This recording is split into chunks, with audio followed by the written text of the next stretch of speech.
Hello and welcome back to my channel. Make sure you like and subscribe to my channel. Let's begin. Ursaring had faced Infernape as a Chimchar but never faced him in his evolved form. However, the hibernation Pokemon was confident in defeating the Pokemon that his trainer abandoned. Like Paul, Ursaring was of the same mind that only the strong may survive, the weak might as well disappear with no trace at all. However, this was something Ursaring could only think before it was struck on the face by the searing Mach Punch of Infernape's. The impact of the punch was so strong that Ursaring was sent flying backwards, the point of impact swelling red. The face which once held a smirk now turned into a scowl. Ursaring roared frantically, bellowing his arms up and down in rage. It couldn't believe at how unbelievably fast and powerful that single fighting type move was. Ursaring, don't muck around. Paul warned his Pokemon with a stern look. Use Hammer Arm. Ursaring obeyed, raising his arms high, one of which started glowing white. He then dashed across the field where Infernape had jumped back after his Mach Punch. But Ashes remained unmoved for the longest time. Even as Ursaring charged in with his attack, Ash's eyes simply stayed fixed at Infernape. And then, Ash's move finally came. Don't let it hit you, Infernape. Show Ursaring that it can't even touch you if it's that slow. A nod came from Infernape, but even if Ash didn't tell him to, he wasn't about to be hit by the likes of Ursaring for no reason. Just as Ursaring brought his hammer arm down on the ape Pokemon, he narrowly moved his chest backwards and did a backflip to gain a bit of distance, easily evading the attack. Flamethrower now! Ash shouted. Paul realized that trying to dodge would be futile and hence made a defensive move instead. Brace for impact, Ursaring. Opening his mouth wide, Infernape fired a jet of flames right in front of him where Ursaring stood. The normal type crossed his arms and held them in front of his face in order to reduce the damage to as much extent as possible. But, even if its face was saved, Ursaring cried out in pain as his arms were made to suffer from the fire. Snap out of it and use Thrash. Paul ordered mercilessly. He didn't care if Ursaring had suffered damage, as long as he kept pushing Ash and winning, it would end well in his opinion. Although, one could say that he began to care more about his Pokemon after having multiple encounters with Ash, he still remained his usual self for the most part. Enough playing around. Infernape, it's time for close combat. Ash told his Pokemon blandly. But no matter how simple his voice sounded, he was eagerly looking forward to what would happen in the next few seconds. Upon hearing close combat, Infernape smirked ever so slightly. The move he'd worked hard to perfect day in and day out with Sceptile was finally about to reap rewards. As he saw Ursaring beginning to move, he readied himself. The arms were thrown wide to the sides as Infernape bent slightly. He then ran forward, sacrificing all of its defense and concentrating on offense alone. Before Ursaring could even react, Infernape had began his own thrashing, landing an uppercut on Ursaring's chin, then bashing several punches in his opponent's gut, whose eyes widened. Finally, for the big finish, he jumped in the air as his feet were on the same level as Ursaring's face and then kicked the hibernation Pokemon just once. However, that one kick was enough to silence the crowd, Paul and most importantly Ursaring. The referee raised the red flag towards Ash and declared. Ursaring is unable to battle. Infernape wins. My word. Will gasped from the commentary box. That was annihilation. A nod of agreement came from the person sitting next to him. Indeed. That's a total victory for Ash. Even though Paul's normal-type Ursaring was at a total disadvantage against Ash's fighting-type Infernape, that round didn't seem like a battle between two Pokemon of the same level at all. Caitlin said of what she thought of the recent events on the field down below. One of the two was clearly superior. Well. That Infernape of Ash's might even give mine a run for its money. Flint mused in thought while placing a hand under his chin. That was definitely a quick match. He commented through the microphone, not wanting to be the only one to go unspoken of the match just now. Infernape has finally tasted revenge.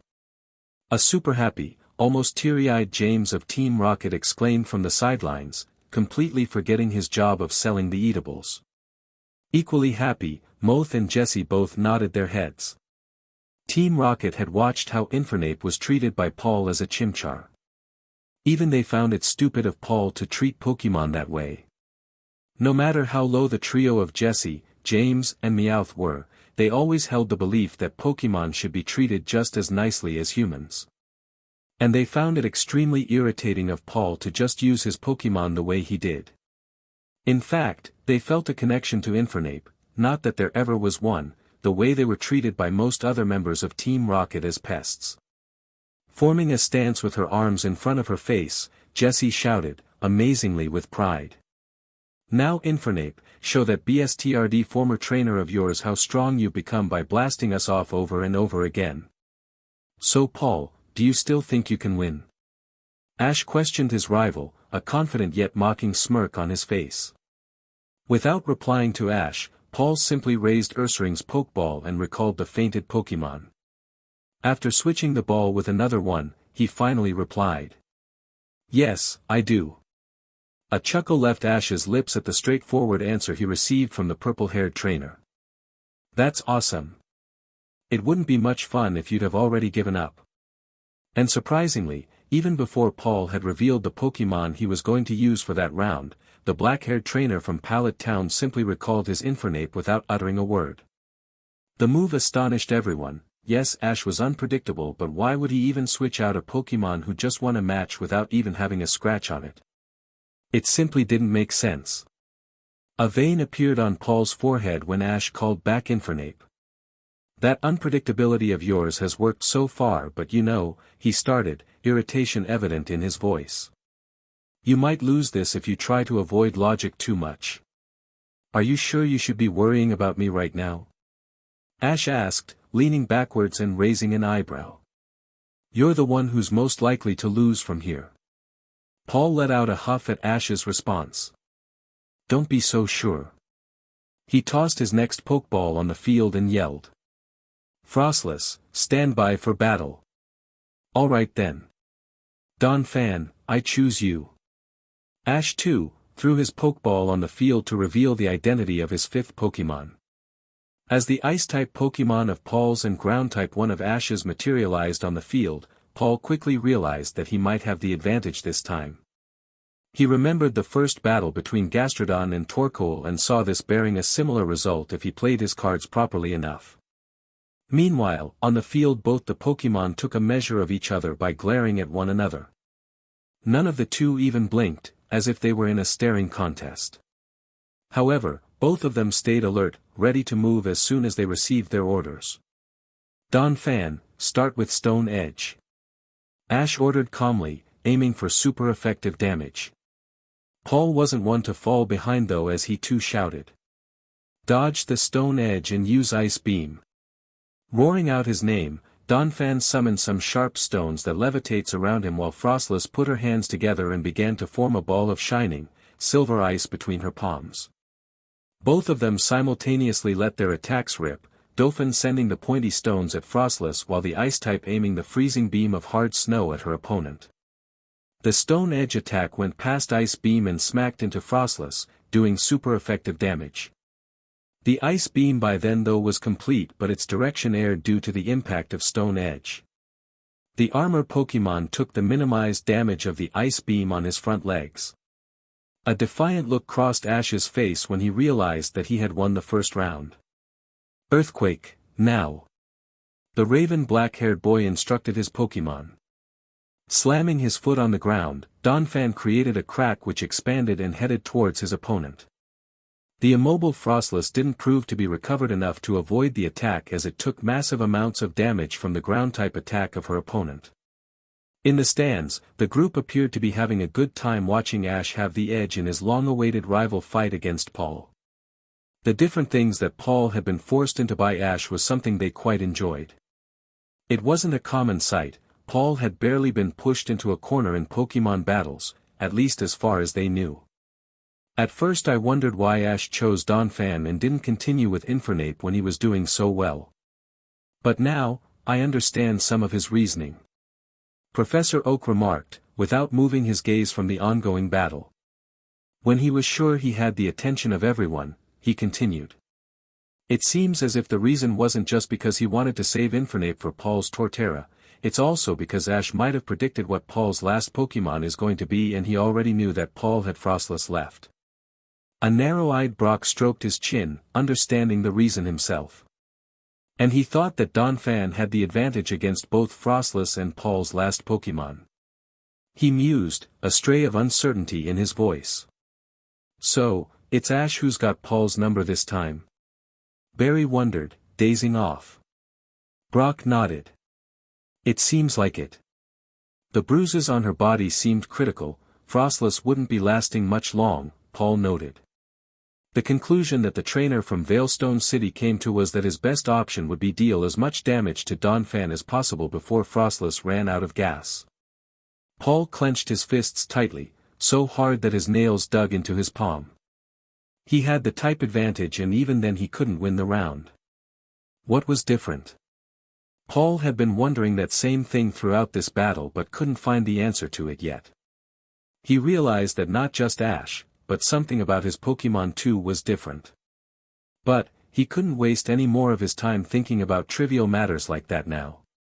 He was in a battle that had to be won if he wanted to stay alive in the Sinnoh League. Things didn't look too bright for him but he couldn't simply give up. After a long, hard thought of what would be the best possible way of attack, Paul finally hung on to one he thought best. Frostless, use Hail and then follow up with Shadow Ball. Floating in the air, Frostless spread her arms wide and soon, a hailstorm was summoned. However, this one was much weaker in comparison to the one she summoned earlier. Then, the ice-cloaked Pokemon formed a dark, almost black ball of ghost energy in between her palms and as fast as she could in her beaten-up condition, fired the Shadow Ball at Donphan. It'll be hard to aim right at Frostless in the hailstorm. Ash thought as he calmly observed the moves on the field. I need just one more hit to finish it. But, I can't let Donphan take much damage here. Use Stone Edge with Rapid Spin to fight off the Shadow Ball, Donphan. Ash yelled. Donphan obliged by forming into a wheel and spinning at high speeds. Similar to what he did a while back, he summoned pointed stones and while he spun in one place, the stones simultaneously rotated along with him. When Donphan let the stones fly at Frostless, he didn't stop spinning and was struck by Shadow Ball. Both the Pokemon received damage from their attacks, albeit to one of them, it was the finishing blow. Frostless had fallen on the ground with swirls in her eyes. Watching Frostless lay on the field without any movement, the referee raised the red flag towards Ash. Frostless is unable to battle, Donphan wins. Once again, Paul called back his Pokemon. It seemed as if he was cursing himself all the while he did the motion of recalling his fallen Pokemon and taking out his next one. He looked at the Pokeball for a few long moments before he finally tossed it out on the field. Electivire, stand by for battle. Out of Paul's Pokeball came out a yellow Pokemon with black stripes on its body. It had a black spot on its forehead while it had two black, wire-like tails flowing out from its back. Electivire. The motor Pokemon bellowed. At the sight of Electivire, a grin spread across Ash's face. He had anticipated Paul using Electivire and that was the reason his Donphan was out on the field, ready to take whatever Electivire had to throw his way. Donphan, let's use Earthquake. Ash ordered without any hesitation at all. He would be making full use of the type advantage he held in this matchup.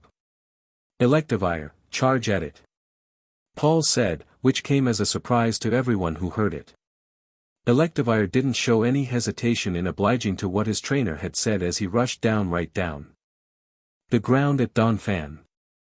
On the other hand, Donphan completely ignored Electivire heading towards him as he got on its hind legs and then in one move, banged his front legs on the ground to create a fissure. The Earthquake attack and Electivire, both neared each other with each passing millisecond. When the Earthquake finally caught up to the Electric-type Pokemon, he was aware enough to jump up in the air.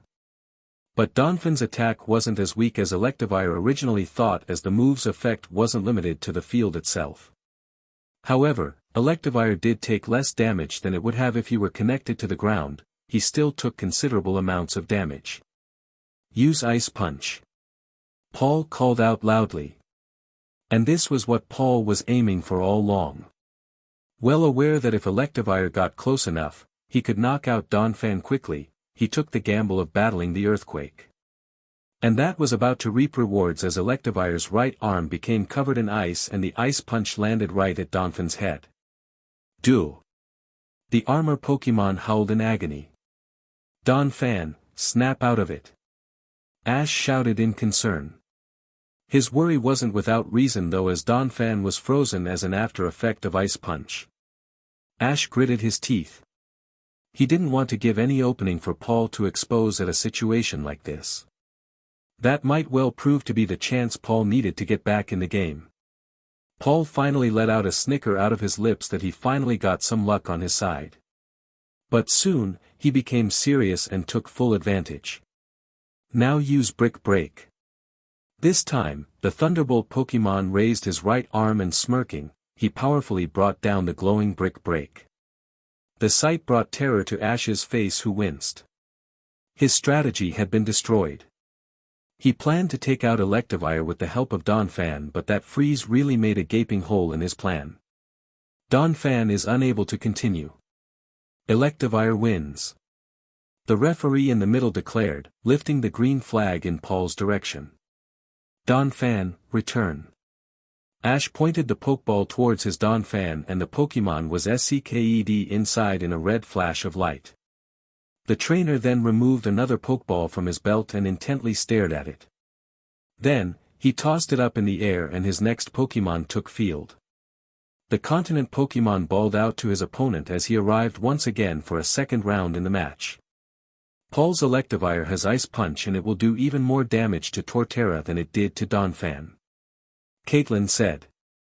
Ash must have something that he believes will let him get through Ice Punch. Beside her, Will adjusted his glasses and nodded. This round will be quite interesting. If I can get a solid Ice Punch on Torterra, I'll surely win. Paul thought as he carefully tried to analyze his next few moves. But, I can't let Electivire take much damage. Ash won't let Electivire get close this time. He has a number of attacks that he can use with Torterra to keep Electivire away. He can defend and attack at the same time. Surprisingly, Paul too decided to switch Pokemon, recalling his Electivire. The Sinnoh native trainer could swear he saw a smirk on Ash's face as soon as he called Electivire back. Once again, this battle was going like Ash wanted. If it was anyone else other than Paul, he would have surely stayed with Electivire just for the single reason of not wanting Ash dictate the match. Cynthia leaned back on her seat and mused. This battle was even more fascinating than she'd thought it would be. That would be the illogical move. It would simply have led to Electivire losing to Torterra.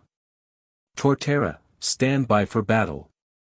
Paul called for his starter Pokemon for the second time in the match as well, although the first time was nothing more than a reveal on his part.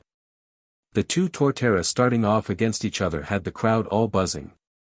The battle was already proving out to be more amazing than what they had paid for, and this match between two strong starter Pokemon of the Sinnoh region proved to be another thrilling and brutal one. Torterra, Stone Edge go. Paul ordered calmly. He was now fighting with his strongest, the Pokemon he'd trained for the longest time and one which he knew everything about, Pokemon, and he had no doubt in his victory. A command came from Ash right after. Counter with your own Stone Edge. Pointy, sharp stones surrounded either one of the Torterra as they both launched their ferocious rock-type attacks at the same time. The stones collided in the middle of the field, almost all of them cancelling each other out. Although, not each of them were equally powerful, some of the rocks that headed Ash's Torterra's way weren't knocked out and they crashed into his face. Ash narrowed his eyes at seeing that his Torterra's attack proved out to be inferior to Paul. And he knew the reason for that. It wasn't that his Pokemon was weaker than Paul's. It was simply a matter of exhaustion that his Torterra faced after his battle with Drapion. The Scorpion Pokemon couldn't have been an easy Pokemon to defeat, and it must have taken a lot out of Torterra. This appeared to be a chance Paul couldn't overlook. The perfect time to get through Ash's team with his strongest Pokémon wouldn't go unnoticed by Paul. Leaf Storm now! Paul shouted loudly. Use your own Leaf Storm, Torterra. Ash instructed. Even though Ash knew that his Torterra would struggle, he couldn't simply call him back now. It would be an insult to his strength, an insult to him. Just like the Stone Edge, the leafy cyclone released by the Torterra crashed in the middle, and once again, Paul's Torterra's attack proved stronger. Ash's Torterra once again was dealt with some damage. The damage from either Stone Edge or Leaf Storm didn't turn out to be much. But, it was a matter of only Ash's taking damage while Paul's still remained unharmed. Use Frenzy Plant to finish this. Another call came from Paul, one which he intended would be the final order for this round. He could see the uncertainty growing on Ash's face. The moment the order from Paul reached Torterra's ears, its body became outlined in a green aura. Soon, the massive turtle-like Pokémon slammed its front legs on the ground. The cracks which the impact formed manifested several giant roots with spikes on them, which headed towards its opponent. As fright spread through Ash's face, the Frenzy Plant had already dug themselves into his Torterra, effectively knocking him out. Ash's Torterra is unable to battle, the referee announced and raised the green flag towards Paul for the second consecutive time. Paul's Torterra wins. This match is more in the balance now. Flint commented through the microphone as he smiled widely, enjoying the battle to the fullest. You've done well, Torterra. Return now. Ash lifted his hand with Torterra's Pokeball and called him back for a well-deserved rest. Ash appeared to be a little taken aback by the consecutive loss that he suffered. Yet, he still stood in good stead. This scenario was exactly what he had waited for this entire time. Now, he could simply sweep Paul's team without a care about being at a disadvantage when it came to types. He snickered before enlarging the Pokeball which he would use next. Paul, it's finally time to put an end to it. The concerned trainer raised an eyebrow. Is it? But Ash said no more, simply letting out his next Pokémon and the one he believed would be putting an end to this fight. It's all yours, Infernape. Infernape. The flame Pokémon bellowed as he took his position on the field. Paul gazed at Infernape closely. The shine in his eyes, the feisty yet calm look on his face, now, Paul knew that Infernape might have just turned into the beast that he envisioned him to be. But, that same Pokémon was against him. It was up to him now to defeat that Pokémon that thought might give him the edge over others with the same amount of skill as him. Infernape, let's start with Flamethrower.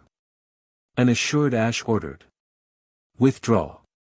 Was the only word Paul spoke. As Infernape released red-hot stream of flames at Torterra, the continent Pokémon withdrew itself in its shell. The withdraw definitely raised Torterra's defense as it came out with only damage done to its back from the super effective moves. But, no matter where the effect of Flamethrower, it still remained strong. The fire-type attack still did damage to Torterra even if it didn't show it. Earthquake now! Paul shouted alarmingly. Even though he remained at a disadvantage, he knew he could count on his best Pokémon to come through for him. Move around the field to dodge and use Mach Punch. Ash screamed, realizing that Earthquake could do some serious damage. Torterra slammed its front legs on the ground and created a powerful tremor throughout the field. The earthquake then spread, but the main point of attack was still fixed at Infernape across the field. The ape Pokémon thought moved quickly in order to evade the attack, making full use of his amazing gift of speed that he had. But even his speed couldn't stop him from suffering damage from Earthquake. He winced, letting out a cry after his Mach Punch was stopped in its tracks. Ash gritted his teeth at his hasty, foolish move. That's Paul's strongest Pokémon. I shouldn't think I can deal with it with simple moves alone. But, I have the advantage that even Paul and his starter can't neutralize. Use Flare Blitz. Frenzy Plant. The Pokémon commenced their moves, Torterra lifting its front legs while Infernape's body got covered in flames. As Torterra banged its legs and summoned huge spiky roots from the ground, Infernape charged at it at full speed with the flames surrounding his body beginning to turn slightly blue. The entire stadium was engrossed in this battle, which so far proved out to be nothing short of spectacular. Everyone remained on their edge of their seats as the fight evolved and the attacks of the two Pokémon started to become even more fervent. The roots that should have been heading towards Infernape were instead forming a sort of a wall from their lower part in front of Torterra. Infernape, thought didn't stop his advance even after it saw the frenzy plant acting as a shield to Torterra. He simply completed his attack, crashing his fire-engulfed body right into the roots. And then, what Torterra didn't expect happened. The ground and grass type was pretty confident in keeping out Infernape's Flare Blitz with its Frenzy Plant defense, but Infernape appeared to be simply melting them without even the slightest bit of difficulty. In the stands, Barry jumped out of his seat. "Infernape is so amazingly awesome," he exclaimed as he stood on the railings, ignoring that looks he earned from the ones around him. "Infernape has definitely gotten much stronger since I last saw him battle." Brock spoke with a hand on his chin. "Considering the growth of Ash's other Pokémon, I should have expected this though." Dawn pooched the air, her enthusiasm clearly evident in her grin. "Way to go, Infernape and Ash." The eyes of Paul widened. The defense that he'd worked on with Torterra, especially for the Sinnoh League, was being trampled upon with such ease. "Impossible," he gasped in astonishment. "Well, Paul," Ash called out to his rival. "Infernape simply won't be taking out that shield of yours." Paul blinked in surprise. "Huh?" The answer to his confusion soon arrived though, as Infernape dashed with his Flare Blitz at Torterra. The thing that surprised Paul the most there was not only Infernape did take out Frenzy Plant, but it still sustained the Flare Blitz, which should have, in his opinion, already be out of fire due to the amount of power it must have took to take out those thick walls of plant, even with a fire-type move. Paul could only clench his fist at his Torterra screaming pain when Infernape's Flare Blitz made contact with it. However, he wasn't simply about to give in just yet. He had a counter for Pokémon that tried to do close-up direct damage to his Torterra. "Don't let it get away and quickly use Crunch, Torterra," he ordered. The exhaustion that Torterra suffered after using Frenzy Plant seemed to have been reduced when the Sinnoh Grass-type starter bit down Infernape with everything he had. A smirk crossed Paul's face right then. He knew that Torterra had Infernape in his grip now. "Giga Drain. Get out of there, Infernape." Ash frantically called out, terrified. Even though he tried his best, Torterra was strong. It wouldn't let its opponent get away so easily after it had got a chance which it was sure it wouldn't get again. The trees on Torterra's back glowed green as it began to SCK energy from Infernape.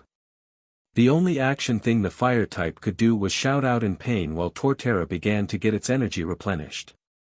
"This could be bad for Ash," Brock remarked, concerned for Infernape and Ash on the field.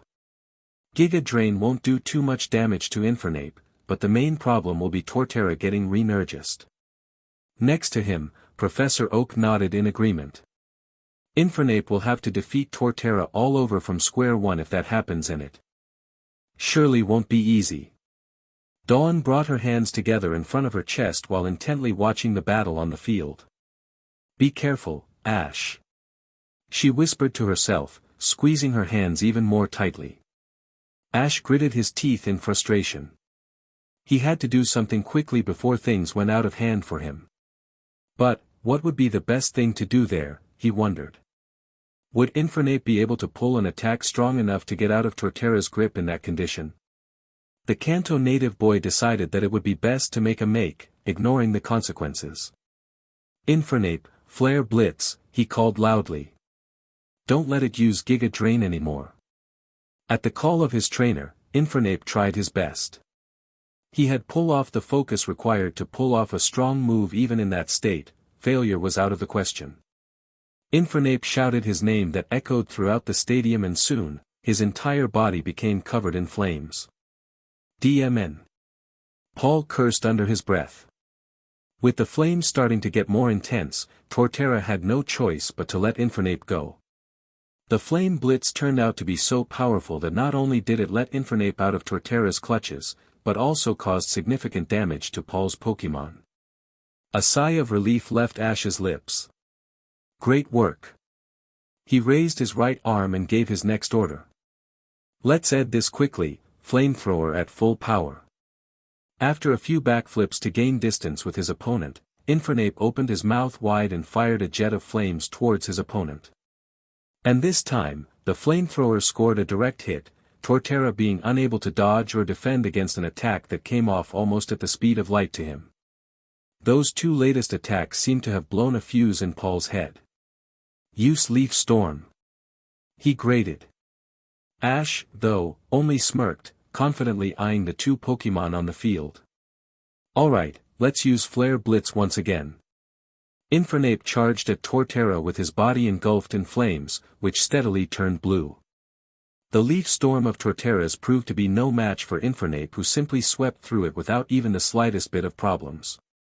Torterra could do nothing but cry out as it suffered the damage from Flare Blitz when Infernape viciously slammed into it without the least bit of mercy. With no control over its body anymore, Torterra fell on the ground with swirls in its eyes while its foe, Infernape, simply returned back to his trainer's side after he shook off the currents of the recoil he took from his attack. Torterra is unable to battle. Infernape wins. The referee declared. Paul is finally down to his last Pokémon. Flint stated, lacing his fingers on the desk. Ash still has 3 left. Caitlin agreed instantly. It's clear who holds the advantage right now. A smile spread across Will's face. Maybe Paul's Electivire can work some magic here. Although he had just said that, he already concluded that the battle was all but over. That wasn't because Ash had more Pokémon left than Paul, well, that was one of the factors. But because he believed that Ash was simply a better trainer than Paul throughout the battle. Return Torterra. Paul recalled his starter back and then brought forth his final Pokeball, the one with which all his hopes for the Sinnoh League laid. Electivire, stand by for battle, he yelled as he threw the Pokeball on the field, which snapped open to let out his electric-type Pokémon. Electivire. The motor Pokémon roared, taking his position. A signal from his hand to give him Infernape's best soon came from Electivire. Although, like before, Infernape didn't bother to respond to the methods of his opponent's evocations. Fernape was the only reply that Electivire could earn. Flamethrower, Infernape. Ash shouted, taking the first move. Paul observed Infernape's first movements before giving out his instructions. Use Protect. Infernape released a jet of red-orange flames at Electivire with full force. But Electivire was ready. He brought his arms forward and formed a transparent, almost invisible wall in front of him. The flamethrower struck the wall and, unable to break through, the flames dispersed in all direction but forward. Now use Mach Punch. Ash calmly ordered. Intercept with Thunder Punch. Paul yelled. Electivire's right arm blistered with electricity as he charged forward, and Infernape too dashed at his opponent with a glowing fist. The Pokémon met in the middle of the field, clashing their fists, both the fighters giving it their best. At a stalemate, they both tried to overpower the other but failed and thus, propelled themselves back. The battle was simply too exciting for Ash not to smile. Not only will he defeat his rival if he won this round, but also, he'd reached the semi-final of the Sinnoh League, something he'd never achieved before. He couldn't help but show his enthusiasm on his face. It's time to use Dig, Infernape. Ash instructed to his 4-type. As he heard from his trainer, Infernape dug his way under the field, disappearing from sight of everyone. Paul and Electivire could only guess where Infernape would come out of as they both glanced around different parts of the field, clearly puzzled. Paul looked at the field carefully before he finally spoke. Use Brick Break on the ground. With a shout of his name, Electivire's left fist glowed silver and just about slammed it on the ground. Just about. He couldn't use the move he was supposed to as Infernape appeared right underneath Electivire and successfully completed his dig attack, causing super effective damage to the Thunderbolt Pokémon. As Paul watched his Electivire struggling after taking damage from Dig, he took the offensive. Don't waste any time and use Thunder. The ball on the ends of Electivire's antennae became surrounded by yellow electricity, and soon enough, his entire body became surrounded in electric currents. Then, it fired a blast of it at Infernape across the field. "Run around and dodge it," Ash told Infernape. "Don't let it hit you." Infernape scurried around the field, effectively avoiding any contact with the thunder that was aimed at him. After a few blasts of electricity fired at him that he dodged, Electivire finally stopped, but not before giving a mouthful of his frustration to Infernape. Paul gritted his teeth repugnantly. "Fire thunder throughout the entire field now. Dodge it again," Ash commanded nonchalantly, putting his hands in his pockets, something he did when he felt relaxed. And again, Electivire fired blasts of thunder. But this time, he didn't only aim it at Infernape, but his target was the entire battlefield. Infernape ran at amazing speeds like before, dodging the few waves of electricity that headed at him, but the real surprise came to him when multiple thunders were fired at him simultaneously. Cornered, he didn't know what to do, and he was this time struck by thunder. The flame Pokémon yelled as electricity surged throughout his body. The attack, even though diluted due to it being divided into many blasts instead of one, still remained thunderous enough to harm Infernape at a critical level. He fell to his knees after the damage that the thunder had dealt to him. It was an attack of a Pokémon trainer by Paul after all. "You remember, Paul, when you told me about how you caught Infernape as a Chimchar?" Ash asked to his rival across the field with a smirk on his face, seemingly unworried about the condition of Infernape. Paul raised an eyebrow at Ash's sudden question. "Yeah. What of it?" Ash chuckled in amusement of Paul's ignorance. "You'll remember soon enough." He turned his eyes at Infernape, who'd steadily gotten up to his feet. "It's time to show Paul what you can really do, Infernape." That little conversation between Ash and Paul, which everyone could hear, had gotten the crowd quite interested. It wasn't as if they were making less noise to begin with, but they only got louder in curiosity of what Ash meant. No one had to wait long to realize what Ash meant as everything got clear. The fire on Infernape's head had grown, it had gotten much more intense, and the look in Infernape's eyes had changed. So Infernape's ability, Blaze, is what Ash was talking about. Flint pondered while still being absorbed in the events taking place on the field down below. Eyes widened in shock, Paul couldn't utter a word for a few moments. "You mean?" He stuttered a little more. "You mean Infernape can control Blaze now?" A grin from Ash was enough to confirm Paul's suspicions, something he dreaded. "That's something you failed at." The raven-haired trainer spoke with a hint of disgust in his voice. "That's why. You didn't deserve a Pokémon like Infernape." He respected Paul for his strength as a trainer, but Ash absolutely hated the way Paul treated his Pokémon, especially Chimchar. "Alright, Infernape, use Flamethrower." A jet of flames more intense than any Infernape spilled out before in the battle made its way towards Electivire. And before either Paul or Electivire could even react, the Electivire was struck by the Flamethrower. The electric-type Pokémon fell on his knees after taking the damage from that powerful move. "It's time to end this," Ash declared viciously. "Flare Blitz." The voice of Ash calling his final move brought Paul to his senses.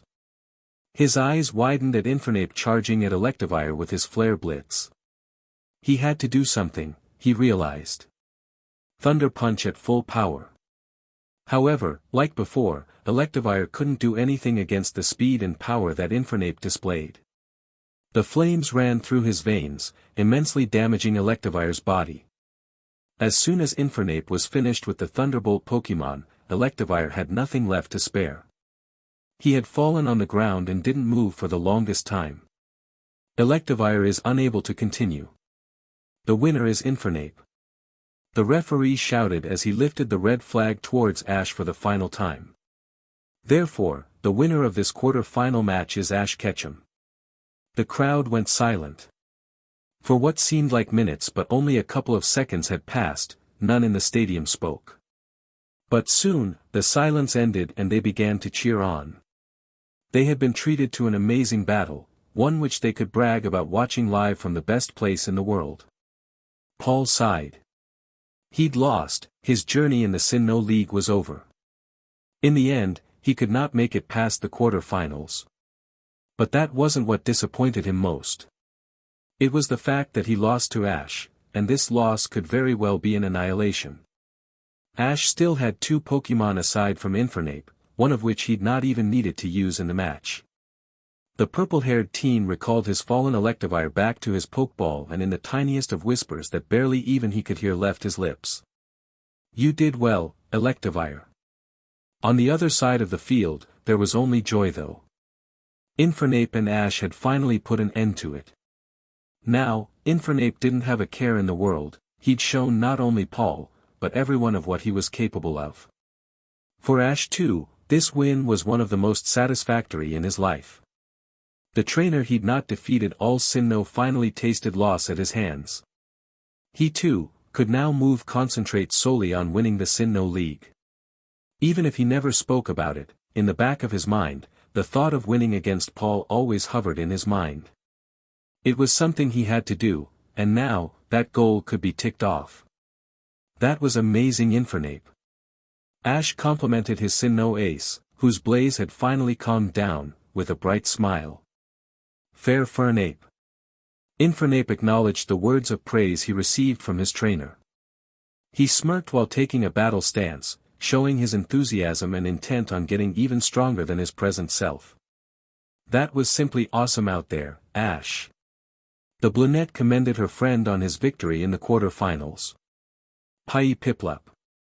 The penguin Pokémon in Dawn's arms too, said what he wanted. Pikachu scurried off and jumped at Ash's shoulder, nuzzling his cheek against Ash's. "Pai Pikachu." After leaving the stadium and leaving his Pokémon in the Pokémon Center, Ash straightaway made his way to his hotel room. He'd planned to rest after his rival battle that had taken a lot out of him. It was the first match of the quarter-final, so it wasn't as if the matchups would be announced, so he didn't bother to wait around.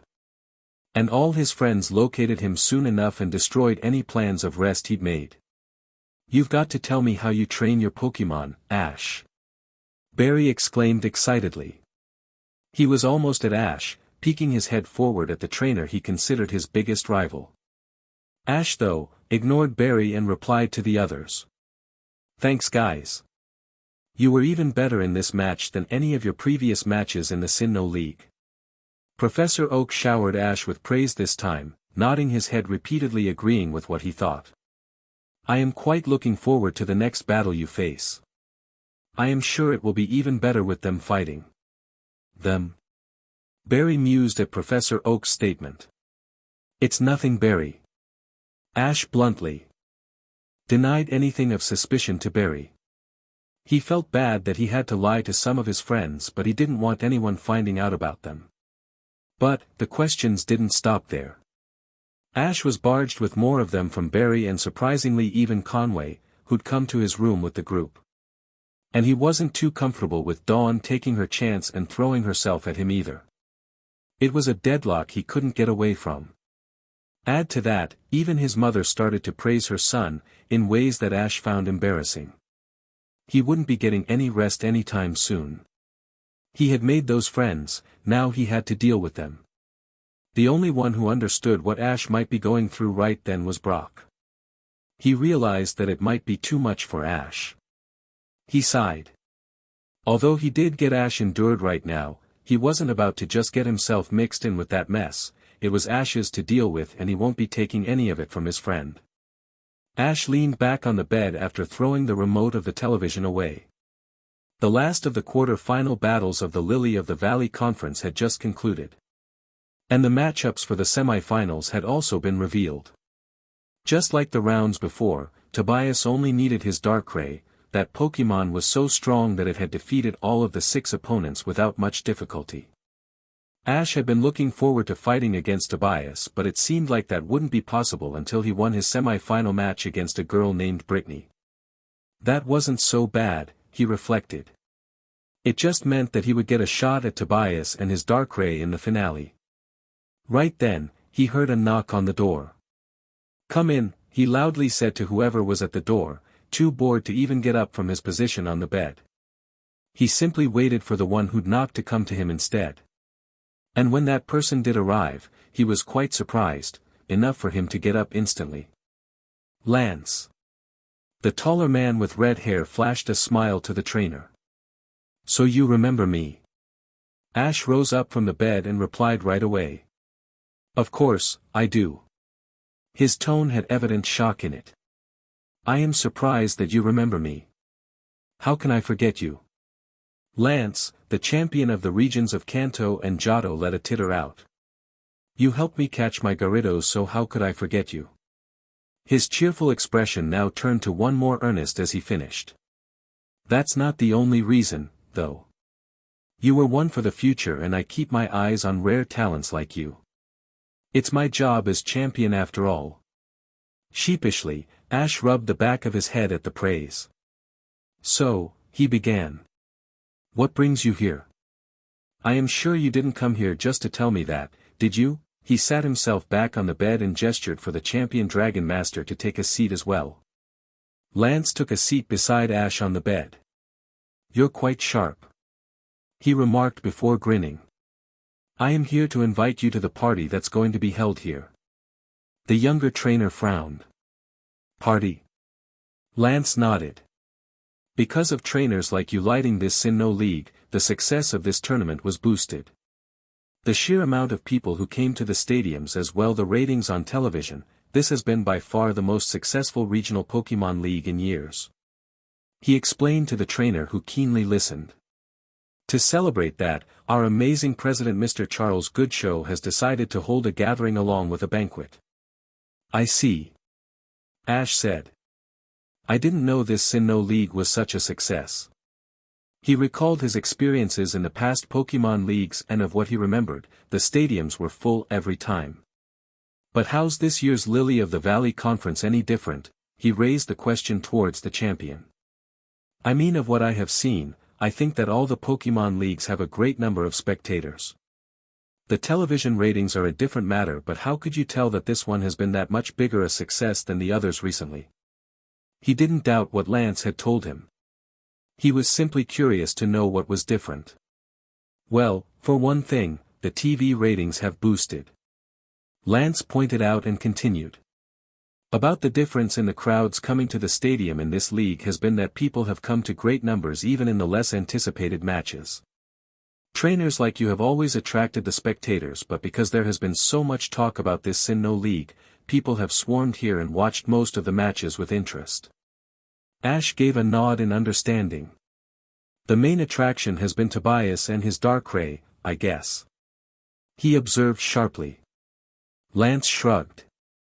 Well, we are talking of a legendary Pokemon here. Suddenly, he shifted his gaze to look Ash in the eyes and kept a hand on the boy's shoulder. But I want you to beat Tobias. His words weren't meant to jest. The way he spoke only pointed to him speaking the truth. The mentioned trainer was a bit taken aback by Lance's words. They held a lot of power. Ash now had the added responsibility of the champion backing him to win. The belief Lance showed in him was something he could be happy about, but it also meant that he couldn't even think of losing to Tobias now. If he ended up second best, he would disappoint a lot of people, and this red-haired champion was the latest addition to that list. Lance sensed the tension that had built around by his statement. Anyway, he smiled, eager to bring down the intensity in the room. As I said, you are invited to the party which will be held the day after tomorrow. You can bring your friends along as well. Ash took a deep breath and rolled his shoulders. Are you the special guest? That's not entirely true. The man said and continued when he saw Ash raise an eyebrow. The Elite Four of different regions as well as several champions are all the special guests. And of course, all of the participants are also invited. But we can't let every participant bring along people, so that's not for everyone. Ash's eyes widened. That's one hell of a gathering, he exclaimed. That's true. Ash eventually entered the hall where the atmosphere was over the roof. Several people appeared to be chatting with one another at every corner of the huge hall. The hall itself was something to be talked about, Ash noted soon enough. The decorations were marvelous and certainly the people that he saw everywhere were even more amazing. He could spot Elite Four members from Kanto, Hoenn, Sinnoh and Johto. He couldn't spot any of the champions, though. Ash was the last to arrive of the people that would be coming along with him. He was away training even today, and by the time he'd returned, Professor Oak, his mother, Dawn and Brock were ready to leave. He didn't want to make them wait, so he told them to leave without him, which of course they denied at first. But somehow, he managed to convince them and assured them that he would arrive on time, and even told Pikachu to go along with them. The teenager from Kanto wore a dark blue blazer with black collar over a white shirt and black pants. His head missed his trusty hat and his hair wasn't the mess it usually was. The only reason he managed to convince his mom and Dawn to leave without him was because he told them that he would do his hair as best as he could and would turn up at the event dressed like a gentleman. And he had definitely kept his promise. His hair was stretched back, not exactly slicked back, but none except for one strand of his hair leaned on his forehead. And that one strand too was intentional. Just then, he felt a strong tap on his shoulder. He looked back and saw the very man who'd invited him here. "Good evening, Lance." "Good evening," he replied as he observed Ash with raised eyebrows. Ash too couldn't help but keep gaze upon the red tuxedo the champion wore. The black shirt and necktie with the same colored pants suited him perfectly. This man looked truly amazing. "You look dashing," he commented. "You stole the words out of my mouth." He shifted his gaze to the new hairstyle of Ash's, which he'd seen for the first time. "That new look is great," he said, and it wasn't a lie. This hairstyle would look good on anyone, but it suited Ash simply too well, especially considering what a mess his hair was usually. "Why don't you have your hair like this the whole time?" "Like my hair would allow me to," he snorted. "I would be surprised if this hairstyle stayed for the night." "Is that so?" Lance chuckled wholeheartedly. "Anyway, come with me." Ash shrugged and didn't question the champion. He followed Lance further into the large hall, and he had to say, it took a long time. There were simply too many people who came to greet Lance on the way, some of them whom he recognized, like Bertha. The old lady remembered Ash as well. It had hardly been a few months since they'd met.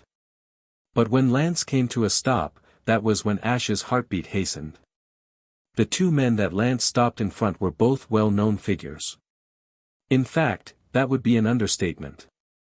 "Ash, meet Wallace." Lance pointed his hand towards the tall and slick man with light blue eyes and teal blue hair that curled gracefully around his head. He wore a long, white cape over his suit. "And Alder." Lance this time pointed to the other man, who was tall and powerfully built with flaming red hair tied in a small ponytail. "Guys, this is Ash Ketchum." Lance gestured towards Ash. Ash's heart began pounding even harder than before, and there was a significant reason for that. He recognized the first man as the champion of Hoenn and the other one as the champion of Unova, the region he'd set his sights to journey through soon.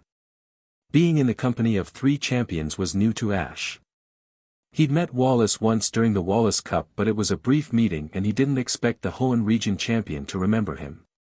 But even more threatening was the Unova champion Alder, who wore a massive grin on his face, but Ash could tell that behind that grin was a true champion class trainer. Alder was the first to offer Ash a handshake. "I am Alder, the champion of Unova. It's nice to meet you, Ash Ketchum," he greeted, retaining the same grin as before.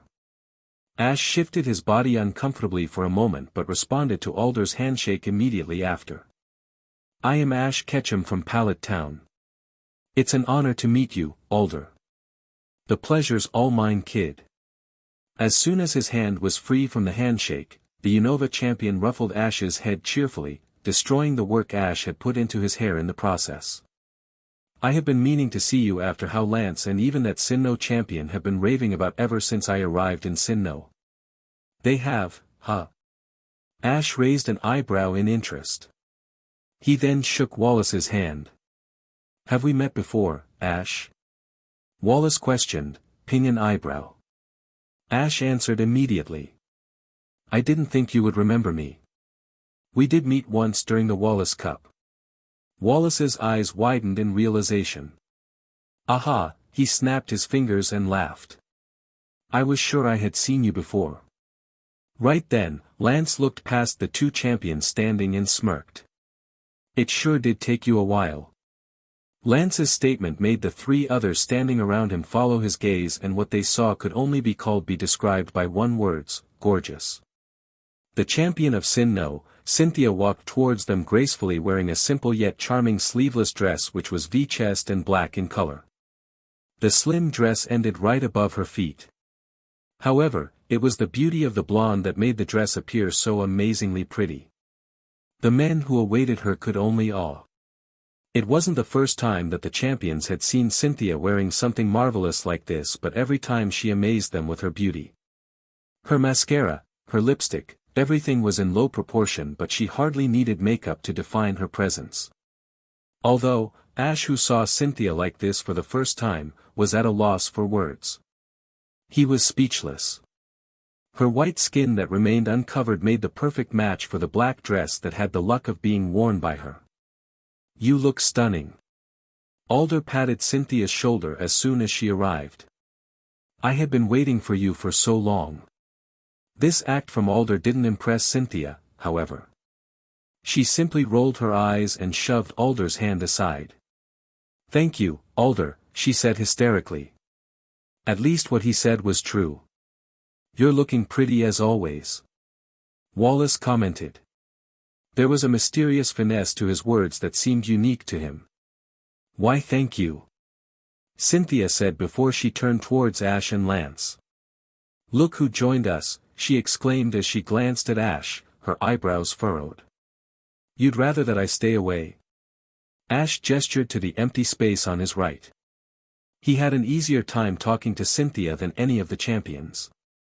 Well, he had spent some time with her after all, which he didn't get the chance to with the other. Except, maybe Lance. Well, Cynthia began, turning her gaze away. You've been avoiding me anyway. Ash raised an eyebrow curiously. Avoiding you? I have no reason to do that. Not to. The great champion of Sinnoh. Wallace and Lance both sniggered at the bickering of Ash and Cynthia, while Alder appeared to be watching with interest as well. They didn't get a chance to see Cynthia quarrel like this every day. They wouldn't dare interrupt. Is that so? Cynthia retorted. However, just as she was about to mouth a few more words, Good Show had begun his speech on the stage. Hello and welcome. Good Show began in the microphone, getting everyone's attention to himself. Thank you for coming to this party, which is held for a very special reason, as you would know. This year's Sinnoh League conference has turned out to be a huge success, and it's been thanks to the amazing competition that the participants have put up. On behalf of the entire Pokemon League, I would like to thank everyone who battled from the preliminary rounds till the quarterfinals. Good Show paused, waiting for the applause of the people present in the entire hall to come to a halt. That little speech so far of the president's had reminded Ash of something. Or rather someone. Since all the Pokemon trainers who participated in the league were invited, it meant that even Paul would be. Although Ash wasn't sure if Paul had already left the Lily of the Valley Island. Even if he didn't, considering his personality, it wouldn't be a surprise if Paul simply didn't attend. The chief guests for this party, as some of you might know, are some of the Elite Four and the champions of Kanto, Johto, Hoenn, Sinnoh, and even Unova. As soon as he finished that, another loud roar followed by an applause began. This time, it was mostly the participants who were excited to get to meet these figures who stood at the top of the Pokemon League up close. As they cheers died down, Good Show continued. This Sinnoh League has been more successful than any other regional Pokemon League in the last 9 years. The amount of people who have gathered on this island to watch the tournament live, as well as the people watching the matches all around the world, have been far greater than anything the league has achieved in the last 9 years. So, for making this such a special competition, I would again like to thank all the participants of the Sinnoh League. The short president of the Pokemon League adjusted the tie of his black suit and stroked his white beard. That will be all from this old man. Enjoy your time here and all the best to our 4 semi-finalists, Ash, Brittany, Tobias and Ross. Mr. Charles Goodshow earned himself another huge applause at the conclusion of his speech. Indeed, this had been an amazing tournament. The battles all around had been exciting and the trainers had given them their all. Although everyone knew that the main attraction was Darkrai. People had flown from all direction just to see the nightmare Pokémon in action and in doing so, had also watched some of the other battles. Not to say they were disappointed in the lesser matches. They had all been exceptional fun. With Goodshow exiting the stage, some beautiful classical music began playing by the musicians that sat behind. Soon, the guests took their seats and the banquet started. There were enough tables for everyone to sit and have dinner at once. As people finished their meal, the dancing also began. Even some of the Elite Four had taken to the dance stage and began to show how elegant they were. Agatha, the ghost specialist Elite Four, had forced Charles Goodshow to dance with her while Aaron, Flint and Faulkner, the gym leader who'd been invited, also took the stage. Ash watched the dance all the while being immersed in the beautiful melody that was being played. He'd already reunited with his mom and friends with whom he ate his dinner. Now, he stood beside Dawn, who wore a beautiful white gown. Pikachu and Piplup seemed to be talking about something while standing on the floor. "Let's go dance, Ash." Dawn caught Ash's hand and took a step forward, tugging on to Ash. Ash was surprised when his friend pulled him ahead, while he was dazed in the music. "Come on, Dawn," Ash chuckled and scratched his head. "You should know I'm not good at stuff like this." The girl walked forward and dragged Ash along with her. "No need to worry, Ash. I'm really good at dancing. Just follow my lead." Her tone sounded confident. He wouldn't escape this. "All right." The black-haired boy groaned. As the couple entered the dance stage, Ash noticed a few eyes on him, particularly a few interested looks from some people he knew. The duo soon got into position, Ash's left hand intertwined with Dawn's right. Dawn placed her left arm around Ash's right shoulder while he slid his right arm across her waist. Their bodies remained in contact as Dawn led the way, while Ash dubiously followed her steps. The people watching were quite surprised. It would generally be the male leading the female, but this was the other way around. However, Ash and Dawn's dance remained quite unique and actually suited the music. Dawn, of course, was enjoying herself while Ash warmed up steadily, getting in the groove. He still felt somewhat uncomfortable as he wasn't the best dancer around, but as the dance began to flow, he realized that this might not be too bad. They continued for several minutes and their steady speed picked up a little. Ash appeared to be a quick learner. He now managed to pull a few steps that he couldn't earlier. As Dawn slid her body weight onto Ash's arms, he bent towards the girl and their chest pressed together.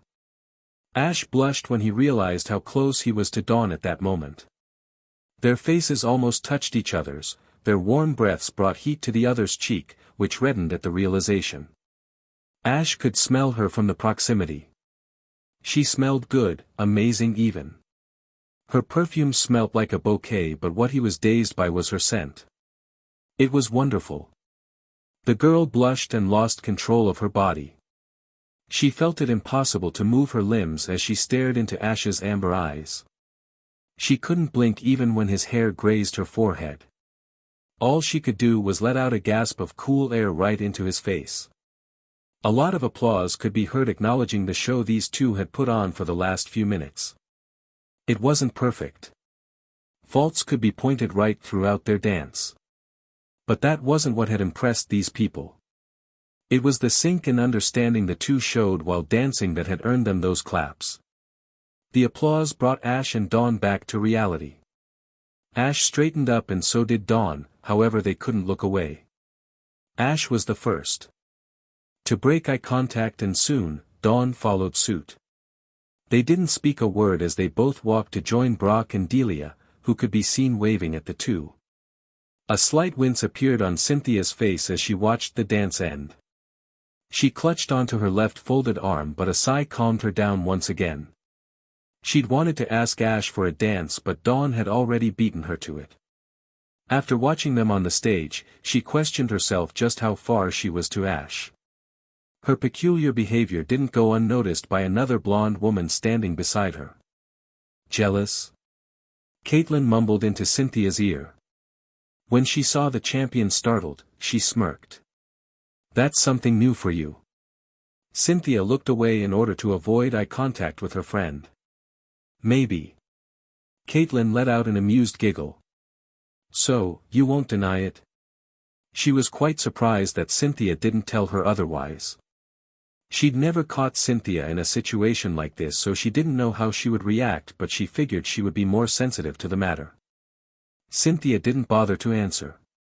Greetings, Cynthia. Wearing a blue cape, similar to the one he normally wore, Tobias walked towards Cynthia with a hint of a grin on his face. He came to a stop right in front of Cynthia and offered his hand to her. Care for a dance? He requested with a slight bow. Hello, Tobias. The champion greeted back. I am sorry, but I don't really feel like dancing. She tried to hide her aggravation about the events that just took place, but her tone didn't sound exactly like usual. Tobias's face held quite shock as displayed by the wrinkles on his forehead. He closed his wide-open mouth within a second and straightened up before flashing a smile. That's quite all right. Although, Caitlin had other plans. Just go, she patted her friend on the back and pushed her slightly forward. It'll freshen you up. Cynthia rolled her eyes. I really don't want to. She glared for a moment. I'll spill your beans. The Elite Four stared back at Cynthia with her hands on her hips. She tried her best to act as natural as possible but couldn't hold back a laugh.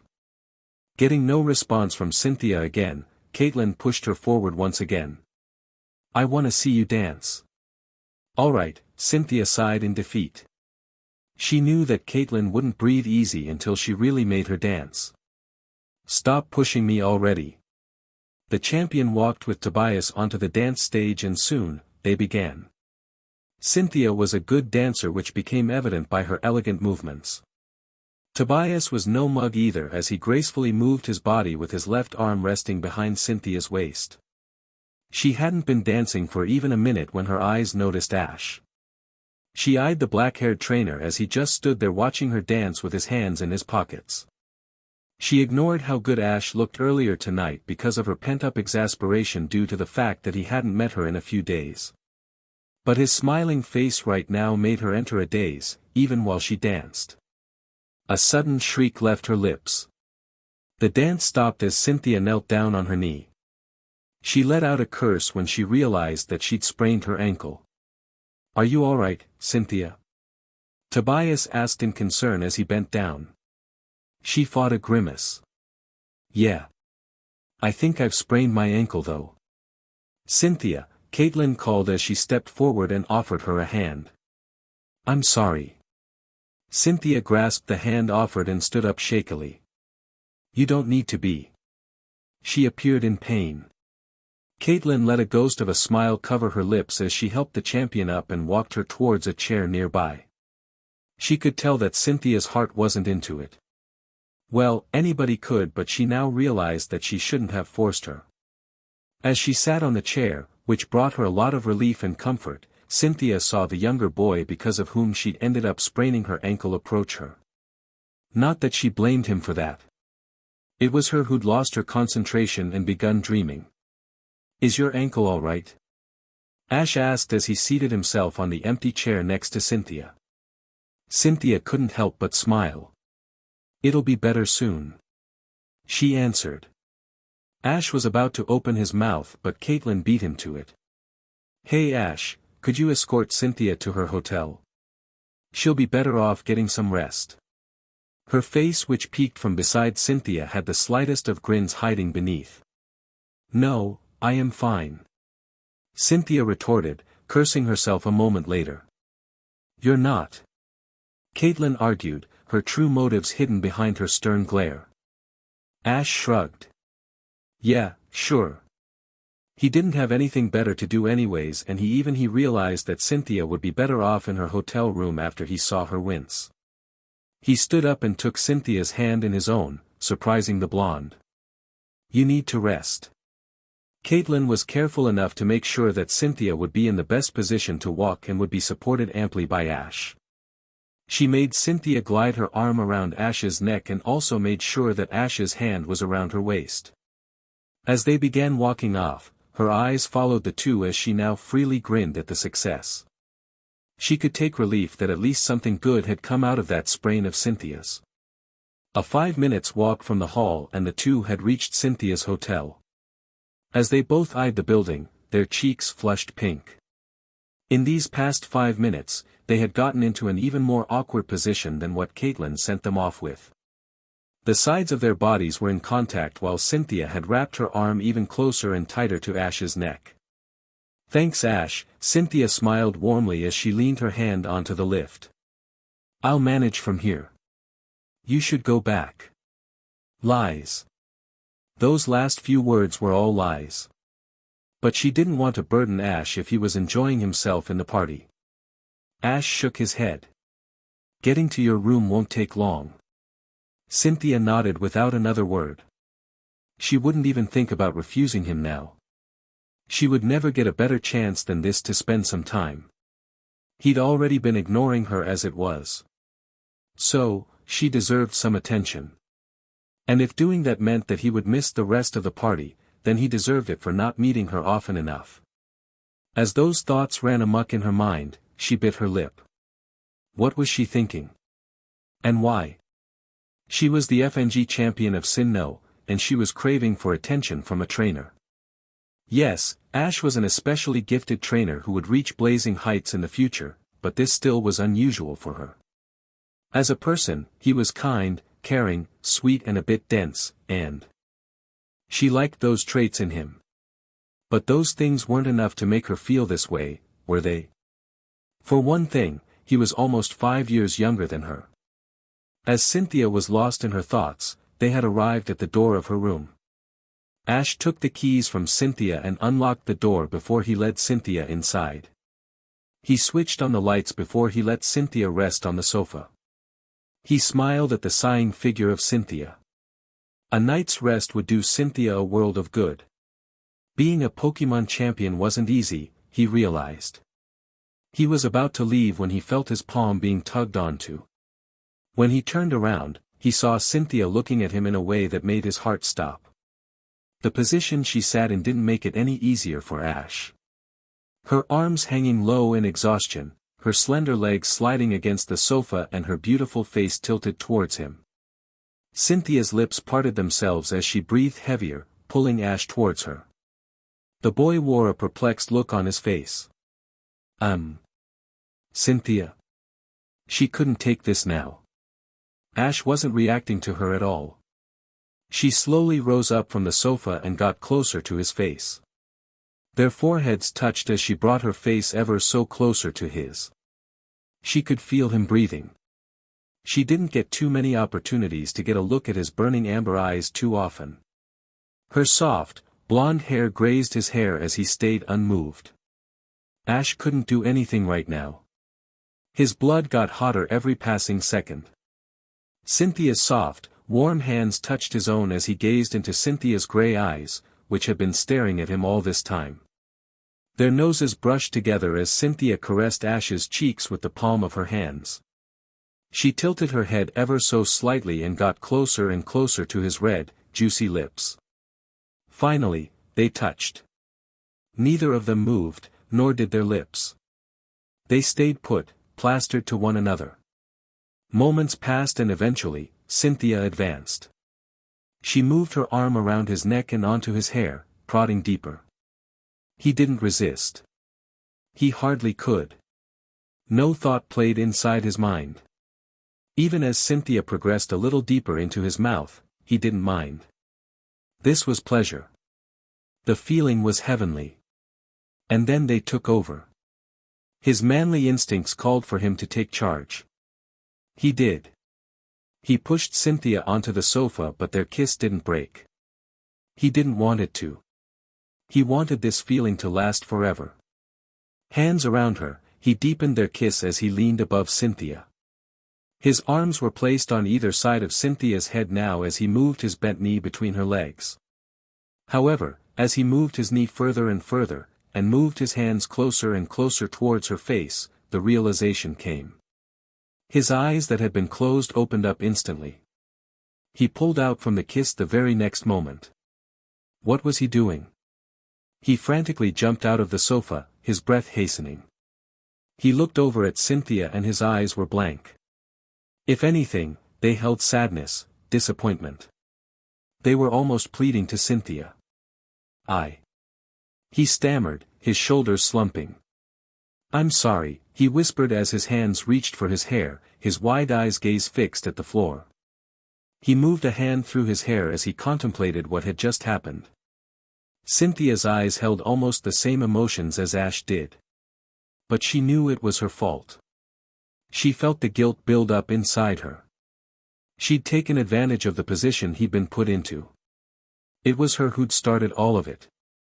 As the adrenaline that burned through her body began to diminish, she squinted her eyes shut and covered her face with her hands. What are you apologizing for?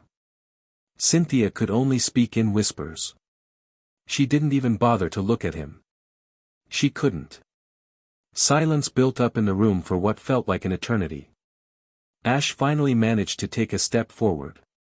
And another.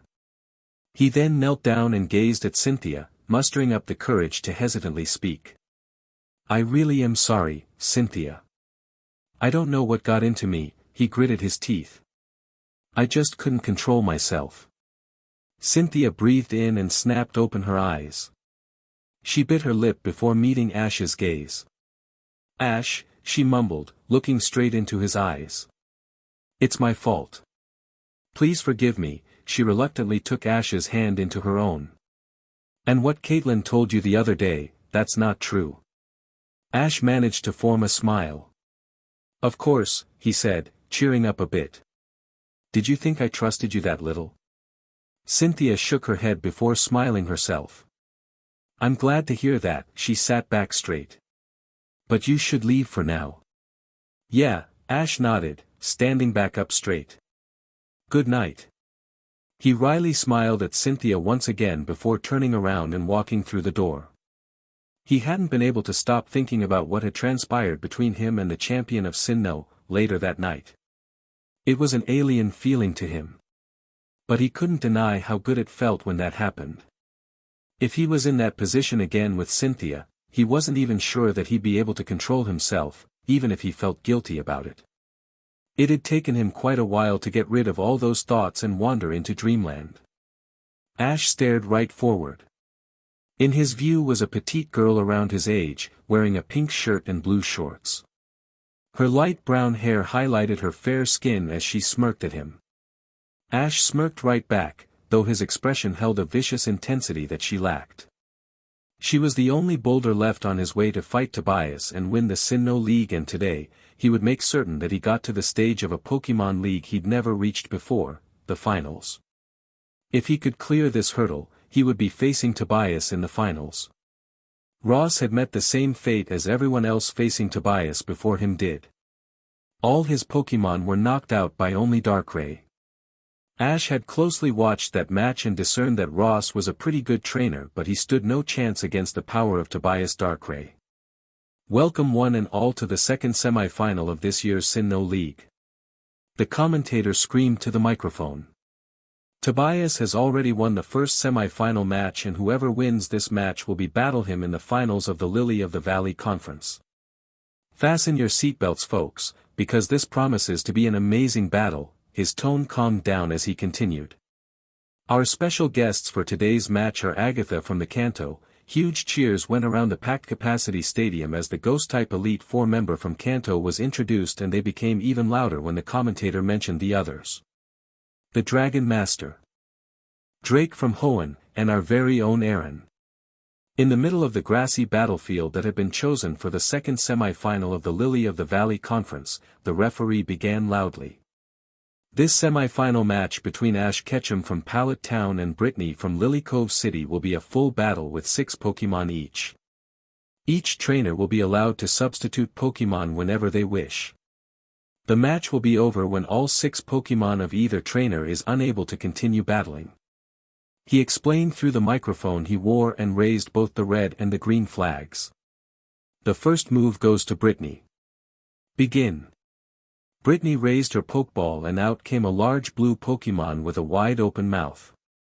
The Pokémon had 2 peg-like teeth on each jaw and protruding tubes with holes all around its body.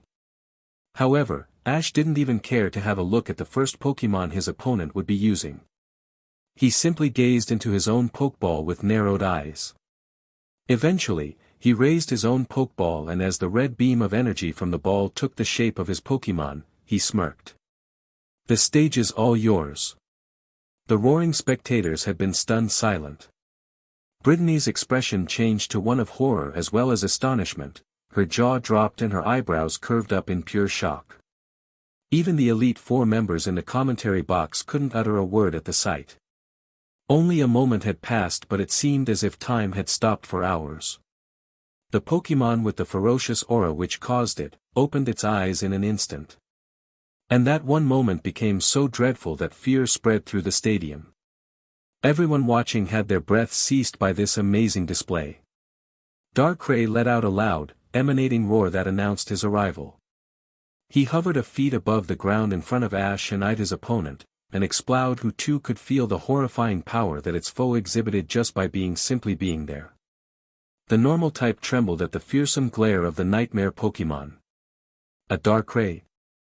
It was Agatha, the white-haired old lady from the Kanto Elite Four who found her voice before anyone else could. But her breath was still heavy due to the shock. A second Darkrai at the Sinnoh League. Aaron in the commentary box gasped. Impossible. Between the two, Drake calmed himself and got back to his senses. He gazed at the Darkrai that had just stunned everyone. Just by looking at the Pokémon, he could tell how terrifying that legendary creature was. Darkrai's aura reached even up there where he sat and made his hair stand on end. Why? Why do you have a Darkrai? Was all Brittany could shout out to her opponent before gulping at the eyes of Darkrai turning to her. Ash's expression didn't change. I am not sure I can answer that. But I suggest that you concentrate on the battle. I'll still wait for you to have the first move. The spectators had just begun to realize that this was not a dream. That, there was a second Darkrai who would be fighting in the Sinnoh League. Their silence first turned into fear of the darkness that Darkrai emanated. However, that fear turned into excitement once Darkrai controlled itself. A massive roar went around the stadium, the loudest even the Sinnoh League had witnessed. And people watching on television were not any less surprised. Reggie had been shook in Veilstone City while Paul still on the Lily of the Valley conference couldn't believe that his rival owned such a Pokémon. Gary from Oak's lab in Pallet Town finally realized why his grandfather was so excited to watch Ash in the Sinnoh League. None could have expected this. Cynthia coughed out her juice at the bombshell. Lance could only gaze at the Pokémon that had caused him to feel an emotion that he so seldom did, fear. Wallace and Alder just watched in utter disbelief as Darkrai hovered in front of his trainer. Brittany somehow built up the courage to call out a move. Hammer Arm. Her senses still worked and they told her to make use of Exploud's fighting-type move. Exploud got itself together and charged forward. Its right forearm charged up power as it glowed silver with fighting-type energy. Darkrai watched his opponent all the while it approached him. At the last moment, he displayed his speed as he simply shifted his position a feet to his left to easily evade the attack. Dark Pulse. Ash calmly ordered. With a hollow howl, Darkrai brought his black hands together and formed a chain of purplish-black energy in between them. In no time at all, he fired the Dark Pulse and the chains of darkness headed towards Exploud. The loud noise Pokémon could only let out a cry as the attack stung his entire body with wounds. That Dark Pulse, Drake mumbled in the microphone. Its power is astonishing. Brittany was amazed as well as dreaded. Exploud. She muttered as her Pokémon failed to stand up. Ash didn't want to waste any time though. Now Focus Blast. Once again, Darkrai brought his hands together and this time, he formed a light blue orb of energy with a nucleus as bright as the sun. He launched the focus blast into Exploud and it sent it crashing through the ground. It only stopped when it crashed into the cemented boundary of the battlefield, unmoving and unconscious. The referee, who'd taken a few steps back, even though he was a good distance away from the field, declared with the red flag raised towards Ash. Exploud is unable to battle. Darkrai wins. The entire stadium burst into deafening roars and cheers at the amazing show that Darkrai displayed. They were expecting an amazing battle to take place between Ash and Brittany, though none could have seen this coming. Getting to see another legendary Pokémon in the Sinnoh League, a Darkrai no less, was nothing short of astonishing. He gripped the railing firmly in exasperation. He was shocked to say the least, but the feeling of annoyance ran much deeper. Tobias couldn't come to terms with the fact that Ash owned a Darkrai, and one which could compare to his in terms of power. Although Ash's Darkrai's gave off a somber aura of wickedness that even his couldn't. Before the champions seated inside the air-conditioned sector ever got a chance to take in Ash owning a Darkrai, the pitch-black Pokémon had already put on a show. Was that the Pokémon he wouldn't tell me about? Cynthia wondered, remaining still in her seat. She'd been taken aback. What were the chances of Ash owning a Darkrai? She couldn't believe he even managed to hide it from her. Lance shook his head and relaxed his tensed muscles as the first battle ended. That was amazing, he gasped out. He couldn't take his eyes off from the magnificent Darkrai that Ash owned, even for a moment. He recognized a strong Pokémon when he saw one. You guys weren't joking when you told me that this kid was one to keep an eye on. Alder said, equally astonished as the rest of his peers. Wallace just tightly grasped the sides of his cozy seat while taking steady breaths. He didn't make a comment. He wouldn't until he saw the full extent of this Darkrai's power. Something told him that there was more to this legendary dark Pokémon than met the eye. The cheers never died even as a shaken Brittany raised her Pokeball and her first Pokémon got SEKED inside in a flash of red light. She inhaled deeply in an attempt to calm herself down. However, her trembling didn't stop. Her Exploud had just been taken down without it having a chance to land a single blow. His normal type wasn't weak. Eventually, she bit her lips and got herself back together and concentrated on the next battle instead of thinking about what had just happened or what might happen next. If she could beat Ash's Darkrai, it wouldn't be in the state that she was in now.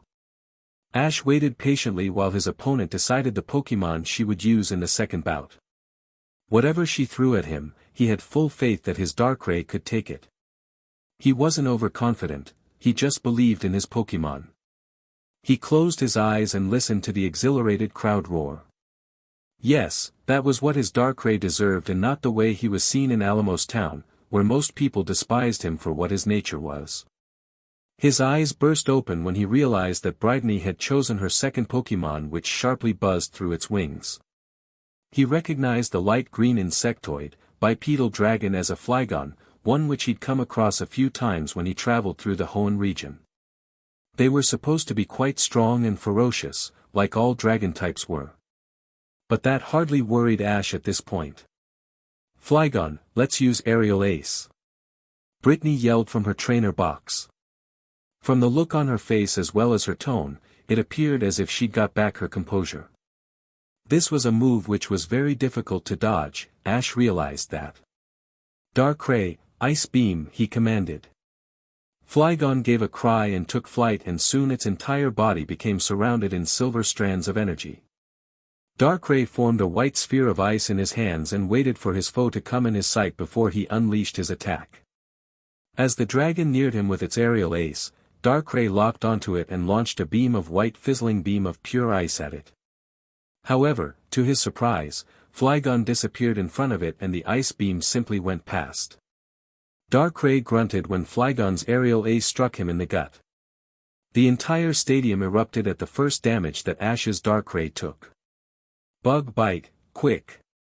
Brittany called out to her Pokémon urgently. She knew this was her best chance to cause some damage and she wouldn't get another one like this. Not against a Pokémon like this Darkrai. As Flygon bared its fangs which shone white and enlarged, Ash shouted. Don't let it even get close. Dark Void.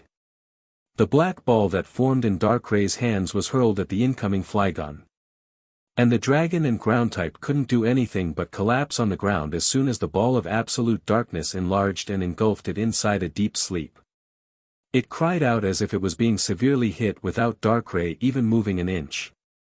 Brighteni's eyes widened in terror as her worst fears came true. Even though she knew what was coming at her, she couldn't do a thing. Tobias Darkrai used this move over and over again and she prepared her Pokémon for that, but it meant nothing in the end. She was brought out of her daze when Ash gave an order. That was Darkray's ability. Get up, Flygon. She pleaded, concern about her Pokémon quite clear in her voice. But her Pokémon couldn't even hear its trainer, it was now in Darkray's world. Ice Beam. Darkrai charged his Ice Beam again and fired it right at Flygon, who offered no resistance to the super effective move in its sleep.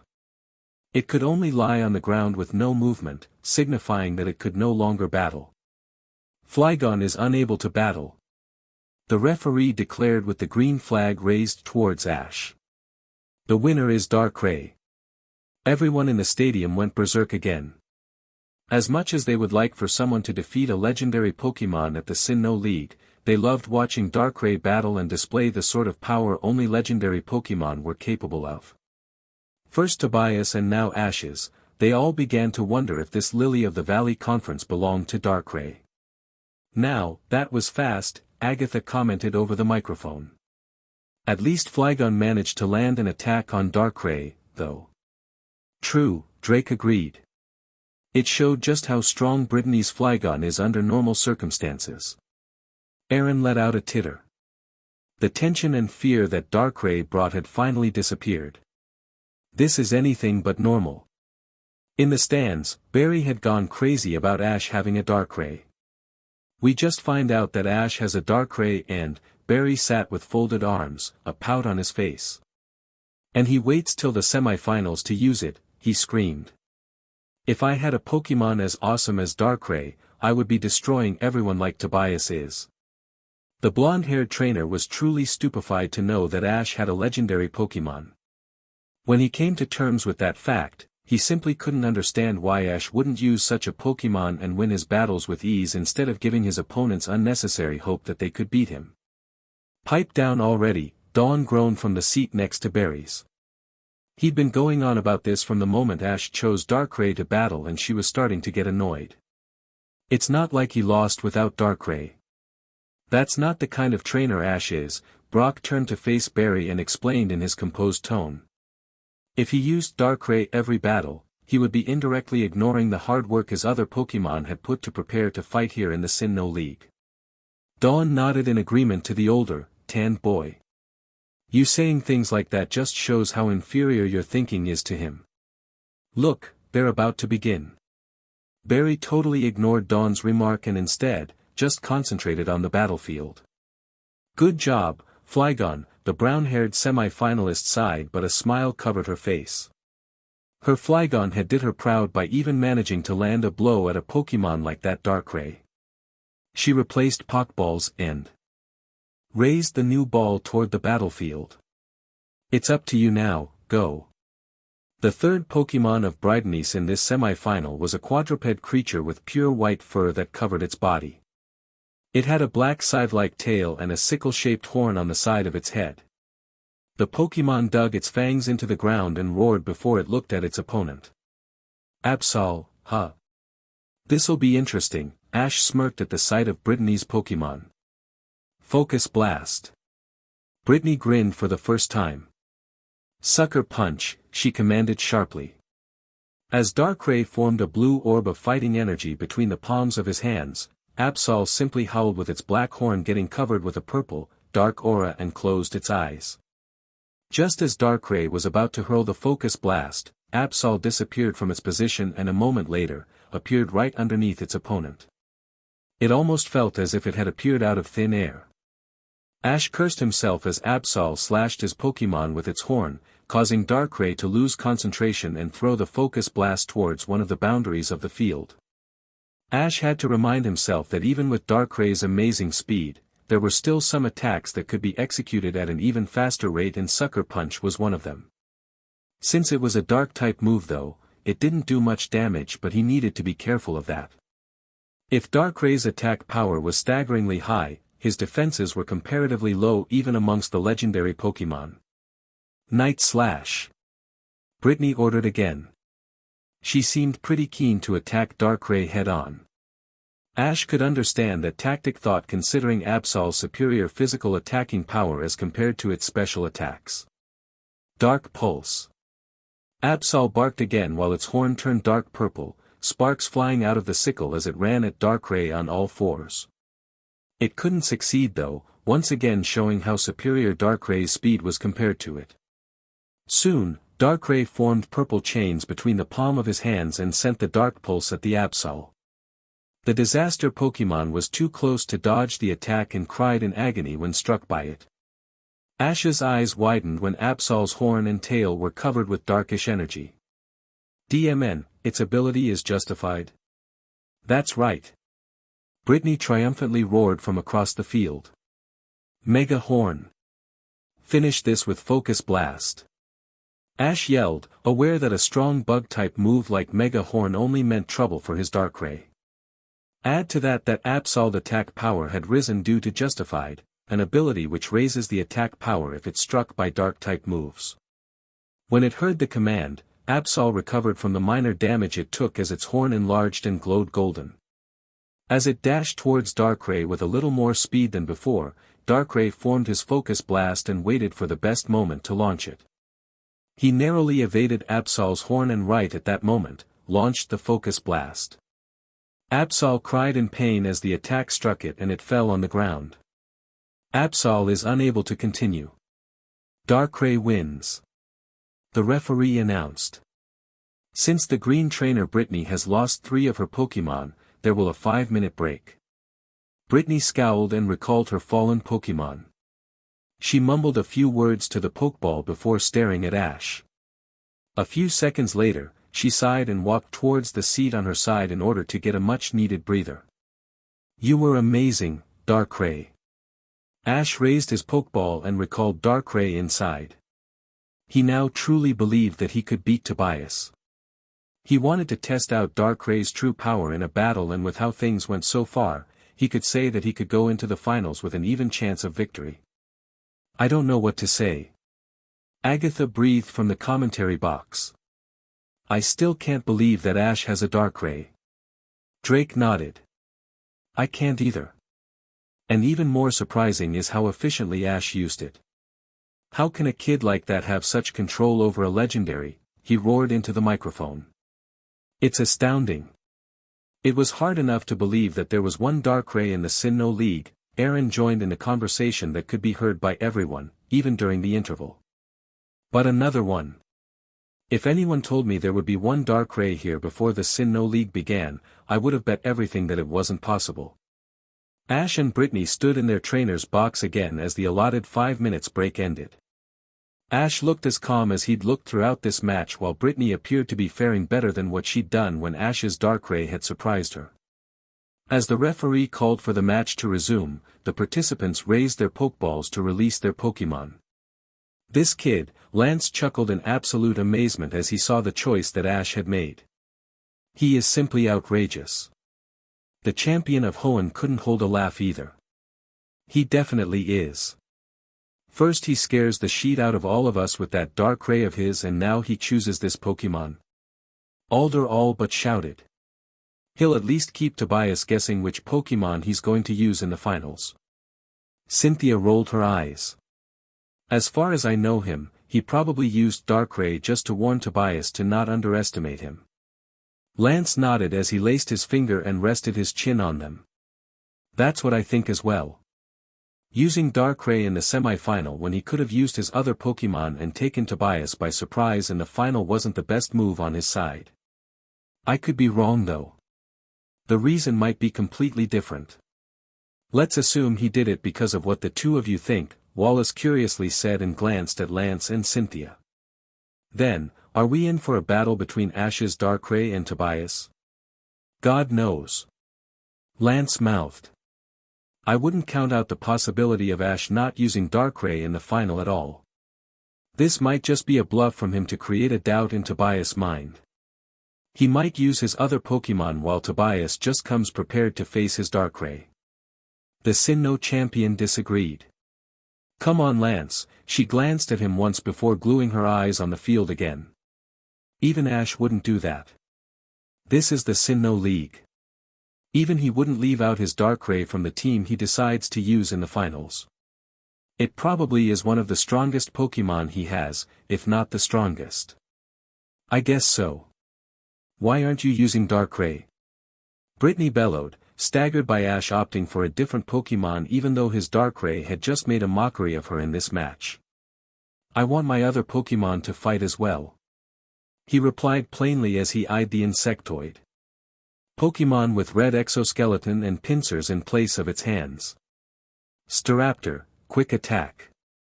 Bullet punch, she shouted, letting thoughts of Darkrai hide into a corner in her mind. Staraptor dashed at high speeds at Scizor, almost vanishing from sight and only leaving white trails behind him. Scizor too sped up and flew with its pincers glowing silver. Both the Pokemon took to the air and clashed with their speedy moves, not giving an inch to the opponent. After the first round, the two flung around and clashed once again, but the result was the same. They returned back to their trainer's side and cried in acknowledgement of the other's strength. Now use X-Scissor. Brittany cried. She wouldn't let anyone who underestimated her win. Aerial Ace. Ash commanded with his hands resting in his pockets. With pincers crossed and glowing yellow, Scizor flew across, but the difference in speed from its bullet punch was quite evident. Staraptor's body got engulfed by silver shreds throughout as he soared into the sky and then descended. Scizor was blinded by the speed that Staraptor showed, but it prepared to attack with X-Scissor when it saw its foe come at it. However, Staraptor just disappeared momentarily before it struck the dumbfounded Scizor, who shrieked in agony. DMN. Brittany cursed under her breath. Bullet punch now, she saw an opening when her Scizor recovered. Dodge with quick attack. Ash countered just as quick. Scizor rushed with the speed of bullet at Staraptor, but his quick attack proved fast enough for him to dodge the bullet punch. They glared at each other and let out a few cries. They were enjoying this match, both of them competed to their strengths. Night Slash. Brittany ordered again. Brave Bird. As Scizor took to the air, its pincers became covered in a purple aura which had some sparks fly out of it. On the other side, Staraptor's body became engulfed and flamed as it flew up high before those flames turned blue. Scizor flew up while Staraptor descended, and when they met, there was a huge sound. In mid-air, Scizor attempted to push Staraptor's Brave Bird back with its darkness-engulfed pincers. But Staraptor's attack proved to be too strong as he pushed Scizor, and finally after a loud grunt, he took Scizor and descended right towards the ground. There was a huge thud when Staraptor brought Scizor down with his Brave Bird, which caused dust to cover the area of impact. A few seconds passed as everyone waited for either of the two Pokemon to come out of the dust cloud. Staraptor was the first to fly out of it as blue sparks cackled through his body, which signified the recoil damage that he suffered. A few moments later, the smoke cleared and Scizor could be seen struggling to stand. A grimace appeared on Brittany's face when she saw the condition her pincer Pokemon was in. She realized that it couldn't go on with the battle for too long. She must end this quickly if possible. Her blood pumped as she pointed her hand forward. Let's end this with Giga Impact. Ash frowned and wondered how Scizor could use such a powerful move in the condition it was in. But his eyes widened when Scizor flew and its body became engulfed in orange streaks. Before Ash could give a command, Scizor launched itself on Staraptor as the aura it was surrounded with turned purple. Staraptor cried in pain as Scizor slammed into him at full force. Staraptor wouldn't go down so easily though. Even after taking damage from a move like Giga Impact, he fought back with Aerial Ace, which acted as the finishing blow for Scizor. The bug and steel type lied on the ground with no signs of movement and bruises all over its body. Its opponent fared marginally better though, the Giga Impact had done quite a lot of damage and Staraptor didn't have much power left either. The referee raised the red flag in Ash's direction and announced. Scizor is unable to battle. Staraptor wins. So Darkrai or not, Ash still wins. Aaron joked. I guess you can say he is not too weak. That's not a good sign for Brittany, is it? Drake replied sarcastically. He did come this far without using his Darkrai, so we can't be surprised if he keeps on winning. Agatha said. Scizor is unable to battle. Staraptor wins. The referee raised the green flag towards Ash once again. On the field, Ash sighed in relief. That Giga Impact had taken him as well as Staraptor by surprise. The Scizor that had just been recalled into its Pokeball by its trainer gave its all in that battle. Ash raised his Pokeball towards Staraptor once he registered his condition though. Take a rest, Staraptor. Ash said into the Pokeball which he attached back to his belt before unclipping another one. That was quite a battle, Brittany. He complimented his opponent. Yeah. Brittany admitted with a wide smile as she readied her next Pokeball. She stared at her next Pokeball one last time before she summoned the Pokemon in it. Go, Abomasnow. The Pokemon that stood on the field was one covered in pure white snow, hands and legs seemingly made out of green grass.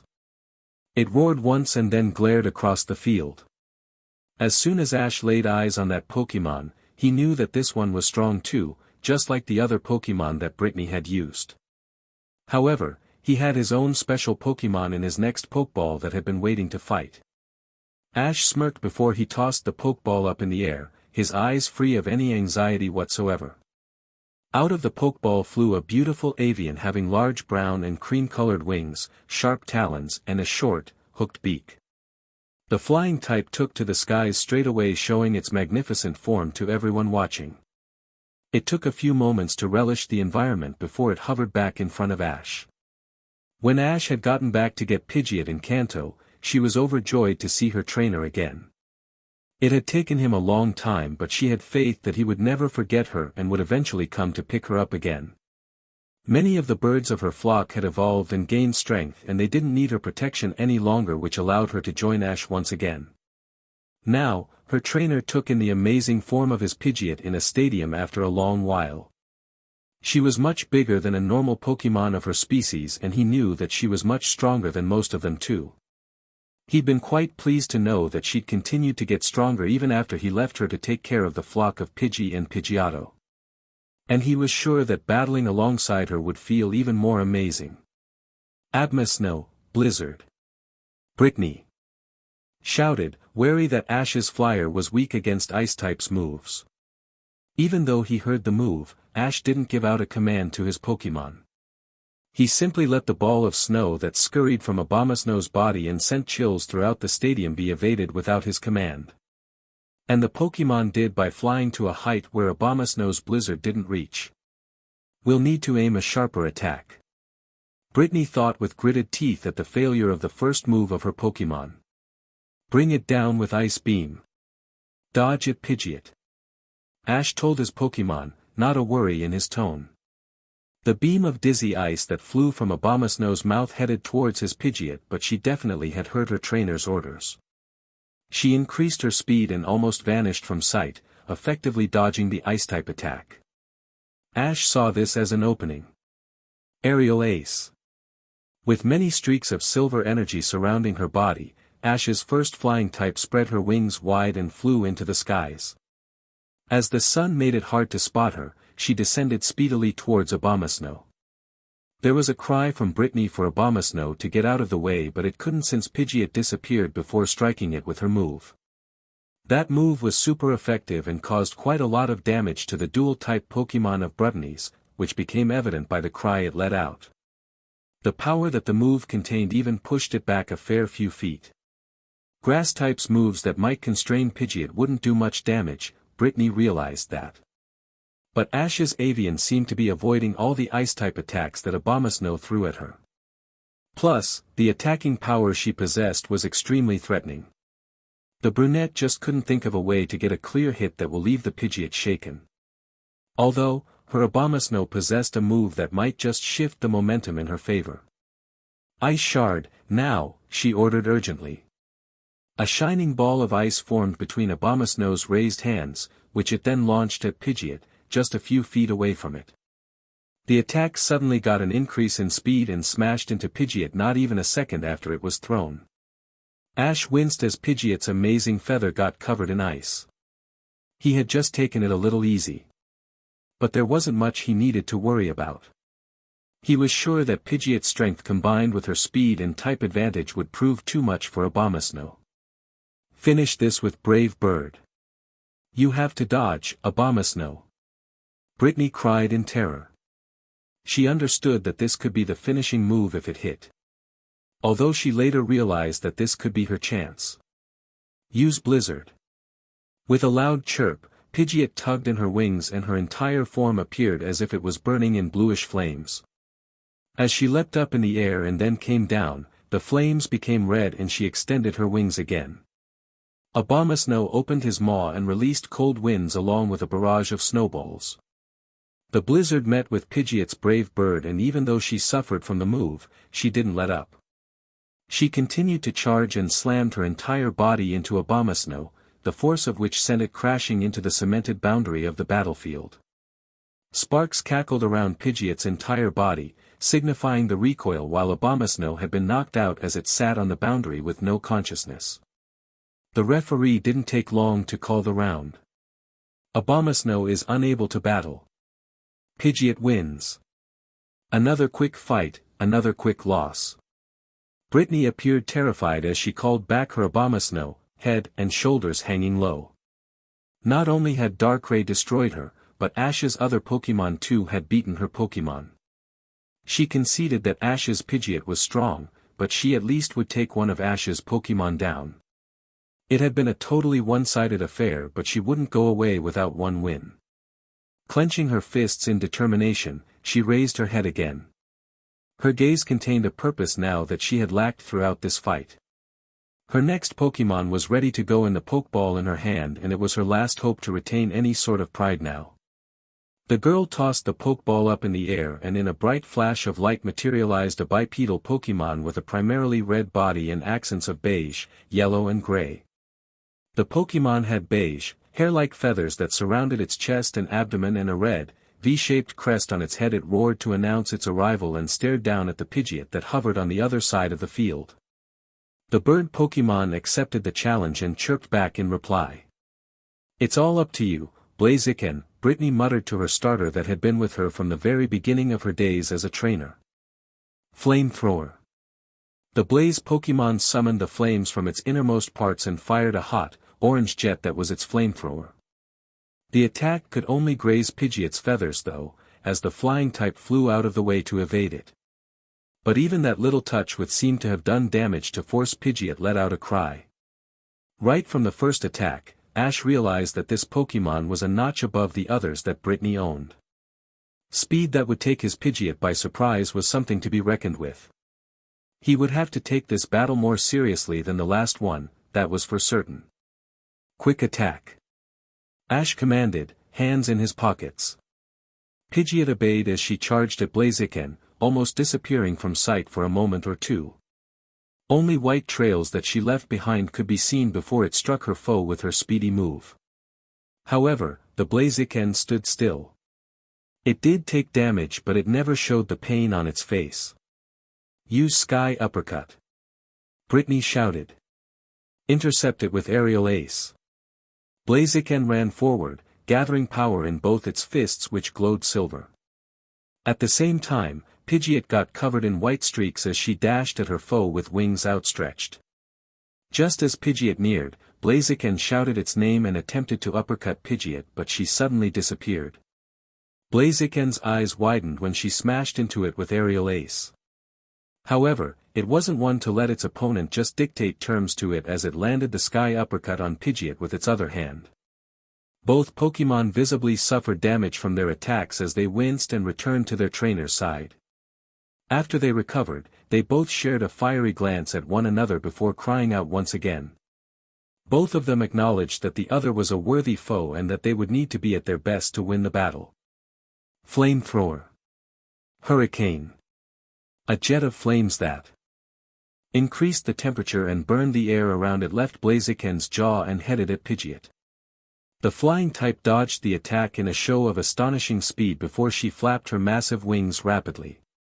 Crescent-shaped silver blades left the wings of the bird Pokémon and met with the air, creating a vicious tornado. The hurricane caused all sorts of debris to blow in it and the air current rose, blowing everything inside the stadium. As everyone shielded themselves, the hurricane headed at Blaziken, but the Pokémon was just about quick enough to come out of it with hardly any major injuries. The hurricane was strong, Brittany admitted to herself. Ash held the advantage of type in this battle and that could prove to be the match-defining factor in this bout. When he saw Blaziken evade the hurricane, Ash frowned. It was a move that his Pidgeot had just recently perfected, so it wasn't a huge surprise to him that a Pokémon as strong as Brittany's Blaziken managed to evade. Add to that hurricane itself was a move that had a good chance of missing its target because the way the air moved had an effect on it. A strong brewing air in one direction could heavily influence the accuracy of that vicious flying-type move. As the tornado created by Pidgeot died down, Brittany again took the initiative. Quick attack into Blaze Kick. Ash frowned at the combination move of his opponent. Dodge it with your own quick attack. The two Pokémon vanished instantly and only left a few white trails behind them to follow. A few seconds passed as they both remained in quick attack. But suddenly, a cry came from Ash's Pidgeot, who crashed to the ground, a burn mark visible on one of her wings. Blaziken too appeared soon enough, but it was rather unharmed in the latest round. A grimace crossed Ash's face as he saw his Pidgeot recover. He'd underestimated Blaziken's speed. He decided to mug around no more. Brave bird. Flamethrower before it hits you.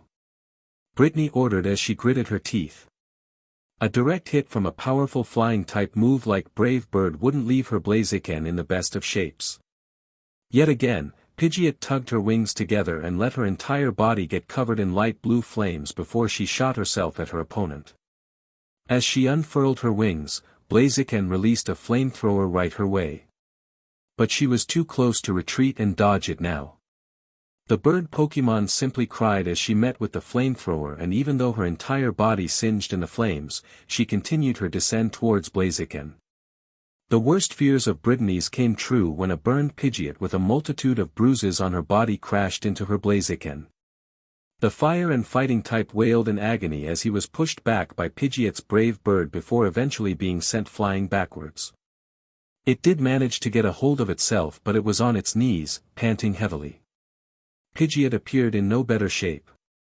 She'd been burned thoroughly by her foe's flamethrower, which was by no means weak. She considered herself lucky enough to be still conscious after that scorching blow. Her wings hanged by her side, her body lied at the ground while she still waited to get an order from her trainer. At the condition her Blaziken was in, Brittany could hold out a scream.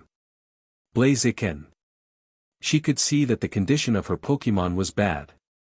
Aerial Ace. Just as Ash shouted that though, Blaziken collapsed on the ground, eyes shut and not a sign of movement. His Pidgeot, although injured, still remained conscious. The referee took a good, hard look at Blaziken and declared. Blaziken is unable to battle. Pidgeot wins. He raised the red flag towards Ash. Therefore, the winner of this semi-final match is Ash Ketchum. A massive cheer went around the stadium even before the winner was announced, and they still roared. The spectators weren't just treated to a Darkrai show, but the other Pokémon had a lot to offer as well. But the real reason for this excitement of theirs was anticipation. Anticipation of what was to come in a few days' time. The final of the Sinnoh League would be between Ash and Tobias, between the two trainers who owned Darkrai, and hopefully between the two Darkrai themselves. A fight between two legendary Pokémon wasn't something everyone got to see. People could consider themselves lucky to just get a glimpse of a legendary Pokémon. But to just imagine a battle between two was ridiculous. They couldn't wait for the day of the final to arrive. Brittany sighed and raised her Pokeball towards her fallen starter Pokemon. "You did amazing out there, Blaziken," she whispered after Blaziken was SCKED inside the ball. Ash finally let a smile cross his features. He'd advanced to the final of the Sinnoh League and he felt inexpressible delight. He finally cleared the hurdle that he couldn't in the previous 2 Pokemon League he entered. But he wasn't satisfied. He wouldn't be until he'd beaten Tobias and won the Sinnoh League trophy for himself. Soon, he brought back his attention to his Pokemon that lied on the field, completely exhausted. "Rest up, Pidgeot." He raised Pidgeot's Pokeball and let his flying type from the Kanto region have a rest in her Pokeball. He liked fighting together with his old friend again. They hadn't been in a Pokemon battle since the Indigo League and he'd surely missed his companion. "Brittany," Ash called out to his dejected opponent, getting her to look at him. "That was amazing. My Pidgeot's one of my oldest Pokemon and your Blaziken is pretty powerful to give her a hard time," he said with a smile, an expression completely different from the intense one that he held during the entirety of the battle. The girl shot a wry smile back at him. "Blaziken is my strongest Pokemon. And even he couldn't beat one of your Pokemon." She sighed in disappointment but shook her head. She'd battled bravely against a trainer who was good enough to command a legendary Pokemon such as Darkrai in battle. "I was simply outclassed." Her expression changed to a cheery one as she ruffled her hair. "Don't you dare lose to Tobias after you've thrashed me like this. It would be unforgivable if the trainer Brittany lost to loses to someone else." Ash smiled at her one last time before the 2 turned around and left the arena. One of them would be back to this very same stadium in 4 days while the other one would surely watch the battle and cheer on for his victory. Ash walked through the arena, aware of the glances that were shot at him. The officials and guards had all probably watched his match on the many screens that were throughout the inside of the stadium, and he could guess that they were simply amazed by him owning Darkrai. Hopefully, he thought, none of them would cause him any trouble and he could get away without much of a fuss. He made his way through quickly, but when he reached the exit, he rolled his eyes. He could see more than a few reporters and quite a few fans waiting outside the gate. He figured they must be waiting for him. After Tobias' first match, he'd gone through something similar. This could be pretty tiring, and at the moment, he didn't want to be swarmed by a herd of reporters or people asking him about his battle or Darkrai. The only idea that came into his mind was for him to quickly run away before anyone could get a hold of him. People inside wouldn't cause him trouble since only authorities were allowed, so another alternative was for him to wait for those people to go away. Well, most of them anyway. Although, waiting was not one of his forte. He wasn't the most impatient guy, but right now, he wanted to have some time alone. The battle hadn't been too exhausting for him, but the many things that had gone through his mind in the time had made him weary. In the meantime, he decided it would be best to get his Pokemon healed in the stadium's Pokemon Center first. He placed his belt, which had only 5 Pokeballs, on the counter, across which an ever-so-calm Nurse Joy beamed at him. "I would like my Pokemon healed if you don't mind." The nurse nodded. "It will only take a minute." She took all the Pokeball from Ash's belt and placed them in a tray before she headed into the room behind her. A minute later, she was already out. "Here you go," she chimed as she placed all of the Pokeballs on the counter. "Thanks a lot, Nurse Joy." Ash grinned at the pink-haired woman. He quickly attached all of the Pokeballs to his belt and again, glanced at the exit. And the same sight met his eyes. All the reporters were still present out there, and if anything, there were more of them now than a couple of minutes ago. He wrinkled his forehead, attempting to think of a way to get out of here without having to answer all of the questions that might be thrown his way by the media. Although, luckily for Ash, one of the officials had noticed the uneasiness that Ash's face held. The man dressed in a full black suit approached Ash from his position. "Sir, if you don't want to face the media, we could escort you," he offered. Ash turned to face the man, and as he took in what he'd just said, the trainer sighed. "That would be great," he smiled at the guard. "I don't feel like being mobbed by the media right now." The man nodded before he called a couple of guards dressed in the same suit as him. Clear the media outside. He ordered the men who stood at attention in front of him. The two nodded and straightway went outside, and just in a few minutes, they'd been able to successfully shoo off everyone that was outside. There were a few retorting, but the guards proved to be capable enough to get them to go away. Ash was amazed at how efficient they were. He knew that the area around the stadiums belonged to the Pokemon League, but the media could be stubborn. They weren't the easiest people to deal with and generally got what they want. It wasn't an easy task to get away from them. He didn't think about that long, however. Thanks for that, he thanked the man with a smile. The trainer's comfort is our priority. The man said. Ash nodded and waved at the man as he headed straight for the exit. He had lots to think about ahead of his battle with Tobias. But right now, he simply wanted to spend some time alone in a place where no one would disturb him. The decision for revealing his Darkrai had been given a lot of thought by him, and he just wanted to clear his mind before he moved forward. I wasn't expecting you to use Darkrai in this match, Professor Oak commented. He sat across Ash in the hotel room. Although he was glad as well as amazed to watch Ash's Darkrai in battle, he was surprised by the timing of it. He expected Ash to keep the Dark type as his secret weapon and unleash him on Tobias with the intention of taking him by surprise.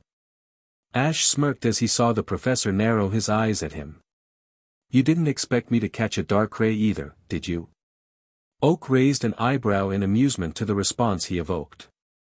Ah, he leaned into his seat and remarked. You've grown sharp, Ash. You're no longer the innocent kid who'd blur out everything when asked.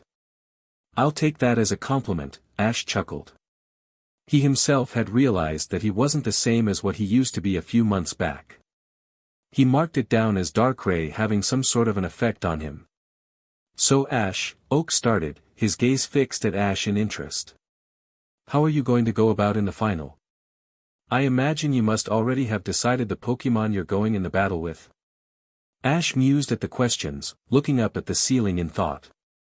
I have decided on the team that I will battle with, he answered truthfully. But I still haven't figured out a strategy. You do have 4 days to think about it, Oak said. Don't put too much pressure on yourself. His eyes turned serious as he put his hands on the trainer's shoulder. Your Pokemon are strong and you can match Tobias's every Pokemon. In fact, I think you even have the advantage in this battle. Don't worry too much about it. Just take this as any other battle. Ash looked at the professor and a hint of a smile crept up on his face.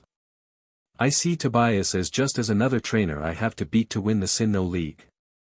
Although, he paused for a moment. No matter how much I tell myself that this is just another one of the league battles I've faced so many times, I still can't keep my mind off it. It's the final after all. It's the first time I am to be in a Pokemon League final. At first, Oak looked at Ash with a bit of surprise before he let out a titter. That's true as well. I can't say I was not nervous at your age at times like these. If even the great Samuel Oak wasn't totally calm at times like these, how can you expect a nobody like me to? Ash joked, raising an eyebrow.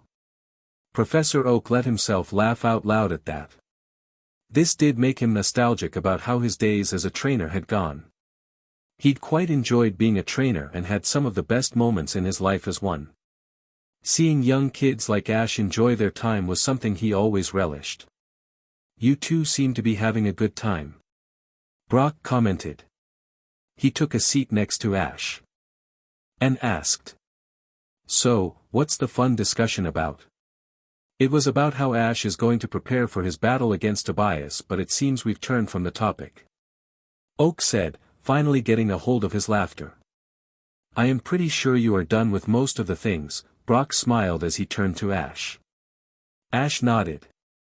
Yeah, most of the things, he admitted, repeating Brock's exact statement. Although there are a few that I still need to work on. I am going to face a trainer who has reached the finals by only using one Pokemon. Who knows what kind of other Pokemon he might have. That's the biggest problem for you, Oak said, his tone devoid of the laughter that it held a second ago. While it's true that Tobias will be guessing about your Pokemon after the semi-final match, the fact is that we don't know about any of his other Pokémon except for Darkrai. Yeah, Brock agreed. For all we know, he might have another legendary or more. Catching Darkrai would have required a team of strong Pokémon on Tobias' side. Ash dryly nodded at the opinions of both Brock and Professor Oak. Ash might have got him a little uncomfortable, but in reality, Tobias still had the advantage. While Tobias could figure out half of his team from the information in the Pokémon League database, he had no way of knowing what Tobias could throw at him since it was the guy's first official Pokémon League. Defeating his Darkrai would be trouble enough, but if he revealed another legendary or two, things might not go the way as Ash planned. That was one of the reasons Ash hadn't come up with a solid strategy yet. He didn't want to go prepared for Darkrai and end up facing something entirely different along with it. He had to make sure he had all bases covered. Even though he'd decided on his team, he still needed to prepare a strategy that he could go by. The battle could be unpredictable, and Ash indeed had the ability to create strategies on his feet, but against Pokémon of the level of Darkrai, that simply wouldn't be enough. A plan that he could follow if he faced against certain situations was essential. What could he have other than Darkrai? Ash muttered, pondering in thought about that very question. Ash, Brock called. Don't worry about what Tobias will do. Just focus on the strengths of your Pokémon. I agree, Oak nodded, folding his arms as he leaned back in his chair. You have Pokémon strong enough to match even a legendary. We've already seen that. That Darkrai of his isn't unbeatable, and I am sure his other Pokémon are the same. Concentrate on what your Pokémon can do instead of using that time thinking what your opponent would. Ash gritted his teeth. He was frustrated that he couldn't do what the professor told him. He knew that was the right thing to do, and that was what he had done in his entire life as a trainer. He'd always believed in his Pokémon instead of worrying about the Pokémon his opponent possessed. However, this time, he just couldn't kill that lingering feeling of nervousness. The scenario of losing here terrified him. The trainer took a long breath and then let out a sigh. I think that's the right way to go as well. He stood up and smiled at the two of his friends that were as close as family to him. I am going for a walk. I need to freshen my mind. Oak grinned at him proudly. That's a good idea. You've prepared enough. You just need to believe in your Pokémon now. Brock too smiled at his friend. Just give it your best, Ash. No matter what happens, we'll always be here for you. Their support really meant a lot to Ash. It gave him great relief to have people like Brock and Professor Oak that he could always turn to whenever he felt the need for it. He was truly grateful for their support. Thanks guys. Ash grinned, took his Pokémon belt and headed towards the door. He still had 4 days left, and if he wasted them worrying about Tobias like this, he might not even survive till the final. Ash gazed at the sea as the cool breeze kissed his skin. He'd felt good relaxing on the seashore. It helped him take his mind off of the final battle with Tobias. He'd been sitting on the sand for almost an hour, and he had to say he quite enjoyed it. He hadn't had the time to be like this for quite some time. His Pokémon journey had taken a lot of his time, and the last time he really relaxed at a place like this was more than a year ago. He stayed like that for several more minutes before he opened his eyes and stood up. He dusted the sand off of his clothes and gazed at his Pokeball belt. Those 6 Pokémon were the ones that he had chosen. Those were the Pokémon that would be shouldering the responsibility of achieving victory in his first Pokémon League. He had chosen those Pokémon after a long time of thought. He had these 6 in mind even before he reached the semifinals. In fact, these were the Pokémon he'd decided to use against Tobias from the time it was revealed that the guy owned a Darkrai. He couldn't be sure if he would be facing him or if he himself would reach the finals, but he'd figured that it would be better to be prepared to face a trainer like him. Unclipping one of the 6 Pokeballs from his belt, Ash gazed at it, and after a few moments, he tossed it up in the air. The Pokémon in the ball materialized and hovered in front of him. Hello, Ash. Darkrai greeted his trainer. Ash couldn't help but chuckle at his Pokémon's behavior. Darkrai hadn't left behind his formal behavior yet. Although he was getting better and more comfortable, as he would say, all the time. He couldn't expect the pitch-black Pokémon to suddenly start behaving differently to the way he normally did. He couldn't imagine himself changing so quickly, so neither should he expect his Pokémon to. That was his psychology, at least. "Hello Darkrai," Ash smiled at his Pokémon and placed a hand on Darkray's shoulder. He gazed at his legendary Pokémon with pride. "Are you ready for the final?" "I have always been ready to battle," Darkrai announced telepathically. Ash smiled at the response he received. "That's good to know. I am counting on all of you to win the Sinnoh League." He grinned for a moment before his expression changed into a serious one. "Do you think we can win?" This time, the dark type gazed into Ash's eyes for several moments before he replied. "If you think we can, then I do believe we can win. You should know that I do believe in you as well as all of my other Pokémon," Ash told him. "I have no doubt about that, Ash," Darkrai said. "The respect your Pokémon give you. And the admiration they show towards you is proof of that." At the mention of his Pokémon's admiration towards him, Ash couldn't help but chuckle playfully. "What about you?" he questioned curiously. "I wouldn't have joined you if I didn't trust you," Darkrai stated in his usual tone, not a thing out of the ordinary. "By the way Darkrai," Ash called as he remembered something that he wanted to discuss. "After the battle, Lance asked me about you and I told him that I'd ask you if you'd want to see him," he informed his Dark-type Pokémon. And Cynthia had walked in on Ash and Lance, so she said that she'd want to meet Darkrai too. "Do you mind seeing them?" Receiving no response from Darkrai for a few moments, Ash frowned. "If you don't want to meet anyone, that's fine as well. I can deny them. As long as you don't have a problem with that, I'll meet anyone," Darkrai stated, still hovering at the same place where he'd first materialized. Ash raised both his eyebrows at what Darkrai had just said.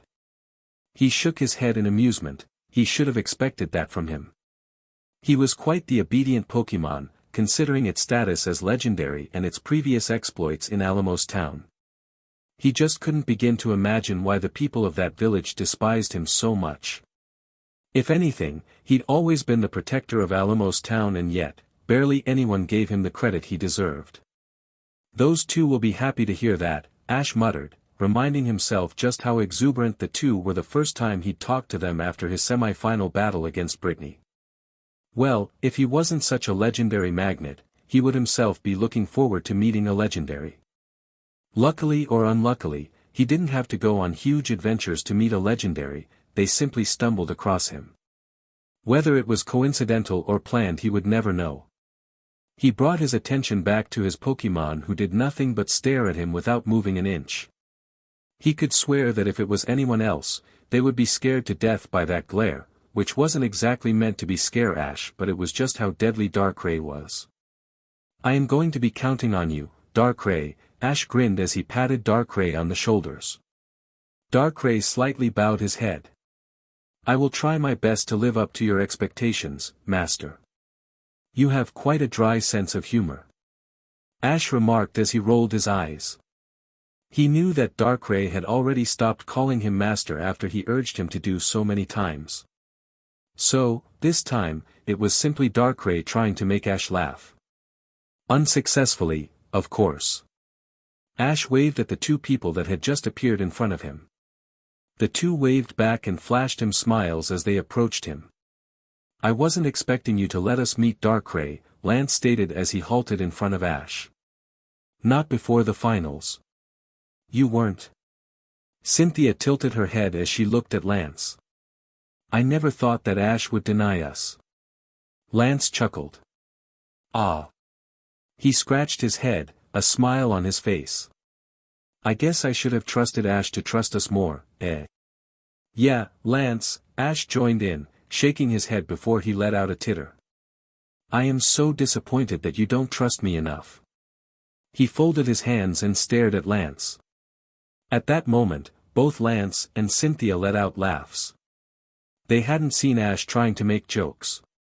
Well, intentionally, anyway. As they didn't stop laughing for another few seconds, Ash frowned. If you keep on laughing like that, I might have a change of mind, he chuckled, fidgeting with the pokeball he had in his hand. As soon as he said that, the grins on the faces of the two champions disappeared into thin air. Their looks now became much more serious. They were looking forward to meeting Ash's Darkrai. It wasn't as if they hadn't met a legendary Pokémon before, both of them had met some along their journey. This Darkrai might be different however. At least, they were told Ash's Darkrai was different from the Pokémon League president. I am not sure this is the best place, Ash observed as he glanced around the surrounding. There wasn't anyone there except for them, but it would always be safer to find a place where they could be sure no one would appear. You have a place in mind? Lance inquired. Ash nodded as he turned to his right and walked a couple of steps. There is a good place that I've found where I could rest alone and no one interrupts, he said, looking back at them above his shoulder. Let's go. Ash's hand held Darkrai's Pokeball as he stood in front of Lance and Cynthia. The two champions appeared somewhat uneasy, if not nervous. It could be because of the terror Darkrai spread during its first appearance in the battle against Brittany. To an extent, even Ash was a bit taken aback even though he was used to it by now, so the ones who hadn't had the luxury of being around his Darkrai would be affected. Ash nodded and simply tapped on his Pokeball and a flash of light came out of it. Lance as well as Cynthia watched with bathed breaths as the darkness Pokemon of Ash's materialized in front of them. He didn't exert the same darkness that it exuded when he was called upon by Ash in the semifinals. That time, he was readying himself for battle, hence that power release, but here, he was relaxed. Lance watched with his lips slightly apart. He was speechless. Watching this Darkrai battle was one thing, but looking at him up close like this was something that made even him shiver. It wasn't just the power or might of Ash's Darkrai that made his hair stand on end. Lance's Pokémon themselves could match that sort of power. It was something else. A much more primordial emotion. Fear.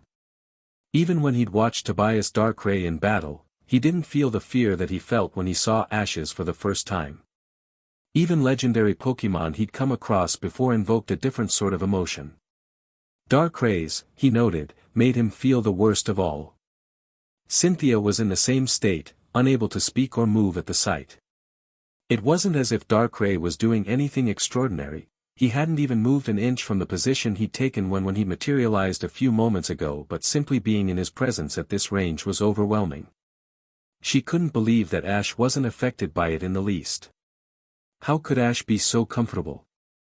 Ash wrinkled his forehead as he realized that Darkrai's instincts had affected the two champions. This had happened before to the two people he'd shown Darkrai to, Professor Oak and Charles Goodshow. And it had happened to him as well when he'd first come across Darkrai. After he'd caught Darkrai though, he hadn't felt the same way. His presence didn't bother him in the least. Was it that he'd become more comfortable being with Darkrai, or was it something that Darkrai controlled? Regardless, he'd expected Cynthia and Lance to be more prepared to see his legendary Pokémon, but alas, they weren't. So much power. Lance muttered, still unable to take his eyes off Darkrai. I can feel the overwhelming power that Darkrai is giving off. Yeah, Cynthia agreed, in no better condition than Lance. It's nothing like seeing it from afar. Ash sighed at the antics of the two champion that he didn't think he would see. He shook his head before he turned to Darkrai. Say hi to Lance and Cynthia. He pointed his hand to Lance and then at Cynthia in an attempt to clarify for Darkrai who was who. Not that he needed to. The champions of Kanto and Johto and the champion of Sinnoh. Straightaway, Darkrai bowed his head slightly and greeted the two. Hello, Mr. Lance, Ms. Cynthia. Ash frowned at the way Darkrai spoke. He noted that Darkrai had just stopped talking formally with him. With all other humans, he would probably speak the same way as he did with him when he'd first joined his team. So, it can use telepathy as well, huh? Lance was slack-jawed. It wasn't as if it was unusual for legendary Pokémon to use telepathy, but it was rare for a Pokémon, legendary or not, to use telepathy unless it was a psychic type. Yeah, Ash confirmed for the Kanto and Johto champion with a nod. You look surprised. At that way Ash said that last statement, Cynthia shook her head after she'd collected herself back. Ash was quite nonchalant about this. Pokémon that could communicate using the human language with such ease weren't seen often. Lance brought himself back to his senses before he spoke again. I am surprised, Ash. While it's true that Pokémon can use telepathy, I have never seen a dark type use it. Neither have I, Cynthia said, her arms folded. Tell me Ash, how did you catch Darkrai? The question was something that hovered in Lance's mind as well. Ash scratched his chin as he smiled awkwardly at the question. How do I put it, he pondered. He then turned to Darkrai as he got an idea. You would be able to explain it to them better, Darkrai. The mentioned Pokémon nodded and turned his deadly gaze at Lance and Cynthia. I joined my master out of respect. Did you? Ash shot the query immediately with a raised eyebrow at Darkrai. That was the prime reason along with the admiration I have for you. The Pokémon said. I don't think respect would be enough for anyone to catch a legendary, Lance stated as he curiously eyed Darkrai, careful enough to avoid his gaze. Not one such as your Darkrai. While I've seen certain mythical Pokémon be very close to some humans, Cynthia began, glancing at Darkrai, then at Ash. That was because those Pokémon had known the humans for a very long time. As for you, I don't think you and Darkrai have known each other for too long, she shrugged before smiling. Unless of course, I'm mistaken. Ash rubbed the back of his head as he placed a hand of Darkrai's shoulder. I didn't have a battle with Darkrai. He simply decided he wanted to come with me. I am not sure of the reason though he always says it's because of respect and stuff like that. We'll leave it at that then, Lance chuckled. If the trainer is you, then I guess I can see that being true. He'd been taking this too seriously and he realized that it was best to just leave it as it was. I hope we haven't caused you any trouble, Darkrai. Not at all. Darkrai still stared at him but he couldn't help it. This was how he normally behaved and he couldn't change that. A glance at the two champions and Ash followed what they wanted and lightly tapped Darkrai with his Pokeball. The Darkness Pokemon was SCKED inside in the ball before Ash clipped it back to his belt. Cynthia and Lance sighed. They had looked forward to meeting the Pokemon but being in his presence wasn't the easiest thing to do. At first, his gaze felt as if it was strangling them but they had felt comfortable after Darkrai eased himself to the two strangers. That's quite a Pokemon, Ash, Lance complimented with a cheeky grin. Definitely, Cynthia joined in but a pout appeared on her face soon enough. Although, I'm really disappointed that you didn't tell me about Darkrai earlier even though you told Mr. Goodshow. Ash shrugged, ignoring the cute expression that Cynthia had on her face. I'm sorry for that, Cynthia. I didn't want to tell about it to anyone, he explained to the blonde. It just turned out that Professor Oak had told Mr. Goodshow about it and I figured that he wouldn't leave me alone until I did show him Darkrai. Lance nodded. That president of ours can be pushy. Though Cynthia wasn't buying that. Fine, I'll take that as you not trusting me, she retorted, folding her arms and looking away. Ash smiled uneasily, this champion wasn't going to be the easiest to deal with. And, he didn't want to upset her. It's not that I don't trust you, but, he paused, unable to find the words to convince Cynthia right now. But what? She demanded. Ash acted as if he'd given up as an idea sparked up in his mind. I wanted to surprise you by using Darkrai in a battle. It wouldn't be much of a surprise if I simply told you about Darkrai. Cynthia eyed him skeptically. It would have been the same. No, Ash defended. And besides, I didn't want to scare you. Mr. Goodshow was quite frightened after meeting Darkrai, you know. At least, I think he was. Just as Cynthia was about to mouth a bag of words, Lance stepped between them. I think that's enough. It happened so it happened. You can't do anything about it, he looked at Cynthia and smiled. Come on, don't act like a child, he smirked devilishly. A child? Cynthia exclaimed as she took a few steps back, realizing how she was acting. I wasn't acting like one. She quickly straightened herself and calmed herself down. Lance grinned. You were, but I'll forget about it, he muttered and looked back at Ash. So, Ash, what kind of a battle should we expect in the finals? Ash raised an eyebrow in interest. What kind of battle? It all depends on what Tobias does. I won't ask you about what strategy you have for the battle, but do you have a plan to take out Tobias Darkrai? Lance asked. For a few moments, Ash thought about the question. Actually, I don't, he answered bluntly. Only if I knew which other Pokémon he had, I might have already made a plan, but since there is nothing known about any of his Pokémon except for Darkrai. You at least have your Pokémon team figured out, I assume? Cynthia inquired, evidently concerned about what Ash was doing. Ash grinned. Come on, he waved her off. You don't think I am that irresponsible, do you?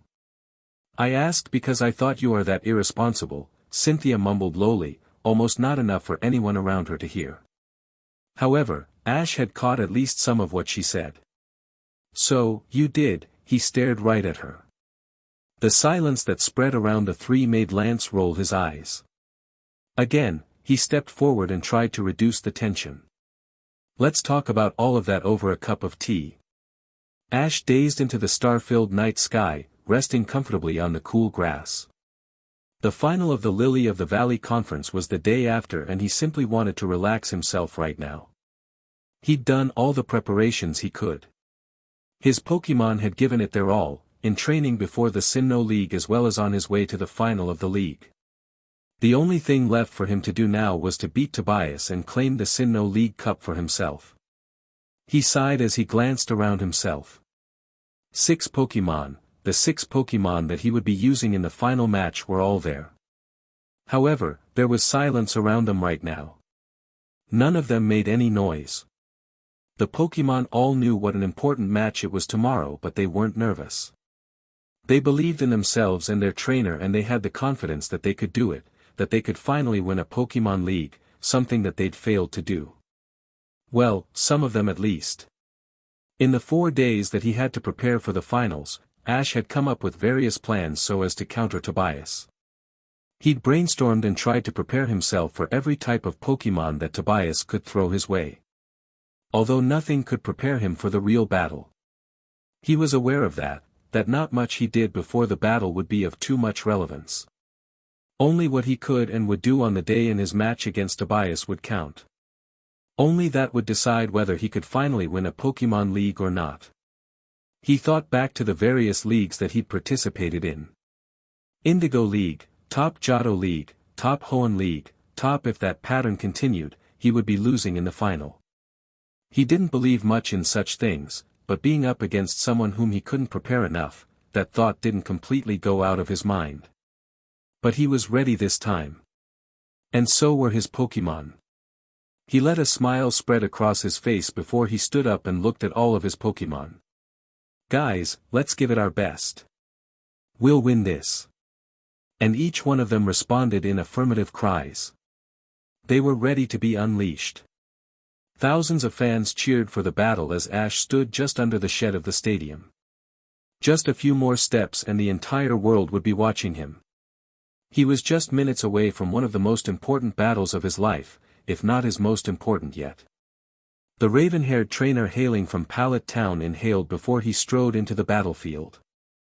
The stadium roared thunderously at the entrance of the 2 finalists. As the 2 took their positions on the field, the crowd began cheering names of either one of them. The 2 competitors smirked as they stared into each other's eyes. Get ready, ladies and gentlemen. The commentator yelled through the microphone. It's the finals of the Lily of the Valley Conference. Our 2 finalists have certainly dominated most of their matches through the Sinnoh League. The red trainer is Ash Ketchum from Pallet Town. As he said that, the crowd cheered even louder and he waited for them to calm down before he spoke again. And the green trainer is Tobias. This promises to be the best battle of this year's Lily of the Valley Conference. Will we get to see the 2 Darkrai in action? We'll find out soon enough. For now, I'll simply hand over the commentary box to the 4 champions that have graced us with their presence. As soon as he finished, the crowd again roared loudly. This time, it was because 4 of the champions, Lance, Wallace, Cynthia and Alder took their seats in the commentary box. The looks on their faces showed just how much they too looked forward to this battle. I definitely didn't expect you to have a Darkrai, Ash. Tobias stared at Ash across the field as he readied his Pokeball, bringing it out of his long cape. Ash stared right back at his opponent. There are still lots of things I can do that you never could imagine. I guess you'll find out about a few of them during the match. Tobias scoffed at the response he received but soon smirked. You can expect the same from me. Thanks for the warning. Ash shot back. Right as they finished their little battle of words, the referee appeared ready to announce the commencement of the match. He raised the 2 flags, one green while one red, above his head and announced. The final match of the Lily of the Valley Conference will now begin. This will be a 6-on-6 battle and both the trainers can substitute Pokémon. Tobias has the first move. He brought the flags down at once. Begin. The trainer who got the first move, Tobias tossed his Pokeball up in the air without any delays.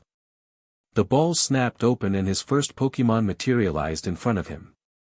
The entire crowd went silent for a couple of moments before they finally buzzed, much louder than they had before. Ash eyed the Pokémon that hovered in front of Tobias keenly. It was a dragon whose lower half of the body was blue with jet plane-like wings and fin-like feet with a red triangular mark on its chest while the upper half of its body was white. Ash simpered as the Latios cooed at his arrival. This was going to be quite the interesting battle. Good thing that Ash had come prepared to face a dragon type. He raised his own Pokeball and his Gabite roared loudly as he glared down at his opponent. You've got courage if you think your dragon type can beat my Latios, Tobias commented and raised his hand. Dragon Claw. Right as those words left Tobias' mouth, Ash countered. Use your Dragon Claw too. Both the dragon's claws enlarged and engulfed themselves in draconic energy. The two cried out and headed at one another, claws pointed upwards and intentions of hitting the other with damage that would give them the advantage. The claws of the 2 Pokémon clashed in mid-air, causing sparks to fly around throughout the battlefield. The 2 roared as they tried to force the other, but after a few seconds of struggle, neither of them could overpower the other. They landed in front of their trainers, still glaring at one another. One attack was all it took for them to realize that they wouldn't be friends, not until the battle was over anyway. They are evenly matched in physical attack power. Ash couldn't help but almost yell, completely astounded. His Gabite's strongest suites were his attack and speed. But what concerned him was the fact that Tobias Latios was able to fend off one of Gabite's strongest physical attack without too much trouble. He'd read that Latios were way better in terms of their special attack than they were while attacking physically. If this was the extent of Latios' physical ability, he shuddered to think how strong the legendary Ian Pokémon's special attack would be. Tobias, meanwhile, simply chuckled. Did you really think that Latios would be so easy to take down? He shook his head in jest. Seems like you've underestimated me. Latios, Dragon Pulse. Dig, Ash calmly uttered. By the time Latios charged the circling dragon energy in his mouth and shot it towards Gabite, the land shark had already made his way under the ground. Tobias keenly eyed the battlefield, trying to get even the slightest bit of hint as to where Gabite might emerge from, and so did Latios. This was his chance. He reckoned that Tobias wouldn't allow Gabite to escape underground once again, and hence, Ash had to make sure that he capitalized. Now Gabite, Dragon Claw. As strong as you can. As soon as those words left Ash's lips, the earth beneath Latios shook ferociously and Gabite, with his enlarged claws that were powered with all of the blue draconic energy that he could gather, surfaced. Tobias smirked. Dodge it, and just as he'd called, Latios comfortably glided out of the way of Gabite's Dragon Claw, much to the surprise of Ash and everyone else present in the stadium. Let's finish this. Dragon Pulse. Ash gritted his teeth, still unable to comprehend how Latios had managed to evade Gabite at such a close distance. He didn't have any time to be surprised though. With no time to think of his next move, he hastily yelled. "Intercept with your own Dragon Pulse." In the very next instant, Dragon Pulse from Latios headed straight towards Gabite. He'd attempted to shoot out his own Dragon Pulse as fast as he could, but Gabite simply didn't have enough time, not enough to get out of the way, nor to counter with his own attack. A loud shriek of pain escaped as the pulsating energy landed right on Gabite's chest. His body rammed on the ground, amplifying the pain that he felt. "Gabite," Ash murmured. Somehow, Gabite managed to pick himself up and shakily stand up straight. However, it was evident that this battle wouldn't last long at this rate. Ash had expected Tobias' Pokémon other than Darkrai to be strong, but this was still far too much. At the sight of Gabite still seemingly able to fight, Tobias' eyes widened. "It can still get up," he exclaimed, before a smile covered his features. "I must commend you for raising such a fine Pokémon, Ash. Most Dragon-type Pokémon at the level of your Gabite wouldn't be able to move after taking a direct hit from Latios' Dragon Pulse, let alone stand up." He slowly lifted his hand, his index finger pointing at Ash and Gabite. "You've certainly got a determined Gabite. But that won't win you this fight." His tone suddenly changed to a more serious one for the first time. "This time it'll be over, Luster Purge." Latios opened his jaws wide as white sparks formed and gathered in his mouth. In just a second or two, a pink energy ball had taken shape. On the other side of the field, Gabite turned to look at Ash. His eyes narrowed as soon as Ash made eye contact with him, and the dragon roared mildly. Ash raised an eyebrow at the gesture, unaware of what it meant. It didn't take long for him to understand though. Gabite's body had begun to sparkle, a shiny light engulfing him. As the entire stadium watched in awe and surprise, Gabite's shape started to change, his head, arms and tails going through the most significant changes. The light that had surrounded evolving Gabite hadn't died down yet, but the changes that his body had gone through due to the evolution weren't hidden. Meanwhile, Latios didn't care if Gabite was evolving. The legendary Pokémon didn't show any surprise or hesitance even though his opponent was going through such a prominent change. He carried on his attack, the orb that had formed in his mouth changing into a pink beam, which he aimed at his opponent. "Gabite's evolving." Barry clenched his fists. He jumped out of his seat in excitement and stared at the ground in amazement, just like a lot of spectators. Dawn, meanwhile, clutched tighter onto Piplup, unable to move as she gazed at the Pokémon which she'd observed from the time he was a Gible evolve into his final form. Brock's narrow eyes narrowed even more, a proud smile masking his face. Gabite was already strong enough to evolve before this match, he stated, the people around him listening intently while also paying attention on the field. All he needed was wanting to desire a power stronger than what he could achieve as a Gabite. A nod of agreement from Professor Oak followed. Perched up on Oak's head, Pikachu's attention never wavered from the field. He was far too excited to see one of his teammates evolve to do anything else. Ever since he was a Gible, Pikachu had been the closest to him of all of Ash's Pokémon. Gabite knew that it wasn't gonna win as it was, Alder grinned in the commentary box. He always liked comebacks and also, he knew that a Garchomp evolved from a Gabite as strong as Ash's would definitely give even Tobias Latios a tough time.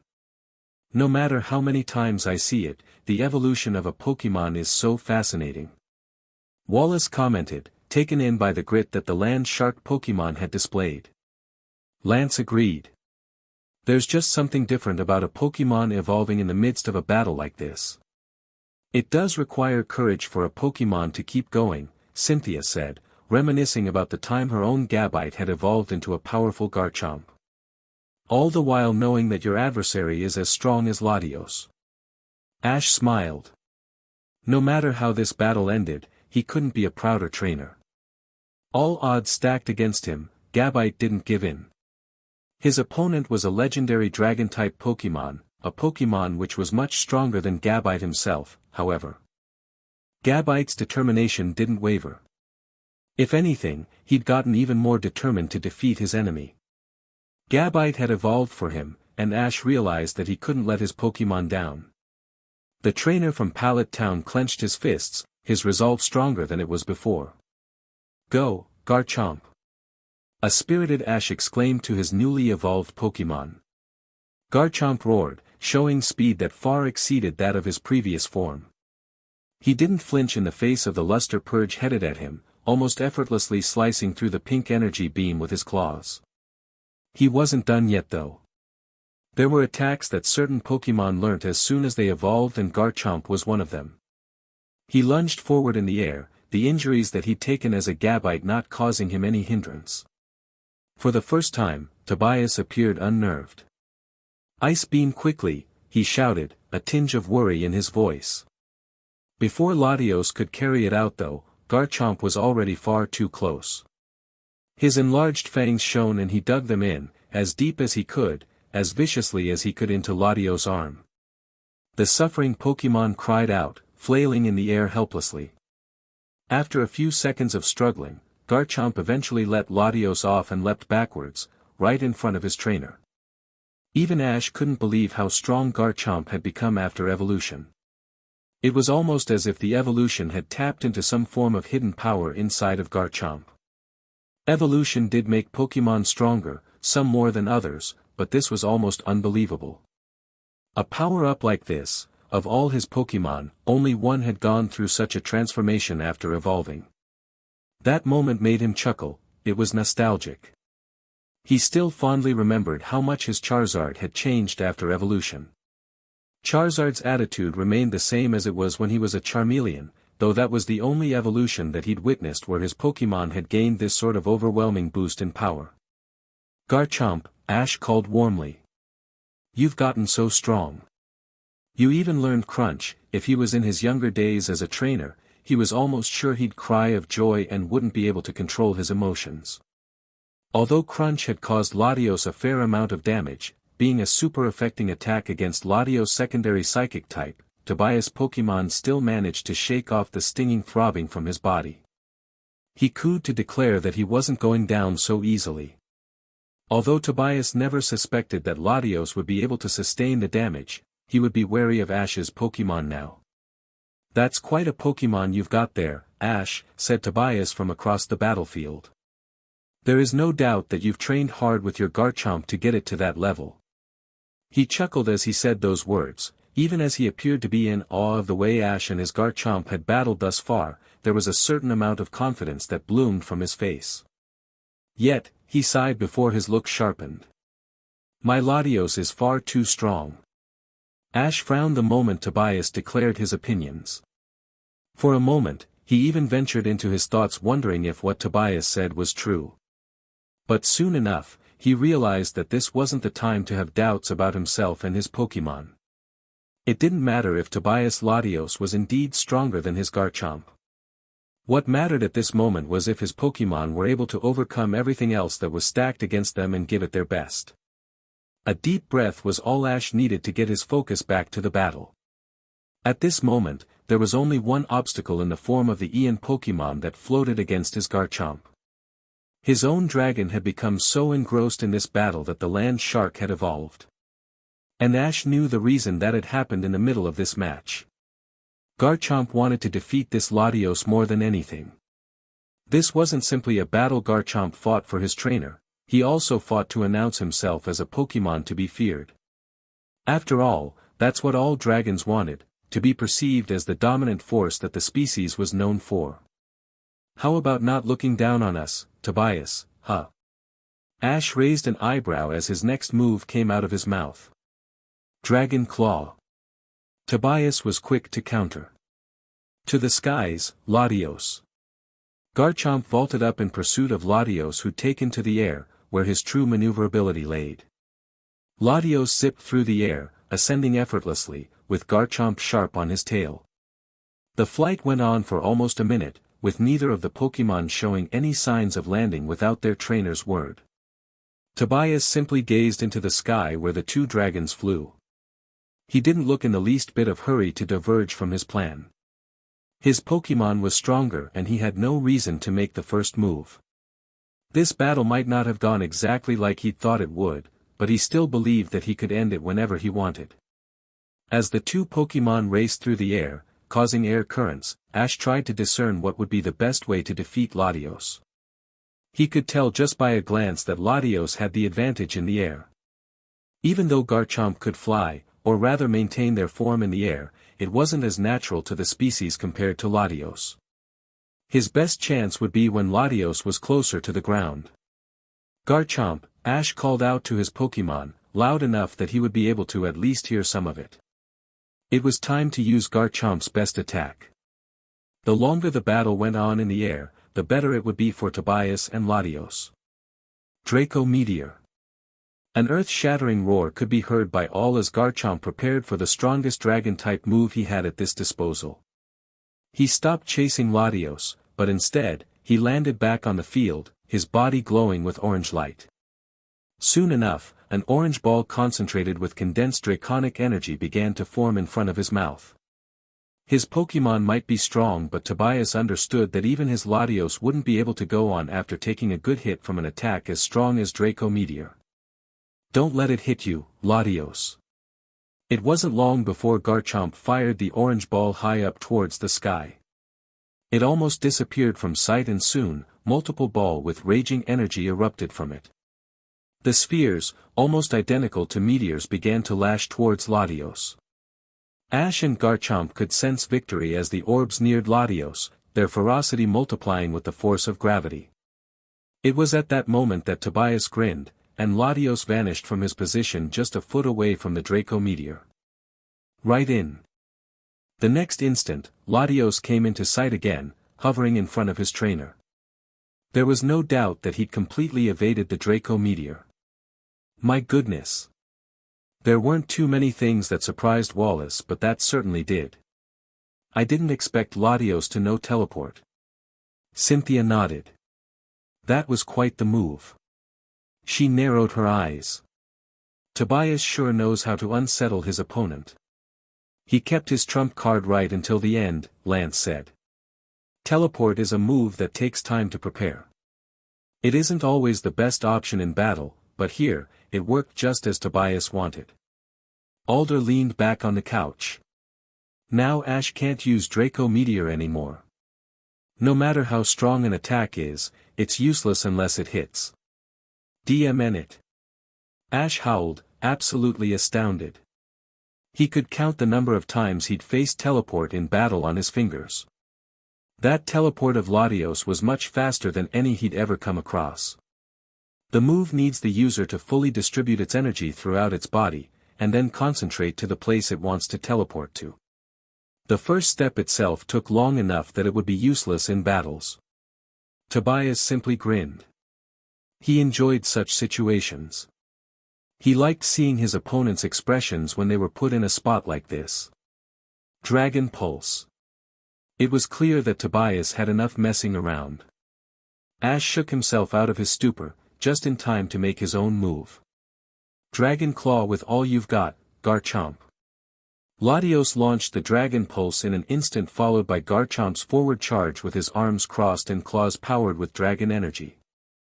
The Dragon Pulse struck Garchomp first, and the attack clearly slowed down Garchomp. But he didn't stop. Even though he was covered in cuts and burns, Garchomp gave it all he had and slashed Latios with his claws. Both the Pokémon had taken severe damage, the wounds on their bodies suggesting the same. It was all down to who had the better endurance. And in that case, one Pokémon clearly stood ahead of the other.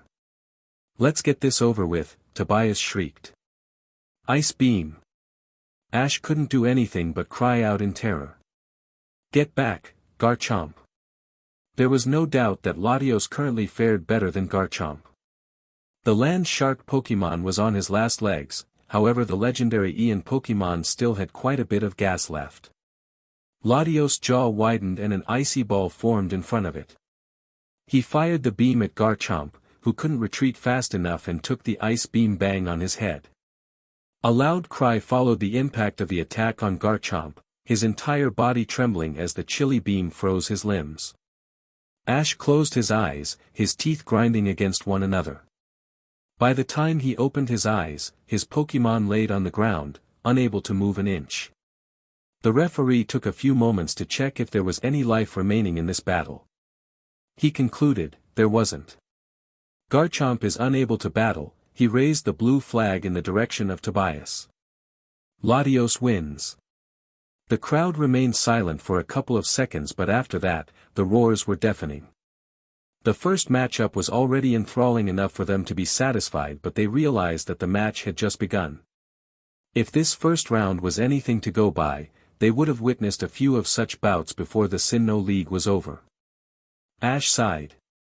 We couldn't win, after all, he mumbled under his breath and raised Garchomp's Pokeball forward. You were too good, Garchomp. I'll make sure to not let your efforts go to waste. Latios was just too strong for Ash's Garchomp, Lance smiled wryly. Being a Dragon Master, the battle that he'd just witnessed and the way the two dragons fought, he remembered that this was the reason he'd chosen to specialize in Dragon-type Pokémon. Their tenacity and drive to be the conquering forces paired with the strength they possessed, it was no wonder most Dragon-type Pokémon were considered naturally stronger than other types. Regardless, what we got to see was fantastic. Being the character that he was, Alder took this chance to have a hit on Lance. Two dragons matching themselves hit for hit, he turned towards Lance and much to the Dragon Master's annoyance, wrapped his arm around his fellow champion's neck. You may look calm right now, but I'm sure your heart's totally throbbing right now, isn't it? Wallace let out a snicker. A fight like that would have anyone's heart racing, not least that of a Dragon Master like Lance's. Cynthia couldn't help but shake his head at the antics of the men besides her. She cleared her throat, getting the attention of the other three, and tried to get back to the match. It'll be interesting to see what Ash does now. He can't let himself fall behind in this battle. Her eyes narrowed as she continued. The lack of information about Tobias' other Pokémon just makes this match even more heavily favored towards Tobias. Indeed, Wallace nodded. Ash has his work cut out. Ash gazed at the Pokeball that he'd just taken out of his belt, his expression completely different from the one that he wore through the battle between Garchomp and Latios. There would be no longer a need for him to be the one to think inventive moves to make up for difference in level, as it was between Garchomp and Latios. Moreover, Latios' injuries meant that he had the opportunity to even the score quickly. He wouldn't let this go to waste, not after Garchomp had put every ounce of his power and spirit into getting his opponent in the shape that he was in now. I never thought that my Latios would be brought in a condition like this, Tobias shouted from the opposite side of the field, a smug grin on his face. Not by another Pokémon of yours other than Darkrai. Ash let out a chuckle. Tobias was in for a surprise if he thought that Darkrai was his only Pokémon with that kind of power. He didn't bother replying to his opponent's taunt, instead just waiting for the referee to give the signal. As soon as he did, Ash lifted the Pokeball in his hand. As the Pokeball snapped open, the red light formed the shape of another dragon, one much taller than Garchomp. As the light died down the next second, Ash's first Fire-type Pokémon was on display. His sharp eyes instantly sighted the floating Latios, and he gave his opponent the deadliest glare. Upon the return of a stare from Latios, Charizard flapped his wings, cutting through the breeze. The stadium was already enveloped in heat, just through the simple effect of Charizard waving his wings. Charizard wouldn't let another Pokémon, not least a dragon, look down on him. Not unless it could give him a tough fight. From what he saw of Latios, he was already injured, and he didn't think that the dual dragon and psychic type was capable of giving one to him. Not in the condition that he was in at that moment. From the moment he laid eyes on Charizard, Tobias could tell that he was strong. Perhaps even stronger than Garchomp. Either way, this time he was the one who couldn't let the battle drag on. Latios wasn't exactly struggling to be out there, but he was tired. Regardless of that, he had enough stamina and endurance to keep going, till the end of this battle, at the minimum. He'd decided to call Latios back after this match. The referee had already given the signal to start, but Ash hadn't made a move. Tobias didn't mind going first this time. Luster Purge. Latios shrugged off the staring match with Charizard and began to charge the orb of pink psychic energy in his mouth before firing his attack in the form of a beam. Flamethrower. Ash commanded. He was calm. He knew just how strong his Charizard was, and also that Tobias was underestimating him. There was no way that Latios could defeat his Charizard in the condition he was in. As the Luster Purge closed in on him, Charizard called forth his fire energy and launched a fiery stream at his foe. As the two attacks met, the attacks tried to overpower each other. However, it didn't take long for one of it to cut through the other. Much to the surprise of Tobias and almost everyone present, Charizard effortlessly overpowered Latios' Luster Purge. There wasn't any time for a stunned Tobias to counter, nor there was any for Latios to do anything himself. The flames hit Latios and engulfed his body as he screeched out. Ash wouldn't give his opponent any time to recover. Now Charizard, he called sternly. Dragon Claw. Charizard roared, took flight and headed right at the miming Latios, who still hadn't completely snapped out of the flamethrower. Tobias' eyes widened at the sound of Ash's voice. All this was happening too quickly. His best bet would be to call Latios back, and save him for another battle. The mystery trainer raised Latios' Pokeball. But before Latios could be safe again inside his Pokeball, Charizard had already slammed his Dragon Claw into the Ian Pokemon. Latios thudded into the rough field, crying out in anguish, the Dragon Claw dealing super effective damage to him. Tobias couldn't believe his eyes, his Latios had been knocked out. Surely the damage from Garchomp wasn't enough to push him so far that he couldn't counter his enemy. No, that wasn't it. Tobias shifted his gaze to Charizard, who just stood his ground in front of Ash, ready for anything that he could throw at the fire dragon. Meanwhile, the referee judged the battle over. Latios is unable to battle, he raised the red flag in Ash's direction. Charizard wins. The crowd was stunned silent, the battle had ended far too quickly.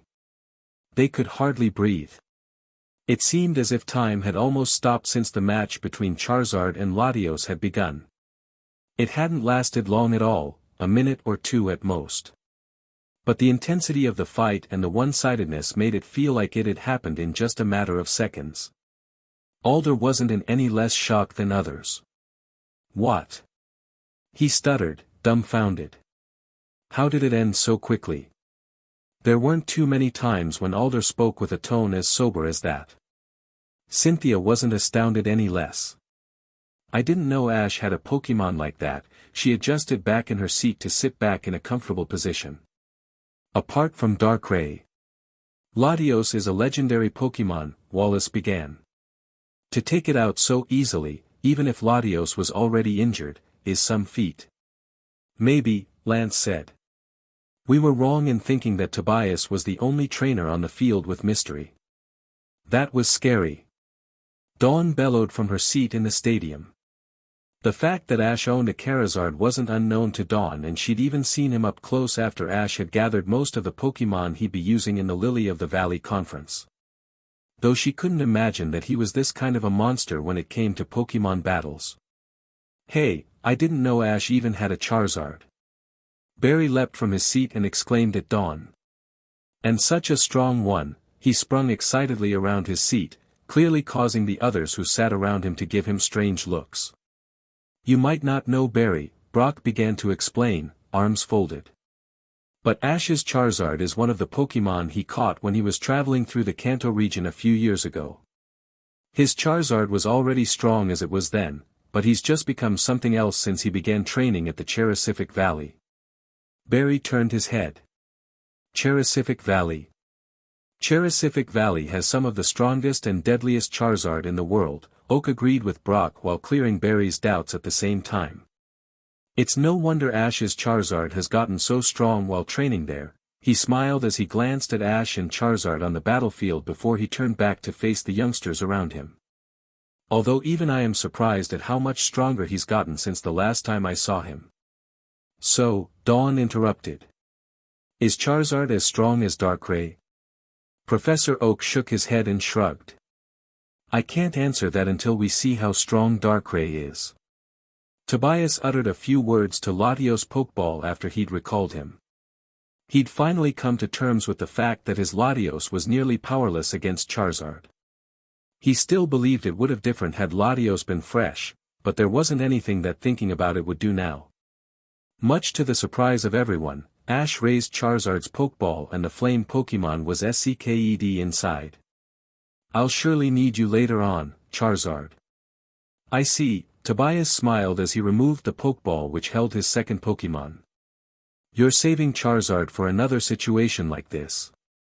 "Not a bad idea." Ash shook his head.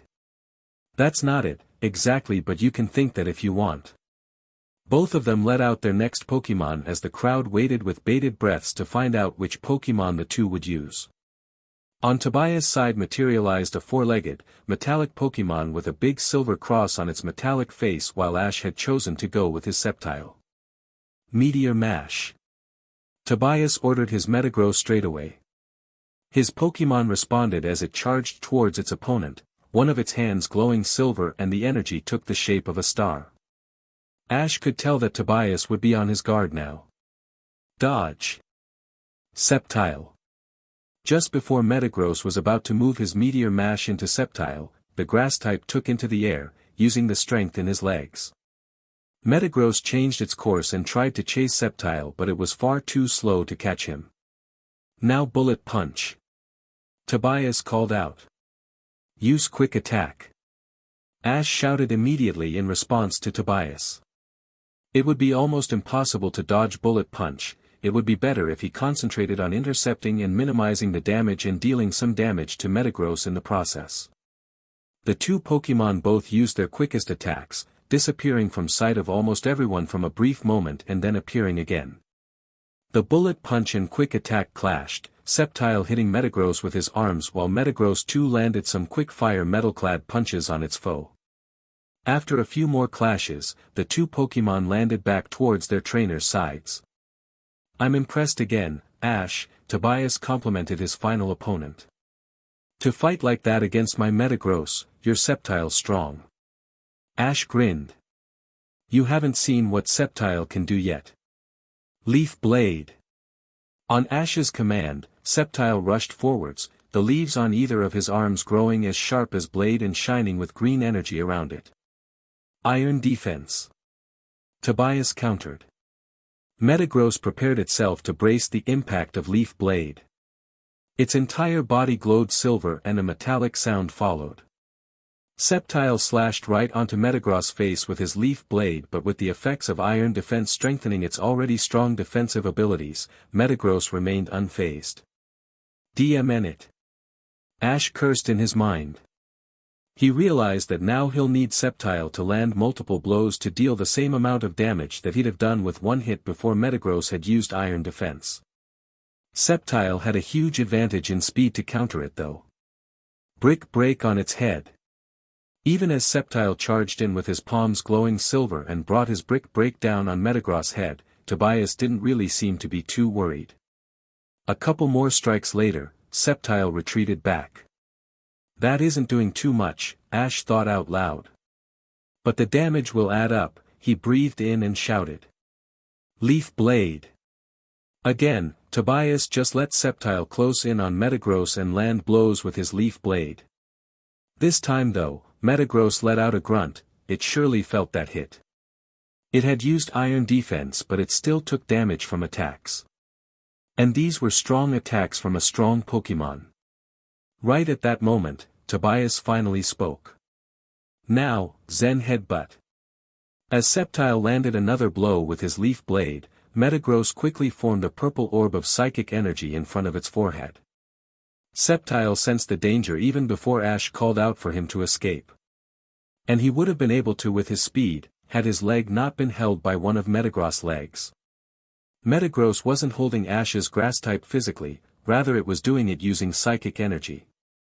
As the purple orb became powerful enough, Metagross brought down his head and slammed the Zen Headbutt right on Sceptile's chest.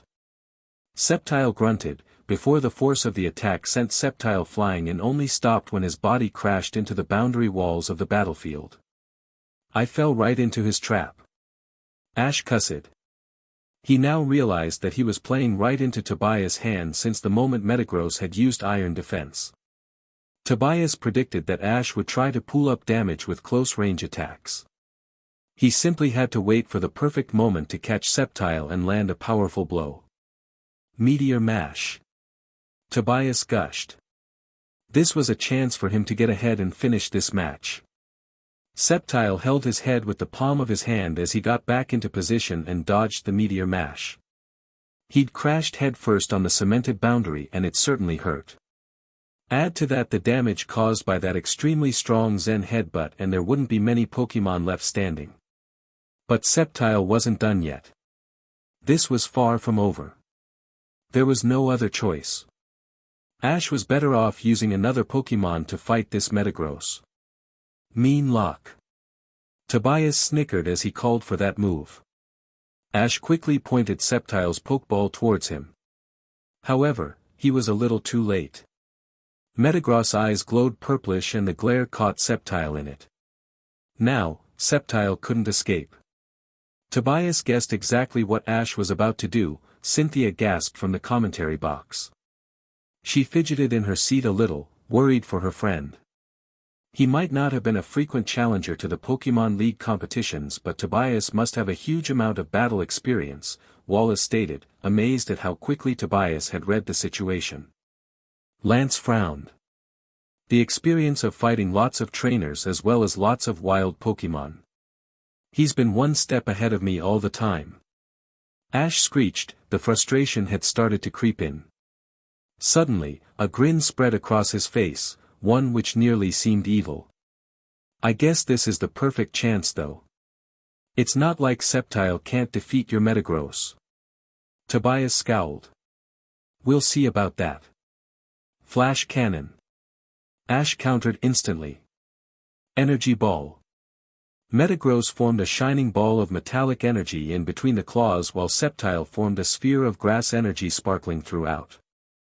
The two fired their attacks, which met in mid-air and formed a dust cloud. Use Quick Attack to get close and then Leaf Blade. Ash shouted. Wait for it and, Tobias sternly voiced. Use Meteor Mash. The dust hadn't completely cleared yet and Sceptile flew from one corner to another with his Quick Attack, closing in the distance between the two.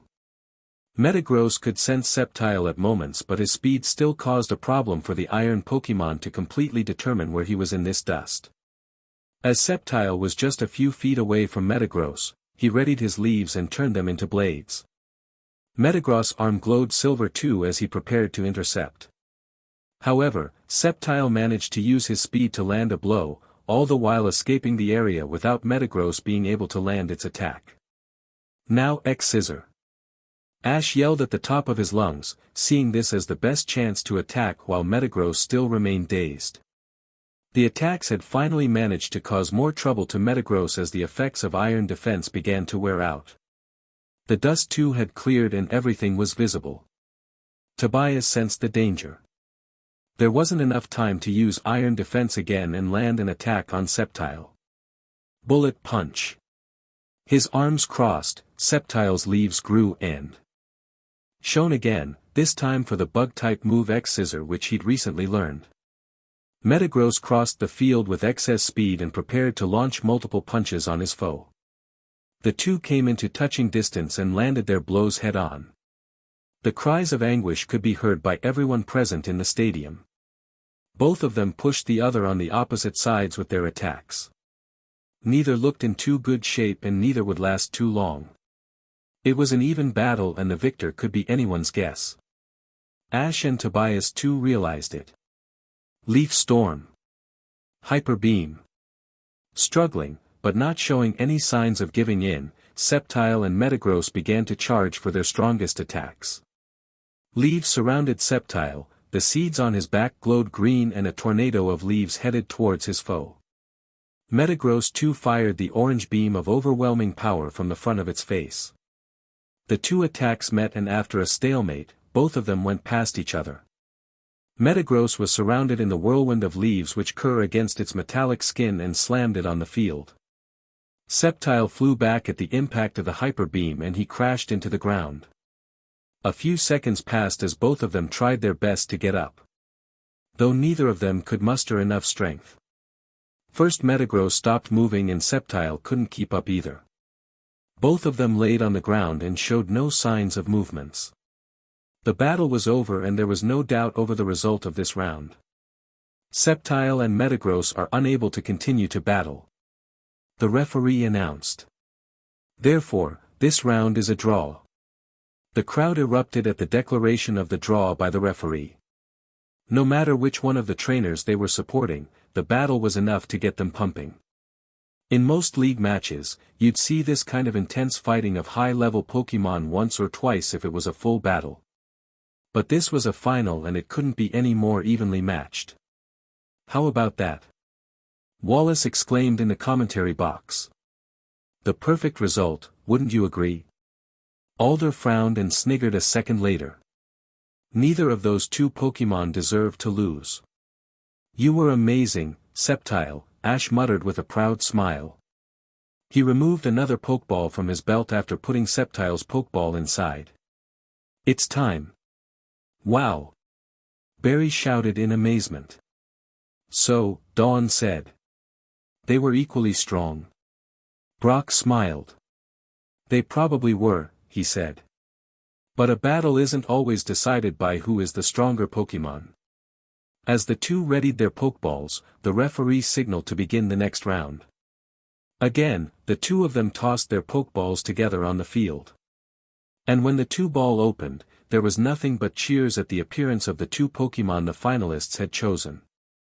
Tobias had chosen a bird Pokémon that was predominantly covered in yellow, spiky feathers. It had a thin, long orange beak and black feathers on the back of its body and tail. Its sharp eyes were encircled in black and electricity zapped throughout the spiky body of the flying creature. It buzzed creakily and took flight, sparks crackling around it as it took to the air and freed its wings. Ash's choice of Pokémon wasn't any less spectacular. He'd chosen his fire type with metal on parts of its body. The Lava Dome Pokémon relaxed himself into his surrounding and let out a roar. The wait for his debut was over. The two legendary Pokémon, Zapdos and Heatran, glared at one another, neither of them blinking even once. Who would have thought? Tobias chuckled, half surprised. He wasn't totally baffled because of the previous two rounds where things hadn't gone exactly as he'd planned or hoped. At this point, I don't even know if your Darkrai is the Pokémon that I should be waiting to battle. The magnificent form of the legendary electric-type Pokémon Zapdos had caught Ash in its awe.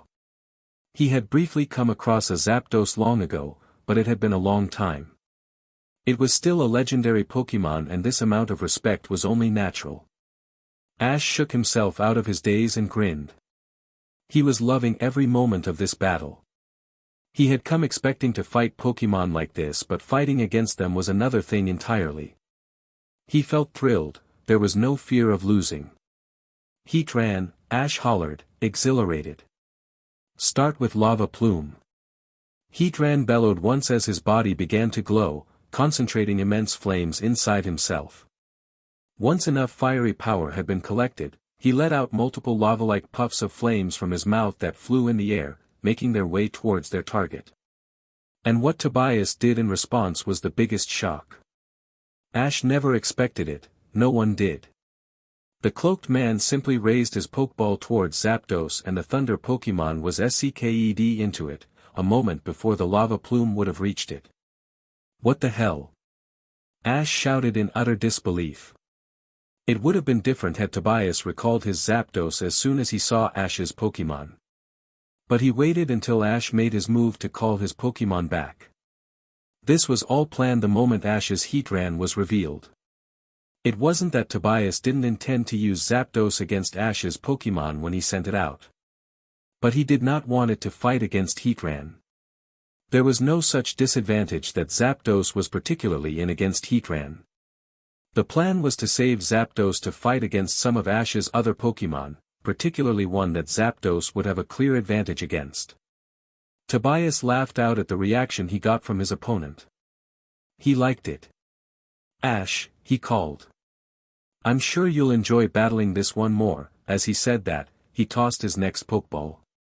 And the Pokemon that was the face of the year's Lily of the Valley Conference made its appearance. Eventually, Ash composed himself. There was no rule against changing Pokemon during battle. Either of them could make as many substitutions as they desired. He smiled at his fellow finalist. "It's finally your Darkrai, huh?" he asked and got a smirk in reply. "Magma Storm." "Dodge," was the only word Tobias called, so confident was he in his Darkrai's abilities. Heatran didn't budge from his spot on the ground as he widened his mouth and formed a spiraling magma inside of it. The stream of magma headed right towards Darkrai, who stayed still in front of Tobias before finally making a move to the left to evade. As the magma storm spiraled around him and surrounded him, Darkrai made use of his superb maneuverability and managed to escape the signature move of Heatran. Ash had seen enough. He didn't hesitate to raise Heatran's Pokeball and recall him. Clearly, Darkrai would be at an advantage against long-ranged moves at Heatran's speed. Long-ranged moves were the Lava Dome Pokemon's specialty, after all. Moreover, he'd chosen a Pokemon specifically with a battle against Darkrai in mind. He wasn't sure if the Pokemon would be able to defeat Darkrai, but he would give Tobias Dark-type a run for its money. The fifth Pokemon of Ash's was revealed when he tossed up his Pokeball. "Infernape, Mach Punch, go." "Dark Pulse," Tobias said to his Pokemon. As soon as he materialized, Infernape knew what he had to do. He vaulted forward and almost became impossible to follow with the human eye. Darkrai could see Infernape coming though, and it had already made a chain of dark energy in between the palm of its hands. Mach Punch was too quick, even for Darkrai though. It hit him right in the middle of its belly, a cry followed and the Dark Pulse simply went awry. "Flamethrower," Ash said as soon as Infernape had finished his Mach Punch. Even though Darkrai had taken a direct hit from a super effective attack, Tobias wasn't bothered, not yet. "Dodge and use Dark Void." Infernape fired the Flamethrower as fast as it could, but Darkrai's speed wasn't to be underestimated. It evaded the Flamethrower effortlessly and made a ball of dark energy in its hand. As soon as it was big enough, he let it flow towards Infernape. The Flame Pokemon though was alert enough and managed to avoid it, hence still having his consciousness. Dig and then Mach Punch. He didn't want to use Mach Punch too much. Although it was an extremely agile attack, using it excessively against a Pokemon as sharp as Darkrai wasn't the greatest idea. "We're not letting it get underground," Tobias said. "Darkrai, Dark Pulse." Tobias though had underestimated how fast Infernape was. The Mach Pokemon had already made a path underground before the Dark Pulse reached it. "Dark Pulse in the hole." Tobias pointed his finger towards the hole in which Infernape had dug through. Darkrai followed its instructions without delay as he fired the chain of dark energy inside the hole that Infernape had dug through. The ground beneath Darkrai shook, and right then, Infernape emerged from underground, his fist covered with silver light. And even though Infernape had been wounded on its back because of the Dark Pulse that his foe launched underground, Infernape fought through it to strike Darkrai again with Mach Punch. Those two strikeys from Mach Punch would have taken a toll on Darkrai, Ash reckoned. Mach Punch wasn't too strong in terms of its power, but it was still a super effective move against a Dark-type Pokemon. And Infernape's Mach Punch wasn't weak either. Close combat. Infernape took a boxing stance before he leapt towards Darkrai, focusing solely on attack. Tobias understood the consequences of a direct barrage from close combat. He wouldn't even risk Darkrai getting hit by it. Psychic before it reaches you. As Infernape charged in, Darkrai's eyes glowed pinkish purple and it caught a hold of Infernape. Infernape found out that he'd lost control over his own body, although he struggled to break free from Darkrai's hold. He hadn't lost total control over his body yet, and managed to still charge forward, albeit struggling to completely break free. Darkrai wasn't about to let Infernape out of its grasp easy though, it strengthened the attack and eventually, got full control over the fire-type's body. "Infernape!" Ash cried in worry. He was right to be worried because that was a very effective move against a fighting-type Pokémon. He breathed a bit easier when Infernape rose up and stood his ground. There wasn't much time that Infernape would hold on though. Use Flare Blitz with everything you have. Use Psychic again to hold it. Tobias yelled. Again, as Infernape charged at his foe with his body covered in orange flames, Darkray's eyes glowed with psychic power. The flames surrounding Infernape turned light blue in color as he launched himself full throttle. By the time Darkrai managed to get the psychic hold on Infernape though, it was already too close. And this time, Infernape came way better prepared. With everything he had, Infernape broke free of psychic and crashed into Darkrai. A second later, red sparks jolted through his body, signifying the recoil that he took. Dark Void. Tobias ordered. Dodge it, came Ash's counter. Even after having been hit by a powerful attack like Flare Blitz, Darkrai still showed no signs of being anywhere close to its limit. It had wounds on its body, yes, however, there weren't any signs that it couldn't keep up. Still as agile as when it first started the battle, Darkrai made the black ball of drowsiness inside the palm of his hand. Infernape had already distanced himself from Darkrai, however, that didn't prove enough, as this time, the Dark Void completely engulfed Infernape, and as a result, the Fire-type fell on the ground, asleep. Tobias gave his next command instantly. Dream Eater. Those two words stung Ash as he observed with wide-open eyes. Darkray's eyes glowed red and a shadow self of Darkrai oozed through the wind and then through the sleeping form of Infernape. Dream Eater, an attack that didn't only do massive damage to the sleeping Pokémon that were its target, but one which also heals the Pokémon which used the move. It was deadly, and Infernape was at its receiving end this time. For a brief moment after he was struck with Dream Eater, Infernape stood up, staggered.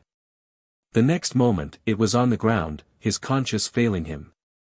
That was all the battle Infernape would do for the day. The referee realized that the round was again over. He raised the blue flag towards Tobias and announced. Infernape is unable to continue to battle, Darkrai wins. As he relaxed his hands, he concluded in the mic, as 3 of Ash's Pokémon have been knocked out, there will be a 15 minutes break. Ash sighed as he recalled his fallen Infernape back to his Pokeball. He'd done well, and although Ash had hoped to do more to Darkrai with his Infernape, he'd chosen Infernape as one of the Pokémon for the final, especially to counter Darkrai with Infernape's type advantage. There wasn't much more Infernape could have done. Tobias had prepared his Darkrai to face Pokémon that were strong against Dark-type. And also, Darkrai was much stronger than what he'd shown in the previous league matches. The 4 champions in the commentary box sipped their drinks. Even they needed some refreshments after commentating on a battle of the intensity as the Sinnoh League final. Their throats sure needed a break. Professional commentators themselves would find it difficult to keep going at that rate. The champions had tried their best to bring the battle to the people around the world as best they could, not that a match of this significance needed something more. Of the 4 Pokémon that Tobias has used today, 3 of them are legendary, Lance said as he placed the empty cup of tea on the table. It's difficult enough to catch one of such Pokémon, and he's managed to get 3. He could still have more, who knows? Alder said with a bite of his sandwich in his mouth. Wallace nodded. It's amazing enough if someone is able to come across so many legendary Pokémon, he sighed, his fingers laced. Managing to catch them, he paused and glanced at Tobias sitting on a chair on the battlefield. How did he manage that? It's not that difficult if he went looking for them, Cynthia interrupted and gained the attention of her 3 fellow champions. She blinked at the surprise shown by the 3 men before she waved a hand. It still would have been a challenge to catch them, but just think about it. Cynthia's words had the 3 men in the room lost in thought. A legendary capture remained very rare, but had they put their mind to it, they knew that it wouldn't be impossible for them to get their hands on a few legendary Pokémon. It would be tough, first locating them and then managing to seal them in their Pokeballs. However, they could confidently say that it wouldn't be out of the reach of trainers of their caliber. Of course, they would never try that. Better than anyone else in the Pokémon world, these Pokémon masters knew that the status of a Pokémon didn't decide its strength. There was much more to it than that. Some of their Pokémon would have no trouble in taking on a strong legendary Pokémon and coming out victorious. Meanwhile, everyone in the stadium dispersed, rushing to the food stalls to get themselves ready for what was to come. The anticipation around the arena was vibrant. The final of a Pokémon League would have them excited enough already, but from their knowledge, they would be witnessing some battles between legendary Pokémon. The younger audience simply didn't leave their seat. They were too busy admiring the battle and the trainers of such Pokémon, that hunger wasn't something that troubled them. Dawn, Brock along with Barry and Pikachu too, made their way outside to have a quick snack. Professor Oak though, didn't get to have that luxury. His exploits in the field of Pokémon science was well known and so was he. There were quite a few people who'd approached him as soon as the break in the battle started. Most of them were either trainers, or researchers, or journalists. And being the kind of person Professor Samuel Oak was, he couldn't just say no to their question. This happened quite often with him whenever he traveled around at densely populated places. He was used to it. And he'd already told Brock to bring him something to eat, aware that 15 minutes wouldn't be enough time to answer the doubts these people who'd surrounded him. Perched up on the chair that had been provided by the officials, Ash gazed into the sky, ventured in thought. He had 3 Pokémon left while Tobias had. Although Tobias Darkrai had fought against Infernape, it didn't look too phased, and the last Dream Eater to finish that round surely healed it, even if by a little bit. He had 3 Pokémon left, and the only Pokémon he hadn't used was his last one. Although Charizard and Heatran were still fresh, it didn't change the fact that Tobias could now have a plan in mind. He still had 2 Pokémon that he hadn't revealed yet. And Ash had no idea what they could be. It would be too naive of him to predict anything at the particular moment. It was almost time for the match to resume. He grabbed one of the drinks on the table placed beside of him and took a sip. He would be the one going first in this round. That meant that Tobias even had the advantage of knowing the Pokémon he'd be using, and he could consider his options. That gave Tobias a huge advantage in a battle he already was ahead in. Ash was determined though. He had to get such negativity out of his head. His remaining 3 Pokémon were anything but ordinary, and thus, such things meant little. As the announcement ran through the arena that the battle was about to start, people swarmed in and stuck to their seats. Everything in readiness, including the 2 finalists. The referee raised his hands and shouted for the battle to begin. A Pokeball was tossed up by either trainer, Ash's Pokémon revealing itself a few moments before Tobias. Ash's Heatran roared, his fiery body emitting smoke. On Tobias' side though, a Pokémon which Ash had never come across before materialized. It was a 3-headed, draconic Pokémon with blue body which also had purple stripes. It had 6 thin, black wings that ended on its back. The 2 heads on the side flung about while the bigger, dark blue head in the middle set its black eyes on its opponent. Ash raised his eyebrows at the Pokémon Tobias had chosen. It wasn't a Pokémon from the regions he'd visited thus far, that much was for certain. Just at that moment, Ash remembered something, that Professor Oak had updated his Pokédex when he'd arrived. He could recall that the professor said something about the addition of Pokémon from the Unova region, a region that the old man wanted Ash to visit next. Ash grabbed his Pokédex from his pocket and pointed it towards the Pokémon which he failed to identify. Hydreigon, the brutal Pokémon. The heads on Hydreigon's arms do not have brains. It travels skies on its, and anything that moves in its path seems like a foe to it, triggering its rage. So it really is a Pokémon from the Unova region, Ash mumbled to himself, his eyes fixated at the Pokédex's information about Hydreigon. The Pokédex went back inside his pocket as he shifted his gaze to Hydreigon and Tobias.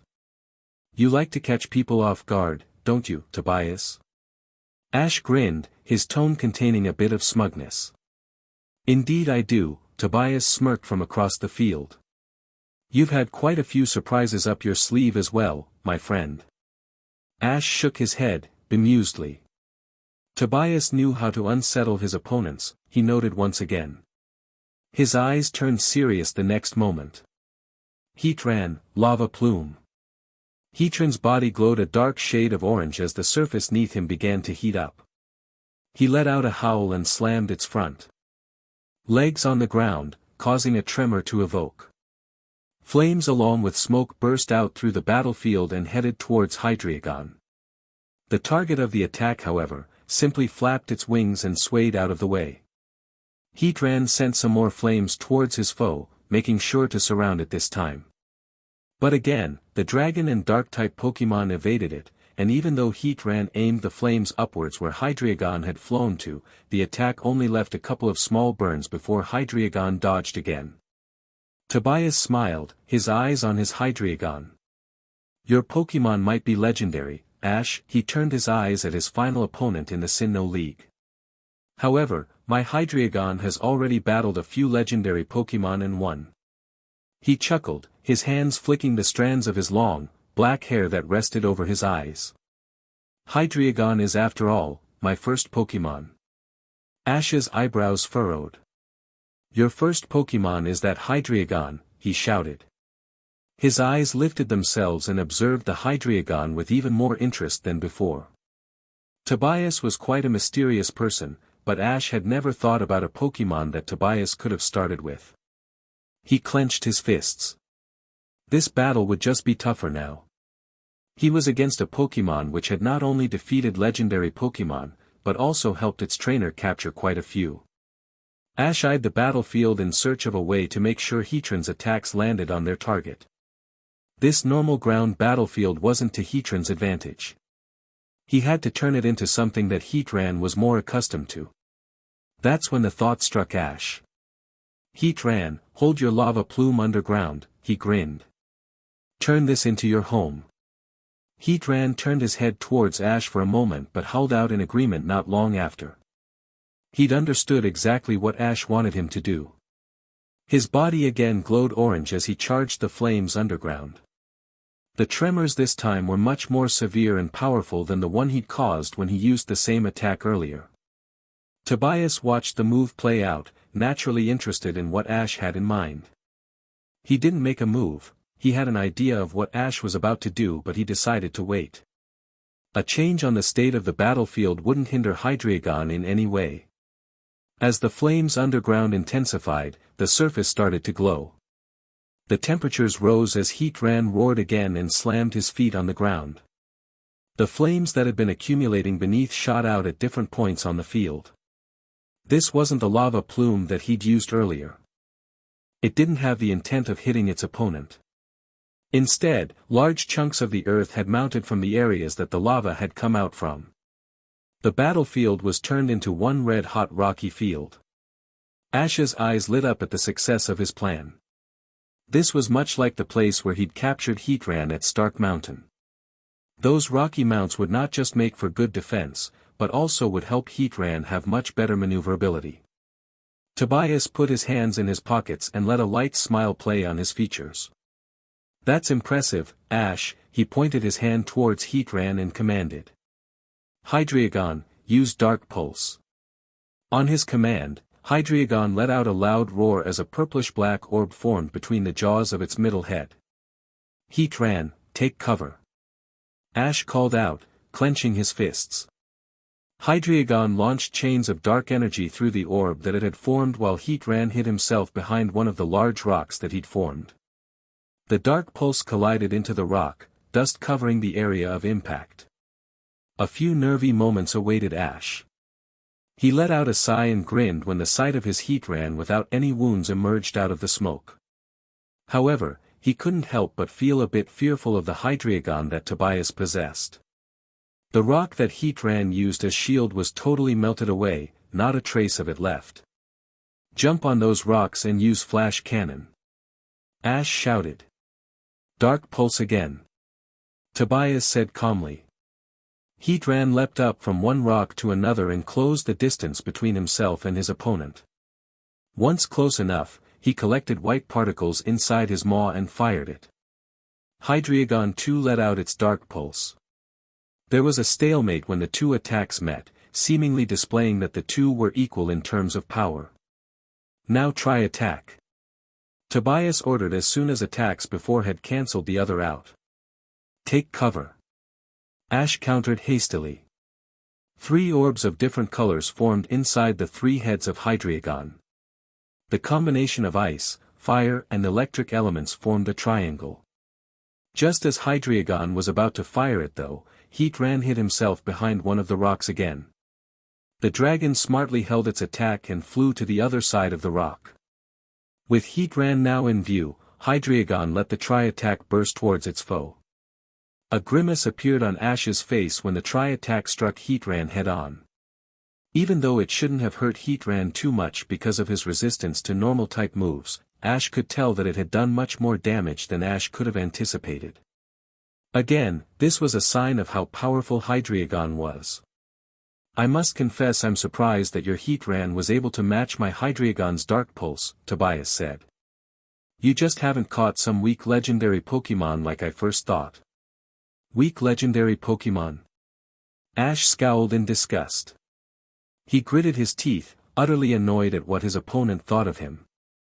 The arrogance of the man was enraging to him. I wouldn't have reached the final if any of my Pokémon were weak. Tobias shrugged, ignoring Ash's words and instead looking at the 2 Pokémon roar at each other. Dragon Pulse. There wasn't any time for Ash to be mad at a guy who didn't respect him.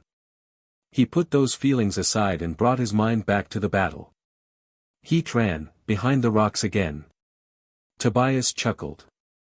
Haven't you figured out that it wouldn't work? Ash didn't respond to Tobias' taunt. He just hoped Heatran understood what he wanted him to do. Magma Storm. Again, as Heatran took cover behind one of the rocks, Hydreigon flew over behind the rock where Heatran had hidden himself. However, it stopped itself from firing its attack. That was because Heatran wasn't there. Ash smirked, as the magma-like flame struck Hydreigon from behind its back. That's where Heatran had gone. He'd hoped that Heatran would understand that he wanted him to hide behind one rock and sneakily move to another without anyone else noticing from the other side. And that's exactly what Heatran did. The mobility provided by the rocky terrain that Heatran was used to made it possible. Tobias wore a look of astonishment as he looked at his first Pokémon quail in pain. He inwardly admitted that once again, he'd underestimated Ash and his Pokémon. The overconfidence that he assumed after he'd let out his starter Pokémon after such a long time was the culprit. I hope you liked that, Tobias, Ash grinned excitedly. He realized that this was his chance while Hydreigon was still shaken up from the last attack. Flash Cannon. Heatran opened its jaws wide open and launched the Steel-type move from the same position from where he'd attacked last. Tobias called for Hydreigon to dodge but the Pokémon was still quivering when the realization came that the Flash Cannon was heading its way. Hydreigon cried out in anguish, its attempt to evade the attack failing due to the distance being so small. It let out a cry as when the Flash Cannon hit it, but it was aware enough to retreat towards its trainer's side this time. Even though the 2 attacks had hit Hydreigon head-on, Tobias didn't panic. You caught me off guard again, Ash, the rogue trainer admitted, shaking his head in disbelief.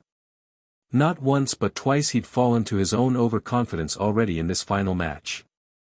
He knew he couldn't let it happen again. It could prove costly for him if he did. Ash shrugged off Tobias' comments. He wasn't about to be taken in by the words that he used. He had to concentrate on his battle now. All right then, Hydreigon, Tobias stood straight, his eyes looking right at Ash. Dark Pulse. Ash instantly countered. Flamethrower. Hydreigon jerked its middle head back and let loose the energy beam condensed with Dark Aura. At the same time, Heatran opened his maw and fired a flamethrower in response. The 2 attacks met in mid-air, and caused an explosion. Again, their attacks had cancelled each other out. Neither of the 2 were about to accept defeat. Suddenly though, Hydreigon, without any command from its trainer, gushed towards its opponent and fired another Dark Pulse. Before Heatran ever had the time to make its move or even get to brace himself, the pulsating chains of dark energy crashed into his body. Ash scorned. Now ancient power. Heatran somehow recovered and got back his footing on one of the mounts, calling forth large boulders that surrounded his body. A second later, the boulders zoomed at Hydreigon at a speed that even a Pokémon as fast as itself wasn't able to do anything but shiver in agony. It retreated back shakily, the wounds on its body evident that the attack had been effective. Both Pokémon breathed heavily as they stared into each other's eyes. Hydreigon, now let's end this, Tobias smirked. Earth power. As those words rung through Ash's ears, his eyes widened. A ground-type move was Heatran's biggest weakness. Jump on the rocks, Heatran. He cried out in fear, arms spread wide. A deafening howl was followed by a shining light that covered Hydreigon's body. The battlefield began to shake, cracks opening up underneath and brownish glow appearing inside the cracks. Heatran perilously leapt from boulder to boulder in his attempt to survive, evading a few close shaves with the erupting ground around him. He wasn't able to continue that for long. He lost his footing once one of the eruptions grazed him, and after that, many more boomed on his body. Ash clenched his fists. Heatran, he mumbled under his breath as his unconscious Pokémon laid on the ground. The referee raised the green flag towards Tobias. Heatran is unable to battle. The declaration was met with a huge roar from the crowd. Another legendary Pokémon battled in front of them and another one was defeated. This was just how good this match was. And their expectations had risen higher because of what was to come. The two finalists both had a Darkrai. One which had completely and utterly dominated the Lily of the Valley Conference and one who had mystery surrounding it. That is probably how Tobias managed to catch his legendary Pokémon. Wallace shrieked from the commentary box. That Hydreigon sure is something. Alder exclaimed.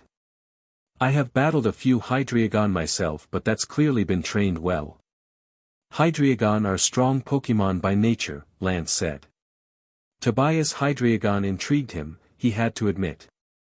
But if someone trains theirs as well as Tobias has, the strength that comes with it shouldn't be surprising. This was the Dragon Master inside him speaking. He could never ignore a Dragon-type Pokémon. Not least one with such tremendous abilities. Both Pokémon put up a great fight, Cynthia added to the views of his colleagues. The battle could have gone either way. Ash raised Heatran Pokeball and the Lava Dome Pokémon was SCKED inside. Have a good rest, my friend. He said as he unclipped the remaining two Pokeballs from his belt and intently stared at them. It's just the two of you now. Meanwhile, Tobias too recalled his Hydreigon and removed a different Pokeball. The two tossed their Pokeballs up in the air and their next choices materialized. The two chose Pokémon flapped their wings and took to the air. Charizard roared as his sharp eyes glared at his opponent, Zapdos, who stared right back, sparks crackling around its wings. Flamethrower. Ash yelled. Charizard fired the Redorigny flames that could burn anything in its path at his opponent. Zapdos flew through the skies, dodging the attack once and then again, when Charizard changed the path of the flamethrower. Thunderbolt. Tobias called. Tear through it with Dragon Claw. Ash countered. Zapdos finally stopped moving around and settled itself as its body engulfed itself in bolts of electricity. As the sparks flew towards Charizard, the orange dragon's claws enlarged and draconic energy surrounded them. He sliced right through the electric-type move with his claws as the thunderbolt that was cut in two zipped through the air before dissipating. Charizard then flew towards Zapdos, his claws still containing dragon energy. As he neared and attempted to slash his foe, Zapdos slipped past him. Charizard though wasn't about to lose in the air to another flyer. He straightened his wings and gave chase to the Thunder Pokémon who cut through the winds and flew upwards. Thunderbolt. Flamethrower. While in the skies, the two exchanged their elemental attacks, attacking and defending at the same time. Charizard finally managed to strike with his Dragon Claw, albeit just being able to clip some of Zapdos' feathers with his attack. Ash noted that Zapdos was very fast. His Charizard was one of his fastest Pokémon, and in the air, there weren't many Pokémon he'd fought against that could match the speed of the fire dragon. Zapdos, however, could. However, a battle like this would only make Charizard more determined. Get close and use wing attack. Tobias shouted, making sure that his Pokémon that flew in the air heard him. Use your own wing attack. Ash yelled a moment later. Zapdos swiftly turned itself around and its wings shone a tinge of silver. Charizard extended his wings, which glowed just like Zapdos, as both the flying type converged towards one another. The two pair of wings met and pushed the other back. In the next clash of wings, however, Charizard's clearly superior physical strength came to the fore as Zapdos was sent crashing towards the ground. Ash grinned as he ordered his next move. Flamethrower quickly. Charizard too descended and in a few moments caught up to the falling Zapdos. Just a few meters away from his foe, Charizard let his flames loose. Zapdos cried in anguish as burns appeared throughout its body before it crashed into the ground. Tobias gritted his teeth in frustration. How could it be that Charizard was stronger than Zapdos? Zapdos clearly had a type advantage, and yet it was Charizard who dominated this battle. He couldn't help but wonder if Charizard was actually much stronger than his Zapdos. Get up, Zapdos! He cried out to his Pokémon that could barely just stand up. Rain Dance! Zapdos picked itself up from the dust and trilled, its beak pointed towards the sky. In a matter of moments, dark clouds hovered around the sky that had sun shining through. Droplets of rain fell on the ground and soon, it began to come down harder. Even though Zapdos was worn out, this wasn't good for Charizard. He could smell exactly what Tobias was about to do. And if he let Tobias succeed, it wouldn't be too good for him and his Charizard. Finish it with Dragon Claw. Ash called desperately. It will end, but not the way you want it to, Ash. Tobias pursed his lips at the tone Ash used. Thunder. Ignoring the rain, Charizard readied his Dragon Claw and gushed at Zapdos. The legendary Pokémon flapped its wings and got back. Then, it sent out a call to the clouds that it had summoned. And just as Charizard was about to slash it with his Dragon Claw, a huge bolt of electricity fell upon him. A huge cracking sound was made when the thunder struck Charizard.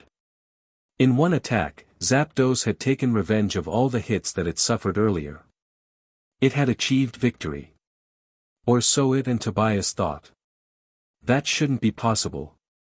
Tobias screamed, flabbergasted at the sight he saw. There were wounds and cuts all around his body. There was blood that could be seen dripping on the ground, mixing with the rain water. However, Charizard still maintained his shape. It had just been hit with a super effective attack from a legendary Pokémon, but that wasn't enough to take him down. Sure, his wings had taken damage and his legs barely stood straight. Yet, he wouldn't allow himself to fall. Ash bit his lower lip as he saw the condition that Charizard was in.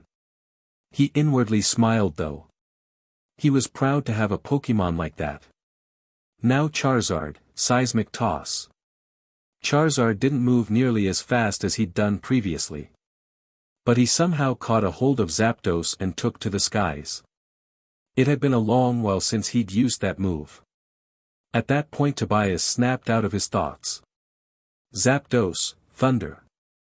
Zapdos tried its best to get out of Charizard's grasp, but unable to do so, it used its strongest attack again. And with the rain still coming down, albeit much lightly than before, the thunder still had almost unmissable accuracy.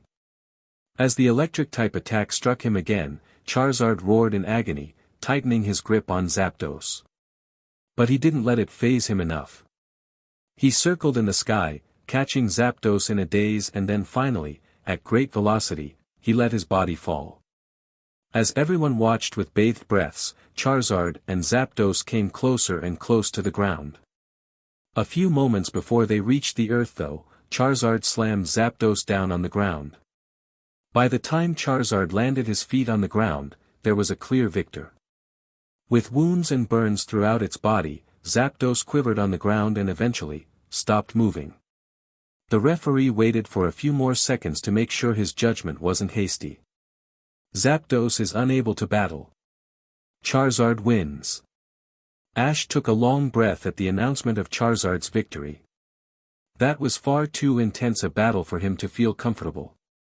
The fact that Charizard had hung in there after taking damage from Zapdos' thunder made Ash feel proud.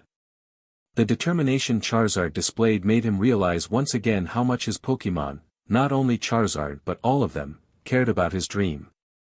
Tobias let out a sigh as he raised Zapdos' Pokeball and called it back inside.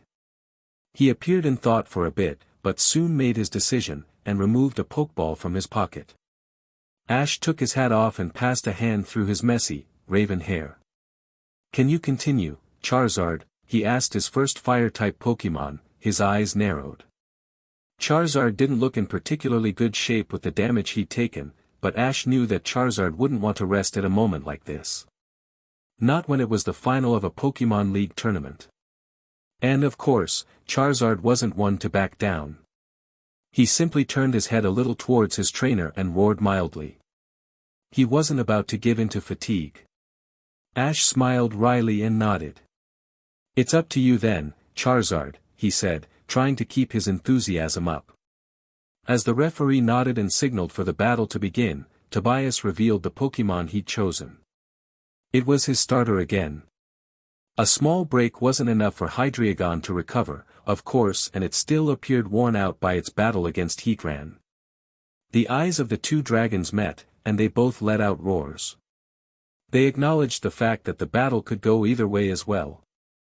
No one knew their physical conditions better than them, and they were aware that one good attack could mean the end of their battle. And so did the trainers of the two dragons.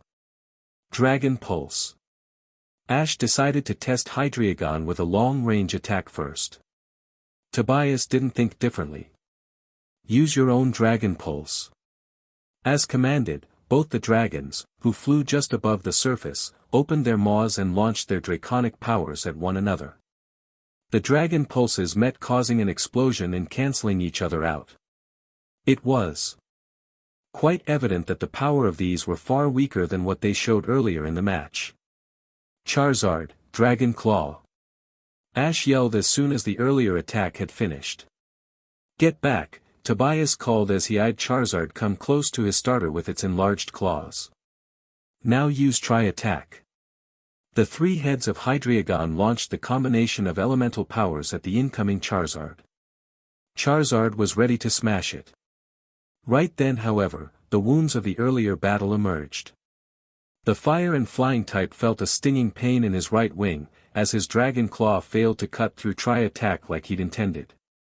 The Tri-Attack smacked Charizard on the chest, as he crashed into the boundaries of the battlefield. "Charizard!" Ash screamed worriedly for his Pokémon. He turned to look at the boundary where Charizard had gone crashing to. Charizard still tried his best to stand up. His body appeared to be trembling as his knees gave in. But he tried to get up still. That was all he could take though. It was over for him in this match. He fell down face first on the ground. The referee again raised the flag towards Tobias. Charizard is unable to continue. Hydreigon wins. Ash winced as he recalled Charizard into his Pokeball. He made an error. He should have called back Charizard. He let himself be drowned in battle. There was no way Charizard could have gone on for much longer after the battle with Zapdos, and he knew that. He still convinced himself that it was the right choice to let Charizard fight on. And now, he regretted it after having witnessed the pain that Charizard went through in the final few moments of that round. "You've raised Charizard really well, Ash," Tobias complimented with a broad smile.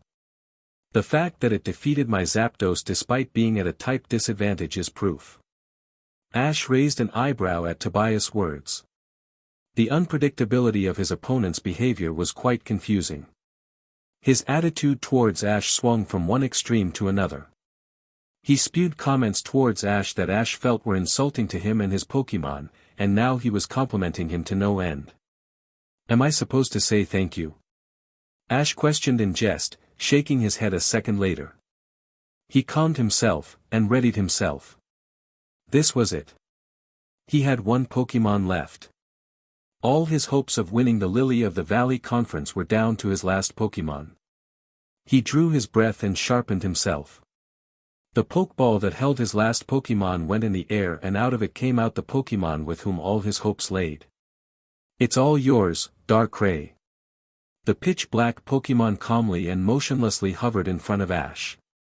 But even when he did nothing, his presence was enough to send shivers down the spine of everyone present. Such was the aura that he emitted that even the air that they breathed felt heavy. It didn't matter if people in the arena were sitting outside or inside air-conditioned rooms. The uneasiness was the same for everyone. It was as if time itself had stopped for everyone. Everyone except for Ash. It wasn't unintentional. It was true that almost anyone not used to Darkrai's presence would feel a hint of restlessness, but this was something Darkrai did to make sure that everyone was made aware of his presence. At that moment, no one could do anything but notice Darkrai. Ash realized what Darkrai attempted. This wasn't the Darkrai he'd come to know as his trainer. This was much more like the rogue Darkrai he'd first met in Alamos Town. "You should stop, Darkrai." As soon as those words reached Darkrai, the aura that enveloped the air instantly vanished. Or at least it weakened. Darkrai, too, realized that he'd gotten caught up in his past. He was quite anxious for his time to battle. And that was what had caused him to display such unruly behavior. He turned his head to face Ash and bowed slightly. "Forgive me, Ash," Darkrai said telepathically, only conveying his words to Ash. Ash smiled. He'd become used to Darkrai being the obedient Pokemon that he was. On the other side of the battlefield, Tobias, along with everyone too, had just snapped out of what even he would term a fearful experience. He scorned as he observed Darkrai, catching his breath. "What was that?" he hollered. "Is that the Pokemon I have to defeat for you to win, Ash?" Darkrai asked, his eyes fixing themselves on the injured Hydreigon that stood across him. "He still has two other Pokemon in Hydreigon," Ash told his Dark-type. "You'll have to beat all three for us to win." "Just three?" It was an attempt to crack a joke, but his monotonous tone meant that it never happened. "One of them is Tobias' own Darkrai," Ash informed him. The referee, who'd himself just gotten back to his senses, raised the flags, obviously not wanting to look at Darkrai. "Begin." Dragon Pulse. Tobias felt uneasy. That was the reason he took the first move. Usually, he'd let his opponent show their trick first. He'd realized that Hydreigon wouldn't last much longer. "Dodge it," Ash said calmly. He watched as Darkrai easily got out of the way of the draconic beam that was aimed at him. It almost seemed far too easy for Darkrai. "Now, use Ice Beam." And Darkrai did just as he was told, bringing his hands together. He then released the white, icy beam from the orb that had materialized between his hands. The Ice-type move flurried through the air and struck the already injured Hydreigon, who couldn't get out of the way in time. It haplessly cried out, flailing its three heads around. The beam of ice froze one of the heads on its side, and it fell on the ground. It didn't look like it would be moving any time soon. "Hydreigon is unable to continue," the referee raised the red flag towards Ash. "Darkrai wins." Tobias raised Hydreigon's Pokeball and the fallen beast was SCKED inside. He stared at Darkrai for a few moments. Then, a broad smile covered his face. "Ash," he called. "You had 3 fire-type Pokemon in your team, but you have none left now." He tossed his next Pokeball up in the air. "The decision to not use your Darkrai instead of your fire-type Pokemon will be your downfall." To follow Tobias' words, the Pokeball opened and a Pokemon that most hadn't seen before materialized. It was an insectoid Pokemon with a purplish body which appeared to have joints, almost like a machine. Its saucer-like head had 2 large, red eyes and below them appeared to be white teeth. Its metallic arms ended with a single gray, pointed claw on each of them. And so did its legs.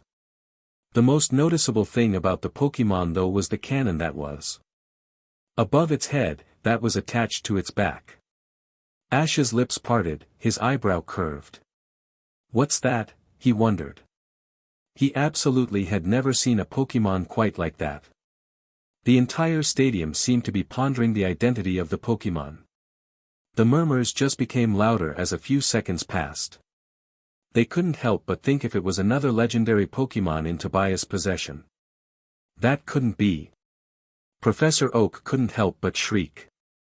He sprung out of his seat as his wide eyes jammed on the Pokémon that had come out of Tobias' Pokeball. The Pokémon that Juniper said she was collecting data on, Genesect. Genesect? Barry tilted his head. Somehow, Professor Oak had had a more excited reaction than Barry when Genesect was unveiled. Yes, Oak said, his attention still captured by the Unova Pokémon called Genesect. It's said to a very rare Pokémon. It's not been too long since Genesect's existence has been discovered. Oak let his body fall back on his seat, seemingly more relaxed than he was a few seconds ago. There was a team of renowned researchers who were looking for Genesect. There were said to be sightings but they couldn't be confirmed. He took a deep breath. This battle right here would be a huge moment in the progress of the data we have on the species.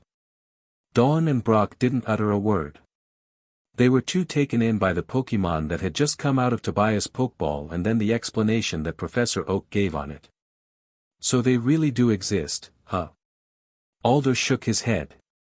This was turning out to be a day of too many surprise, even for the likes of him.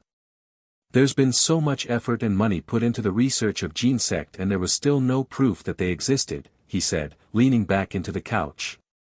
And now, we are witnessing it first even though all those who've spent years searching for it haven't got a clue on it. Ash grabbed his Pokédex from his pocket and pointed it at the Pokémon that Tobias had just unveiled. Error. There is no data available. The Pokédex said in its mechanical tone. No data. Ash mouthed, his eyes narrowed. He looked at the unknown Pokémon with interest. Could that be a new Pokémon?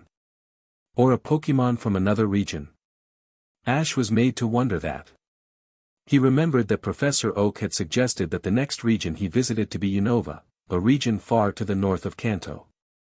After the professor had arrived at the Lily of the Valley Island, he'd even upgraded Ash's Pokédex and added information about the Pokémon from two new regions, Unova and Kalos. However, the Pokédex still didn't recognize the Pokémon that stood in front of Tobias. Tobias let out a light chuckle. By the looks of it, it doesn't seem like you know about my Pokémon. He said. It's not your fault, it is after all a Pokémon that has been discovered not too long ago. He put his hands in his pockets, his body relaxed. It's Genesect. Genesect? Ash repeated the name that Tobias had called it. Tobias nodded. Yes, a Pokémon from the Unova region. That's where I'm from as well. You're from Unova? Ash popped the question, an eyebrow raised. Tobias shook his head bemusedly. He'd half figured that Ash might not have the slightest clue as to where he was from. Why am I not surprised? That information was on my trainer page in the Sinnoh League database. He said. You probably didn't notice that. Ash scratched the back of his head, slightly embarrassed. Well, he began, a wry smile on his face. I didn't know the database had all the information about the trainers. The referee glanced at each of the trainers and as they nodded, he raised the two flags in his hands. Begin. Let's get this started. Genesect, Tobias ordered, his hand pointed at Darkrai. Scissor. Darkrai had stopped emitting all the energy that it did a few minutes ago, and instead had tried to hide his presence. Of course, the emergence of Genesect and the mystery surrounding the Pokémon had helped his cause. He focused his attention on Genesect who'd been just jumped in the air and was headed towards him. Darkrai figured what Ash would want him to do, since there had been no words from the trainer. Genesect crossed its claws, which began to emanate a yellowish energy and jetted towards its foe. As it came closer to Darkrai, the dark type swayed out of the way without any problems. Genesect turned around and retried the attack, but the result was the same. Suddenly though, its scissor-like claws enlarged even further. Darkrai had been allowing Genesect to get right next to him before he evaded the attack. The surge in Genesect's attack power meant that Darkrai wasn't able to avoid the X-Scissor completely. Ash frowned at the way Genesect had suddenly had its attack strengthened. As far as he could tell, it hadn't used any moves which would increase its attack power yet. He stormed his brain about what could have been the reason for that, but couldn't come up with a solution. "You seem surprised, Ash," Tobias said with a broad smile. "That was my Genesect's ability," he explained. "The few people that know of Genesect and its ability call it download. It increases Genesect's attack power." "An ability which increased attack power," Ash mumbled, lost in thought about the times he's faced abilities as similar. He knew of a few abilities that increased the attack power of Pokémon, but he'd never heard of download. Most of the abilities which did have such an effect also had its downsides. At first, Ash had decided to play it safe and see what the Genesect could do. He'd figured out now that that was too dangerous. This Genesect wasn't a Pokémon he could take lightly. Dark Pulse. As Darkrai released the dark energy from the palm of his hands, Tobias countered. "Cut through it with X-Scissor." Genesect buzzed in a tone which sounded like metals crashing against one another before it crossed its claws. Again, the X-Scissor enlarged than it would normally. Genesect whizzed as it stopped the Dark Pulse with its own attack and eventually managed to dissipate it. "Now use Flash Cannon," Tobias ordered. On cue. Genesect lowered its head as metal particles formed in the cannon above its head. "Dodge it," Ash said. And Darkrai successfully managed to get out of the way of the metallic beam that Genesect fired. "Now Dark Pulse." Tobias grinned. "Use X-Scissor like last time." Just like it had happened before, Darkrai fired the Dark Pulse and Genesect managed to block it with its X-Scissor. A few burn marks did appear on both its claws however. Just when Tobias was about to give another command, Darkrai again fired his Dark Pulse. This time, Darkrai was much closer. He'd been getting closer all this time. "Use X-Scissor again," Tobias shouted at the top of his lungs. He'd finally noticed that Darkrai had decreased the distance between himself and his Genesect. Genesect prepared for its X-Scissor once more. But that's all it managed to do. The speed of Darkrai and the smaller distance between them meant that the Paleozoic Pokémon didn't have the time to block the incoming attack as he'd successfully done previously. It buzzed in pain as it was made to land on the ground due to the power of the move that its foe had used. "That was pretty good, Ash," Tobias said with a smile. "Now, Genesect, bug buzz." Genesect jerked its head up and a buzzing sound came out of the white teeth. The noise got louder and it was clear that it had done its job as Darkrai flinched for a brief moment. "So you think you can beat us with type advantage alone?" Ash frowned. "Ice Beam." Iron head straight at it. Tobias shouted with a grin. He was confident of pushing through the Ice Beam like Genesect had blocked the multiple Dark Pulses earlier. Genesect pulled back its arms and legs and zipped towards Darkrai. Its head began to glow silver as it charged. Darkrai released the fizzy beam of ice and hit Genesect. The Pokémon cried out for a moment but it didn't stop its attack. It had suffered damage from the ice beam yet it broke through it and continued its charge. Ash clenched his fists as Genesect was inches away from Darkrai. "Stop it with Psychic." Darkrai's eyes glowed red and just as Genesect was about to crash into him, he caught his foe in his mental grasp. The bug type was stopped in its tracks, only a meter away from striking its target. It struggled, attempting to heave its body around but to no avail. "That's impossible." Tobias howled in astonishment, his teeth gritting against one another. "There's no way Darkrai can have enough psychic power to stop my Genesect. Break out of it, Genesect." Tobias couldn't believe that his Genesect would be stopped like that with Psychic. He believed Genesect was one of his strongest Pokémon in terms of raw power. Ash couldn't help but let a light smile cross his lips at the sight. He couldn't believe that Darkray's mental strength was so strong. It was one thing to catch a Pokémon in Psychic for a moment or two and hit their target in that instant, which was what Psychic was used mostly. This, however, was totally different. Darkrai had held Genesect in its grasp for a lot more than that. Even though Genesect evidently tried to shake the Psychic off, it couldn't. "Give it a nice throw now," Ash said calmly. And just as he said that, Genesect was hurled onto one of the cemented boundaries of the battlefield. There was enough force there to make a loud thud that everyone across the arena could hear, and the boundary wasn't in good shape as Genesect's body dug into it. Genesect wasn't done in yet though. It cracked through the wall and brought its body back onto the field. Tobias sighed in relief. "Let's heat this up, X-Scissor." Ash let Genesect come halfway into the field before he grinned. "Put it to sleep." Dark Void. Darkrai instantly formed a darkish ball of aura in his hand and threw it at Genesect. The insectoid Pokémon knew what it was. It had trained with Tobias Darkrai enough to. However, it was too close to not be hit by it. The dark void expanded and pulled Genesect inside as it fell into a deep slumber. Tobias still had a move up his sleeve. Sleep talk. He just hoped that Genesect could hear him. "Finish this before it can move, Darkrai," Ash called, his eyes narrowing. "Dream Eater." Genesect's body lifted itself, its eyes still closed shut. The way its body moved made it clear that it was asleep. Meanwhile, Darkray's eyes glowed red and a shadow of its own body was created. He hushed and the shadow zoomed towards Genesect, who'd begun to charge in. As the shadow passed Genesect, it let out a loud shriek of pain. Its body fell on the ground a couple seconds later. Genesect is unable to battle, Darkrai wins. The referee declared with a flag raised in Ash's direction. "That was most impressive," Wallace said as he leaned forward on the table. To be able to defeat its foe so effortlessly, it's identical to the way Tobias' own Darkrai has done to the Pokémon in its path. Alder nodded in agreement.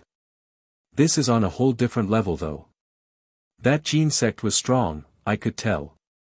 "It's just the two Darkrai left now," Cynthia chimed in with a smile she tried to hide. Lance had remained silent until then finally spoke. "Everyone throughout the world will be watching," he said, eyes on the battlefield where Tobias had recalled his Genesect. "A battle between two Darkrai, who would have thought? It will be a treat for every Pokémon fan indeed," Wallace smiled. Like everyone else, he too was sitting in anticipation of the next bout. The final battle of the Sinnoh League. "If what both these Darkrai have shown us their full power," Alder began, his forehead wrinkled. He gazed on the battlefield, one eye fixated at Ash and Darkrai. "Then I won't be surprised if one falls short of the other." The other champions didn't comment. They knew exactly what Alder was referring to. The entire stadium erupted with loud cheers. There was no doubt that the crowd was captivated by the power shown by all of the Pokémon on show, but Darkrai had excited them in a different manner entirely. They were finally able to witness someone who was not only putting up a fight against Tobias' gang of legendary Pokémon, but who was also matching them in terms of sheer power. Cheers of Darkrai echoed as everyone waited for the epic showdown between the two Pokémon to begin. Tobias cursed under his breath as he pointed Genesect's Pokeball forward. As the fallen Pokémon was SCKED into the ball, he slipped it into his pocket before unveiling the Pokeball that contained his final Pokémon. On the other side of the field, Ash breathed a sigh of relief. It wasn't as if he doubted the ability of his own Darkrai, but defeating another one of Tobias' Pokémon and getting on even terms with him was a cause of relief.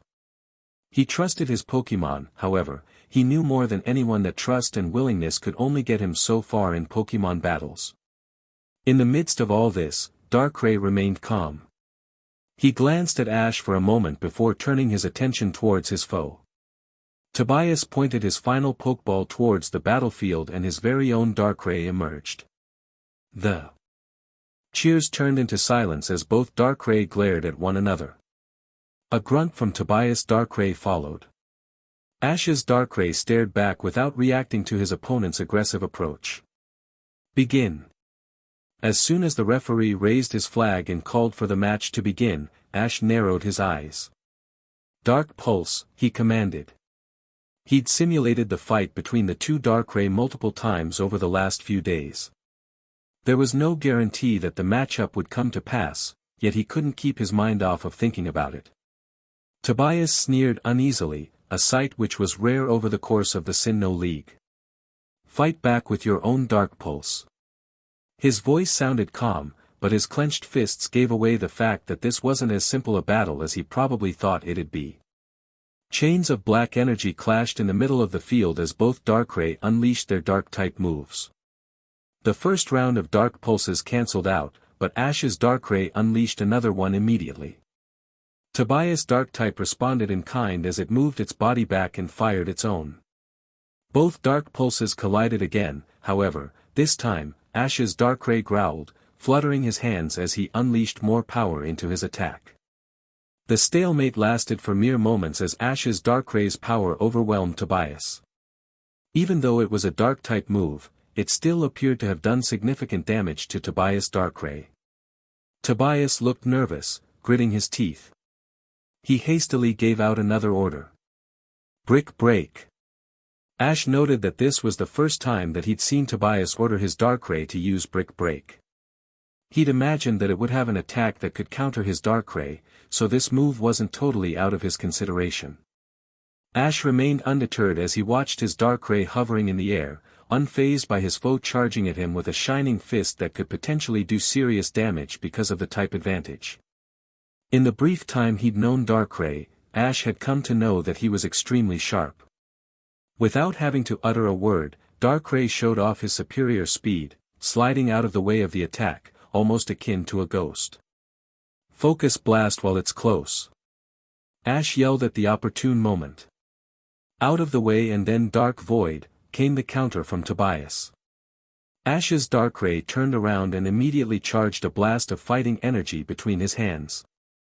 Before the opposing Darkrai could charge its own attack, Darkrai had already sent the Focus Blast in its direction. By the barest of margins, Tobias' Darkrai managed to evade the incoming move which whistled past it and crashed into the boundary of the battlefield. Reinforced as it was, the Focus Blast still managed to make a massive dent into it as it crashed with a loud thud, making the ground tremble. Ash scowled. Focus Blast was an attack that had a high chance of missing. But even though it had missed this time, he knew that it would only take one good hit of Focus Blast to have Tobias' Darkrai in trouble. Such was the power of the attack, and more so, such was the power of his own Darkrai. Tobias focused his eyes on his Darkrai before he spoke. Nasty plot. Ash raised an eyebrow at that. He hadn't come across many Pokémon who'd used that particular move in battle. As far as his knowledge, Nasty Plot was a move in which a Pokémon concentrated all its power in its mind to increase the power of their ranged attacks. In the case of a Pokémon like Darkrai, who primarily used such types of attacks, it could prove to be a terrifying weapon. His Darkrai didn't know the move, at least as far as he understood. But then again, he hadn't really asked his Darkrai about his moveset. Darkrai had shown him his wares and he'd just gone with that. Tobias' Darkrai closed its eyes as dark energy surrounded its ghost-like body. It almost seemed as if some kind of black fog had appeared, and it suddenly began twisting viciously before getting sucked into Darkrai's body. Focus Blast. Ash shouted out. It was too dangerous for him to let that move go through without retaliating. Darkrai formed a concentrated ball of energy between his slender hands before throwing it towards his foe who appeared in the middle of its concentration to strengthen itself. It also meant that it was left defenseless and the attack struck. The opposing Darkrai let out a grunt as it was pushed back several meters and made to open its eyes in the process. It placed a hand on its head, closing one of its eyes as the pain surged through its body. Tobias maintained a neutral expression on his face. He seemed more confident than a minute ago, even though his Darkrai appeared to be struggling after taking the brunt of the Focus Blast. Thunderbolt. Ash couldn't tell whether Nasty Plot had been completed or not at first. However, the way electricity surged out of Tobias Darkray's hands, chugging some of the ground beneath as it gushed towards his Darkrai, made him think that it probably did. Darkrai himself seemed surprised that the thunderbolt headed towards him had so much power.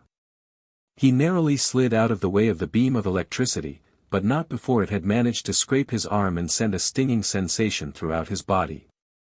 Nasty plot during the battle is quite a risky strategy, Wallace began as he smiled at the grand battle that he'd witnessed thus far. However, if a Pokémon is successful in completing it during a battle, then its victory is all but assured in most cases. Using an attack-strengthening move in itself is not the biggest challenge in a battle, Lance said. But the trainer and their Pokémon must have confidence that they would be able to sustain any attack that could come their way while using such a move. Ash was taken by surprise, said Cynthia as the others turned to look at her. If Ash had responded instantly to the nasty plot and had his Darkrai attack with something as strong as Focus Blast, maybe this battle would have ended there. Indeed, Lance confirmed as he turned his attention back to the battlefield. There's a difference of experience between Ash and Tobias. Was I wrong about thinking Ash's Darkrai was stronger? Alder thought out loud, hands folded. He'd made a statement earlier that one of the Darkrai was clearly a level above the other, and he'd meant that for Ash's. Regardless, the battle's not over yet, Wallace commented. At the end of it all, age, experience, or anything of that sort doesn't matter if you win. For the first time while battling with him, Ash had heard his Darkrai let out a cry of agony of such magnitude.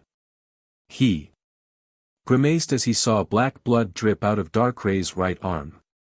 Are you okay, Darkrai? Do not worry. It is but a scratch. He successfully evaded another incoming bolt of electricity after reassuring his trainer. Hearing the tone in which Darkrai spoke, Ash sighed in relief. He narrowed his eyes the next second as he thought of a way to end the battle. With its powered-up moves, Tobias Darkrai was more of a threat than any of his other Pokémon. Until now, Ash had thought that his Hydreigon was Tobias' strongest Pokémon, but having witnessed the power-up Darkray's moves had received after that nasty plot, Ash considered himself somewhat mistaken. Focus Blast would be too risky a move at this point due to its low hit rate. It was great in usual circumstances, but not in a battle against a Pokémon as naturally fast as Darkrai. Their ghost-like movements allowed them to evade even attacks that would normally successfully hit, so a low-accuracy move would be child's play for them to dodge.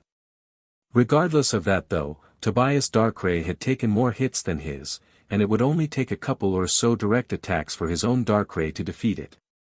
Ash's Darkrai scowled at Tobias. Know your place. Those words were heard by no one but his foe. Shadow Ball. Ash ordered. Dark Pulse. Tobias' voice was a lot more confident after those last two attacks of his Darkrai, as if he was certain that he had the upper hand in the battle now. The two attacks were fired almost simultaneously and both clashed in the middle. Ash smirked at that. His Darkrai had begun to close the distance as soon as he released the Shadow Ball and before long, was closing in on his foe. Neither Tobias nor his Darkrai had seen that coming as both their eyes widened. Tobias' hasty shout was followed by his Darkrai retargeting its Dark Pulse towards the incoming Darkrai, who'd already sent a chain of dark power towards it. Ash had planned this. He'd talked to Darkrai about this beforehand, that if he called for Shadow Ball against Tobias Darkrai, then it meant throwing the Ghost-type move a distraction before moving in close from the other side and attacking with Dark Pulse. Focus Blast would have been the more powerful choice, but Dark Pulse was the move that Darkrai could use in the least amount of time before his motives were noticed by Tobias or his Darkrai. Tobias Darkrai cried out in pain after being struck by the Dark Pulse and pushed backwards again. Ash's Darkrai fired another of the same attack, but its foe, having come back to its senses, managed to narrowly avoid the second attack. Its pumping chest as it huffed was evidence enough that it was at its limit. Ash realized that this was the moment, the opportunity to finish the battle. Focus Blast. He shouted at the top of his lungs. He could no longer maintain his composure with victory in sight. Dodge it. Tobias yelled, equally as impatiently as Ash. One could see the unease on his features as his grin had vanished. Ash's Darkrai closed in even more while forming an orb of brownish energy between the palms of his hands. Tobias' Darkrai grunted as it flew back as fast as it could manage, but it was slower than before, its movements more sluggish.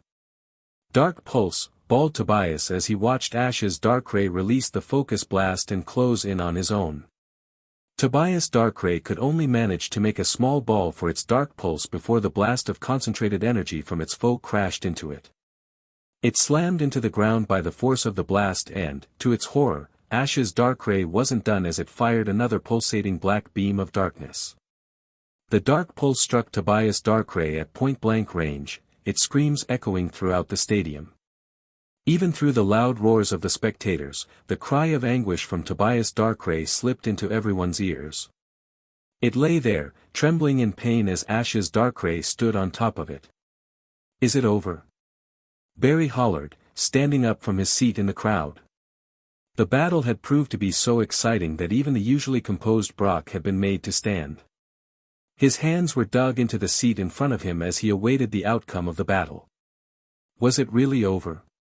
His longtime friend, the one he'd seen grow from a trainer who'd just started his journey with his Pikachu with no badges to one that could command Pokémon of the ilk of Darkrai, had come so far. He was battling in the final against a trainer that had managed to sweep through the entire Sinnoh League as if every other trainer was a stepping stone for him. "It could well be," Brock muttered.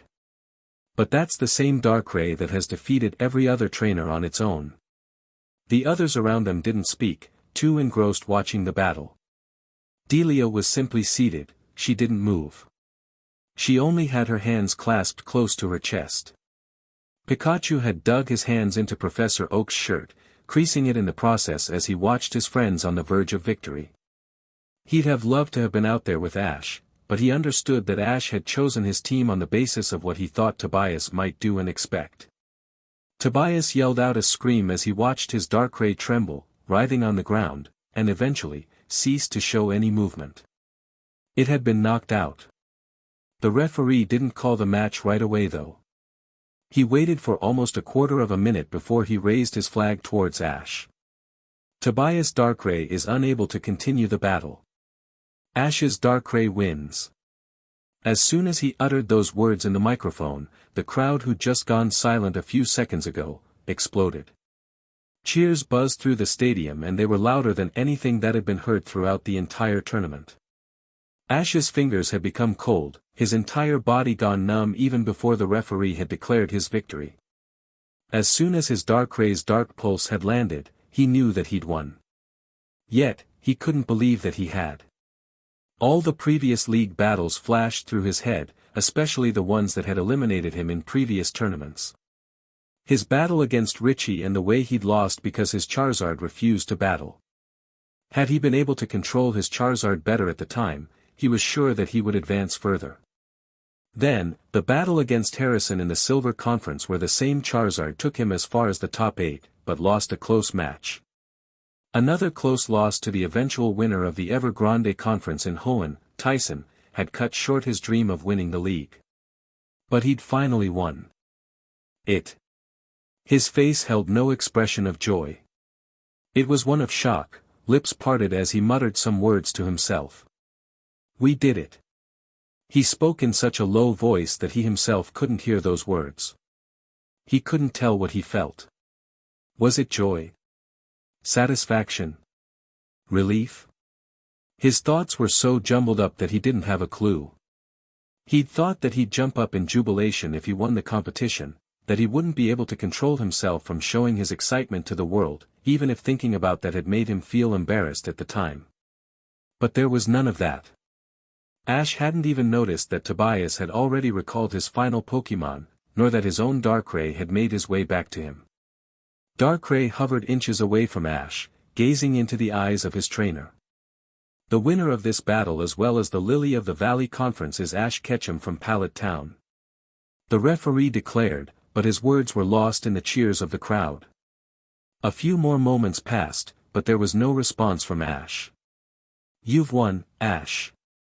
Those words finally snapped Ash out of his daze as he looked at Darkrai. A jubilant grin that spread from ear to ear made its way on his face. "Yes, we've won," he muttered. He raised his fist to the skies before he took a deep breath. "We did it," he finally yelled out. He stepped forward and wrapped his arms around Darkrai, warmly embracing the Dark-type Pokémon. "Thank you," Ash said. Darkrai appeared confused for a few moments before he finally tapped on Ash's shoulders with his own slender hands. "Mr. Ash Ketchum." Ash was surprised as he finally let go of Darkrai and turned around to notice two Nurse Joys and two men behind them. He figured they were Pokémon doctors from the way they were dressed. "Can we please have your Pokémon and get them healed?" one of the Joys asked politely. "The Pokémon League would like for your Pokémon to be with you during the award ceremony." "Oh, sure." Ash immediately unclipped his belt, which had 6 Pokeballs. He took 5 of them out of the belt while keeping one with him. "Please take care of them." Nurse Joy hesitantly looked at Darkrai, flinching for a brief second. "Would you not like your Darkrai to be treated as well?" Ash glanced at Darkrai before smiling at Joy. "No," he shook his head. "He's fine for now. I'd like for him to be with me." Pika Pie. Suddenly, Ash felt something crash against his gut. He let out a groan before grinning when he noticed it was Pikachu.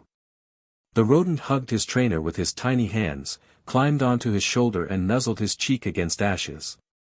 Ash enjoyed the familiar feeling of his Pikachu rubbing against his face. He scratched Pikachu's ears before taking him into his arms. "We won, Pikachu," he exclaimed. Nurse Joy, who'd seen the little union of the two friends, smiled. "We'll return your Pokémon to you in a few minutes. You can bring them back to us later for a full checkup if needed once the ceremony is over." "Thanks for that." Ash retained his smile. It hadn't vanished since his victory was confirmed. Once the doctors left, Ash saw Tobias smile in his direction. Both trainers met in the middle of the field as Tobias offered a handshake to his final opponent. "That was quite a battle, Ash," Tobias said with a wry smile on his face. "I'll be honest, I did not expect you to be such a challenge, even with your Darkrai." Ash took the offered hand and shook it, but batted an eye at the comment. Tobias still belittled him, even after he'd been defeated. Ash couldn't deduce whether it was genuine or just another attempt from Tobias to assert his superiority. Nonetheless, he returned the smile. "I can't say the same about you. You were every bit the trainer I thought you'd be." "It's been a while since I've had a battle as magnificent as that," Tobias continued. "And I thank you for that. I've been shown new possibilities." "Likewise." Ash couldn't deny that he learned a lot from that battle. Just from the battle between the two Darkrai, he'd learned that moves such as Nasty Plot could be an amazing weapon if used correctly. Ultimately, it all depended on how the trainers timed it and the confidence they had in their Pokémon. Tobias had proved his quality as a Pokémon trainer, too. Ash might not have appreciated Tobias acting as if he was above the others, but he couldn't deny that it would be true for Tobias in most cases. It might have even been the case during their battle as well had Ash not gone through the rigorous training with all of his Pokémon or had help from Darkrai. Ash considered that he'd come out a better trainer after that battle. "I hope we can battle again in the future," Ash continued. "I'd like to see the strength of your other Pokémon. The thought of that excites me as well." Tobias turned to leave. "I'll just have to catch even stronger Pokémon." The last statement had Ash shaking his head. Tobias was quite a bemusing personality. He'd have expected him to say that he would work with his Pokémon to make them stronger, not that he'd catch stronger Pokémon. He put it down to different people having different means to get stronger. He'd seen how strong Tobias Hydreigon was, and that was a Pokémon that he'd apparently raised himself to the level that it was at now. As a few more minutes passed, the crowd quietened, but most people still remained in the stadium. The sky darkened a fair bit and the stars became visible. Fireworks had been lit, illuminating the dark blue sky with its wondrous colors. Ash's adrenaline had died down too as he soaked in the glory of his victory. For the past few minutes, he'd done nothing but stand on the battlefield with Pikachu and Darkrai. His mind was still a jumble of thoughts, both of the past and also thoughts about what he'd do in the future. The stage had been set for the award ceremony, which would also mark the close of the year's Sinnoh League. Mr. Goodshow walked on to the stage with a golden trophy which had a Pokeball at its head and Ash Ketchum engraved at the bottom. He was followed by the champions who'd graced the tournament, Cynthia, Lance, Wallace and Alder. One of the league officials walked up to Ash and handed him 5 Pokeballs. "Here are your Pokeballs, Mr. Ketchum. If you'd please be kind enough to let out all your Pokemon before going on to the stage." Ash gleefully accepted the Pokeballs and then raised all of them at once. Charizard, Garchomp, Sceptile, Infernape and Heatran formed a circle around their trainer as they each gazed into his eyes. Ash did the same, moving from one Pokemon to another. Ash couldn't put into words how thankful he was to his Pokemon, but words didn't need to be spoken. He petted Heatran's steely head, then fist-pumping with Charizard, Sceptile and Infernape. Garchomp didn't want to be left behind as he excitedly jumped onto his trainer and playfully nibbled at his head. "It hurts more than it did the last time you did that," Ash laughed, managing to get Garchomp off his head. His biting habits could prove dangerous for Ash's health now that he was a fully evolved dragon. Ash began walking towards the stage where he saw all the champions smiling at him. He returned the smiles in kind as he stepped onto the stage, shaking each of their hands as he moved from one champion to another. He could barely feel his body because of the nerves. "You've gotten truly strong, Ash." Lance was the first of the champions that Ash shook hands with. "I remember the times we met in Johto and I had no doubt that you'd win the league soon." "Thanks," Ash said. "I can't express what it means coming from one of my idols growing up, Lance." "That was a spectacular show that you and your Pokemon put up," Wallace commented as he shook hands with Ash. "Glad you enjoyed it." "Ash," Alder started. "First of all, congratulations on your victory. I've heard that you still haven't been to the Unova region." "I haven't, but I plan to go there very soon," Ash said. "That's great then. It's a faraway place, but there are some Pokemon in Unova that you wouldn't normally find in these parts of the world. I want you to come there and challenge the Elite Four. You'd normally have to defeat all the certified gyms in the region or win the league, but I can make a recommendation for you." Ash was quite taken aback by that. He knew that a trainer couldn't officially challenge the Elite Four and the champion without either getting the gym badges from the 8 certified gyms of the region or winning the regional conference, but he had no idea that a recommendation could help one skip all of those things and challenge the Champions League of the region directly. Directly challenge the Elite Four? Ash mused at the idea. "I'll think about it, Alder." "Thanks," he said after a few moments of thought. Alder chuckled at the response that he received. "Of course." He patted Ash's shoulder a couple of times.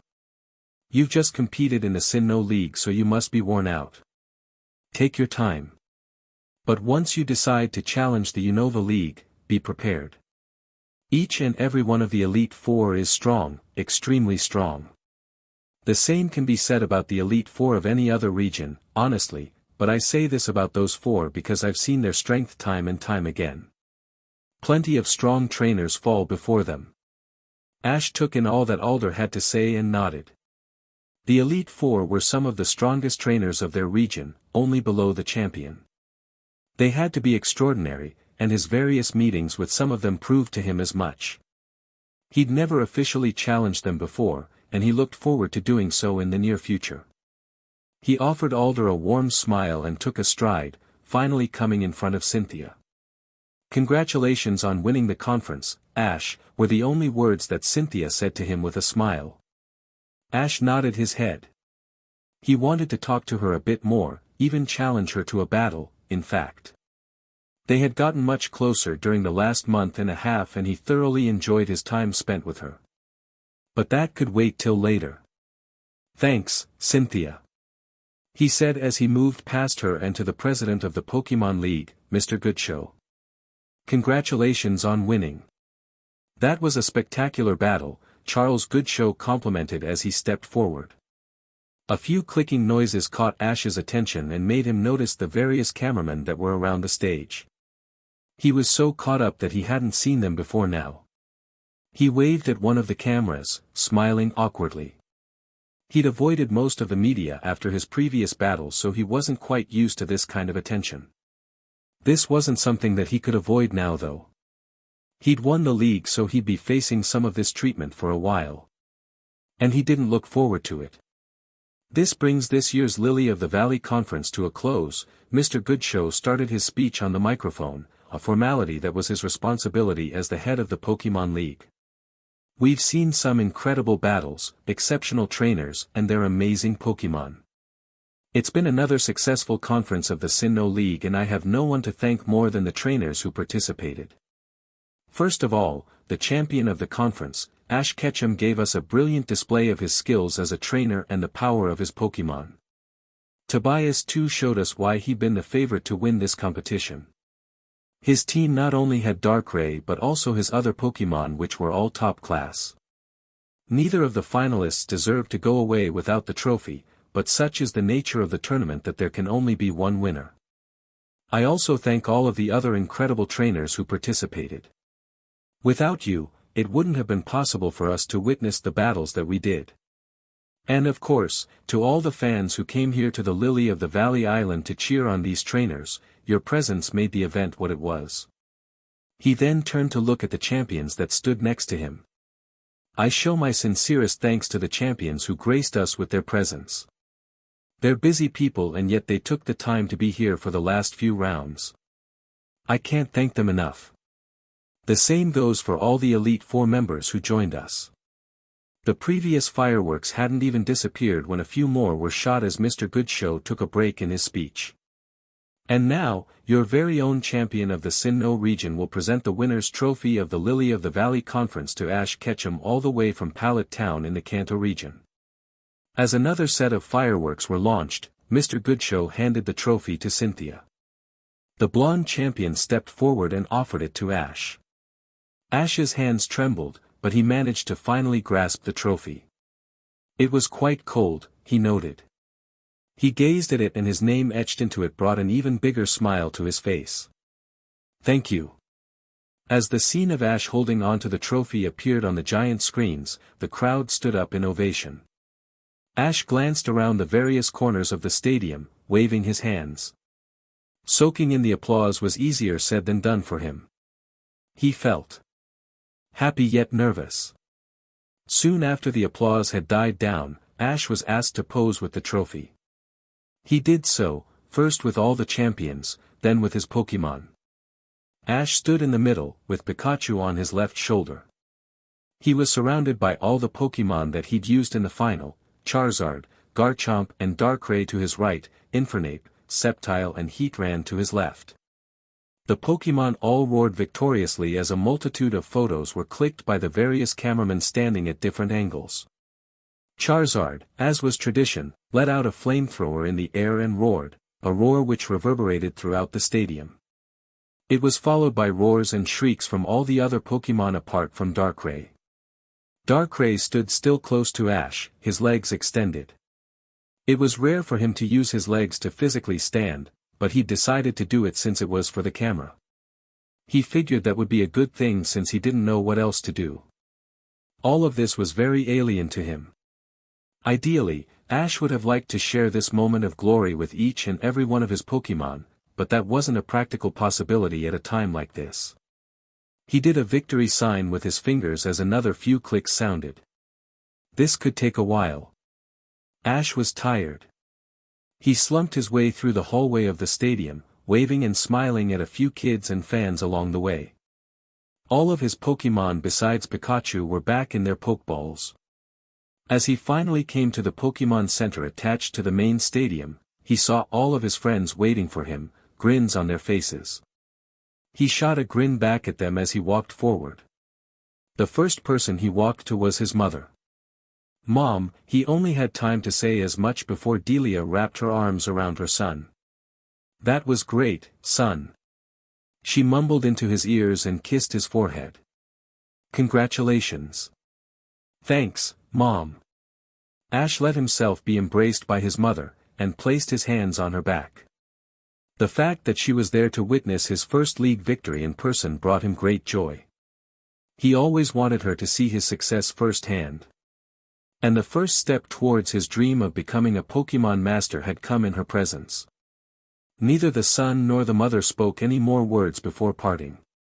Delia wiped away a tear as she proudly gazed at what her son had become. You did it, Ash. Dawn chimed as she walked forwards and lifted her hand up. Ash high-fived her, something that they had done numerous times during their travels. I was so nervous when Tobias Darkrai used nasty plot. She didn't hide her emotions, throwing her arms wide. But your Darkrai really came through. Congrats. Thanks, Dawn. Ash said. She almost cried, Brock added, stepping forward. Ash turned to look at him and chuckled. She was probably more worried about your match than anyone else. Ash furrowed an eyebrow as he turned to look back at Dawn, who flushed furiously. She spun around as if she'd been caught stealing candies as a kid. You didn't have to mention that. The girl bawled. Ash let loose a laugh. He realized that this victory was not just about him and his Pokémon, but also about his friends and family who'd supported him all the way. He strode to Dawn and stroked her hair gently. No need to worry anymore, he said softly, recalling Dawn's own catchphrase. Anyways, Brock scoffed, getting Ash's attention away from Dawn. Congratulations, Ash. The former pewter gym leader smiled. You and your Pokémon were great out there. Yes, that was wonderfully done, my boy, said Professor Oak, joining in. Congratulations. He patted Ash's shoulder a few times. Ash glanced at both of them and nodded. Thanks, Brock, and Professor Oak. Later that night, Ash had received a number of calls from his old friends. May, Misty, Tracy and some of the other people whom he'd met and befriended through his journey. They congratulated the trainer on his first ever league victory. It had been a long time since he'd talked to some of them, but he remembered all of them, especially the ones he'd traveled together with. He was fond of the experiences he'd had with them, and the nostalgia he felt made him almost tear up in their conversations. His last call that night was with Gary, and, if he was to be frank, the conversation the two childhood rivals had was one that left him the most satisfied. They were no longer rivals. Gary was focusing his time on Pokémon research these days, but their days of competing with one another had brought them quite close. He might not freely admit it, but Ash highly valued Gary's opinion. Yes, Paul had been his most recent rival, and maybe, their rivalry during his travels through Sinnoh was even more fierce than with Gary, but Gary was something special to Ash. You finally won it, Ash. Gary let a smile make its way to his face which had held a blank expression before. Yeah, Gary, Ash spoke in a hard tone. Finally. There were a few moments of silence as the two former rivals looked at one another in the eyes. You almost seem sad that I did, Ash broke the silence, his lips slowly curling upwards. Are you jealous? Gary remained expressionless before he eventually shook his head in amusement. As if you could ever do something to make me jealous, Ashy boy, he chuckled. You haven't changed, even after becoming a Pokémon researcher. Ash joined his childhood friend in his laughter, it was refreshing.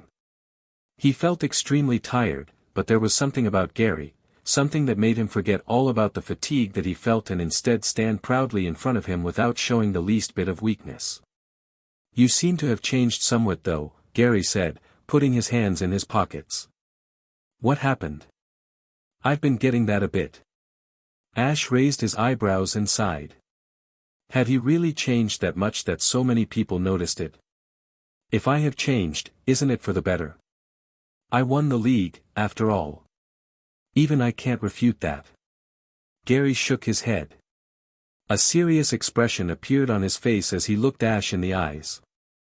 What do you plan to do next? Knowing you, I'm sure you're not just gonna come to Pallet Town and rest.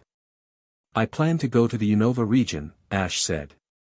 There's so many new things and Pokemon in the Unova region that I haven't seen yet. Gary nodded. Yeah, Unova is quite different from the regions you've been to. Ash raised an eyebrow. You've been there? I was there for a few days with a Pokemon expert that I was working under for a while, Gary said. He shifted his weight as he looked to his left. Ash noticed that he was trying to avoid eye contact. I'm kinda interested to know how you caught those two. Ash's lips curled towards the right. You mean how I caught my Infernape and Sceptile? He knew exactly what Gary was talking about, but he wanted to play around a bit. It wasn't always that he got to tease Gary in a way akin to this. They're incredible, aren't they? Infernape belonged to another trainer as a Chimchar and Sceptile was just a Trico when I caught him. A vein popped on Gary's forehead as he glared back at Ash. I'm asking about how you caught Darkrai and Heatran, he hollered. Ash chuckled at the reaction that he received from his oldest rival. I know, he managed between his laughs. I don't always get to see you that way, so let me enjoy it. An even harder stare from Gary made Ash sigh. You've become a lot more serious now that you're a Pokemon researcher. Catching them was pure luck, if I'm being completely honest. I was at the right place at the right time. I caught Darkrai at a place called Alamos Town, and DMN was our visit there eventful. He shook his head as he remembered the events that had happened that day. The conflict between the two Pokemon said to be the creators of the region of Sinnoh had him overwhelmed. Regardless of how many times he came across such incredible Pokemon, he was always amazed by their unbelievable power. Things happened and Darkrai decided to come with me. Gary's head jerked back in surprise. What? The question seemed more in shock than a real query to Ash. It just decided to come with you. He sighed, his lips twitching a moment later. But since this is you that we're talking about, I'm not that surprised. I mean you're the guy who swam with Lugia and who was lucky enough to see Ho-Oh multiple times. Ash scratched his head. I'm glad that I don't have to convince you that that's how I got Darkrai. He'd been tired of getting the same reaction from so many people, saying that there was no way a legendary Pokemon as strong as his Darkrai would just decide to follow him on a whim. And what about Heatran? Gary asked. About him, Ash began. His capture was more conventional.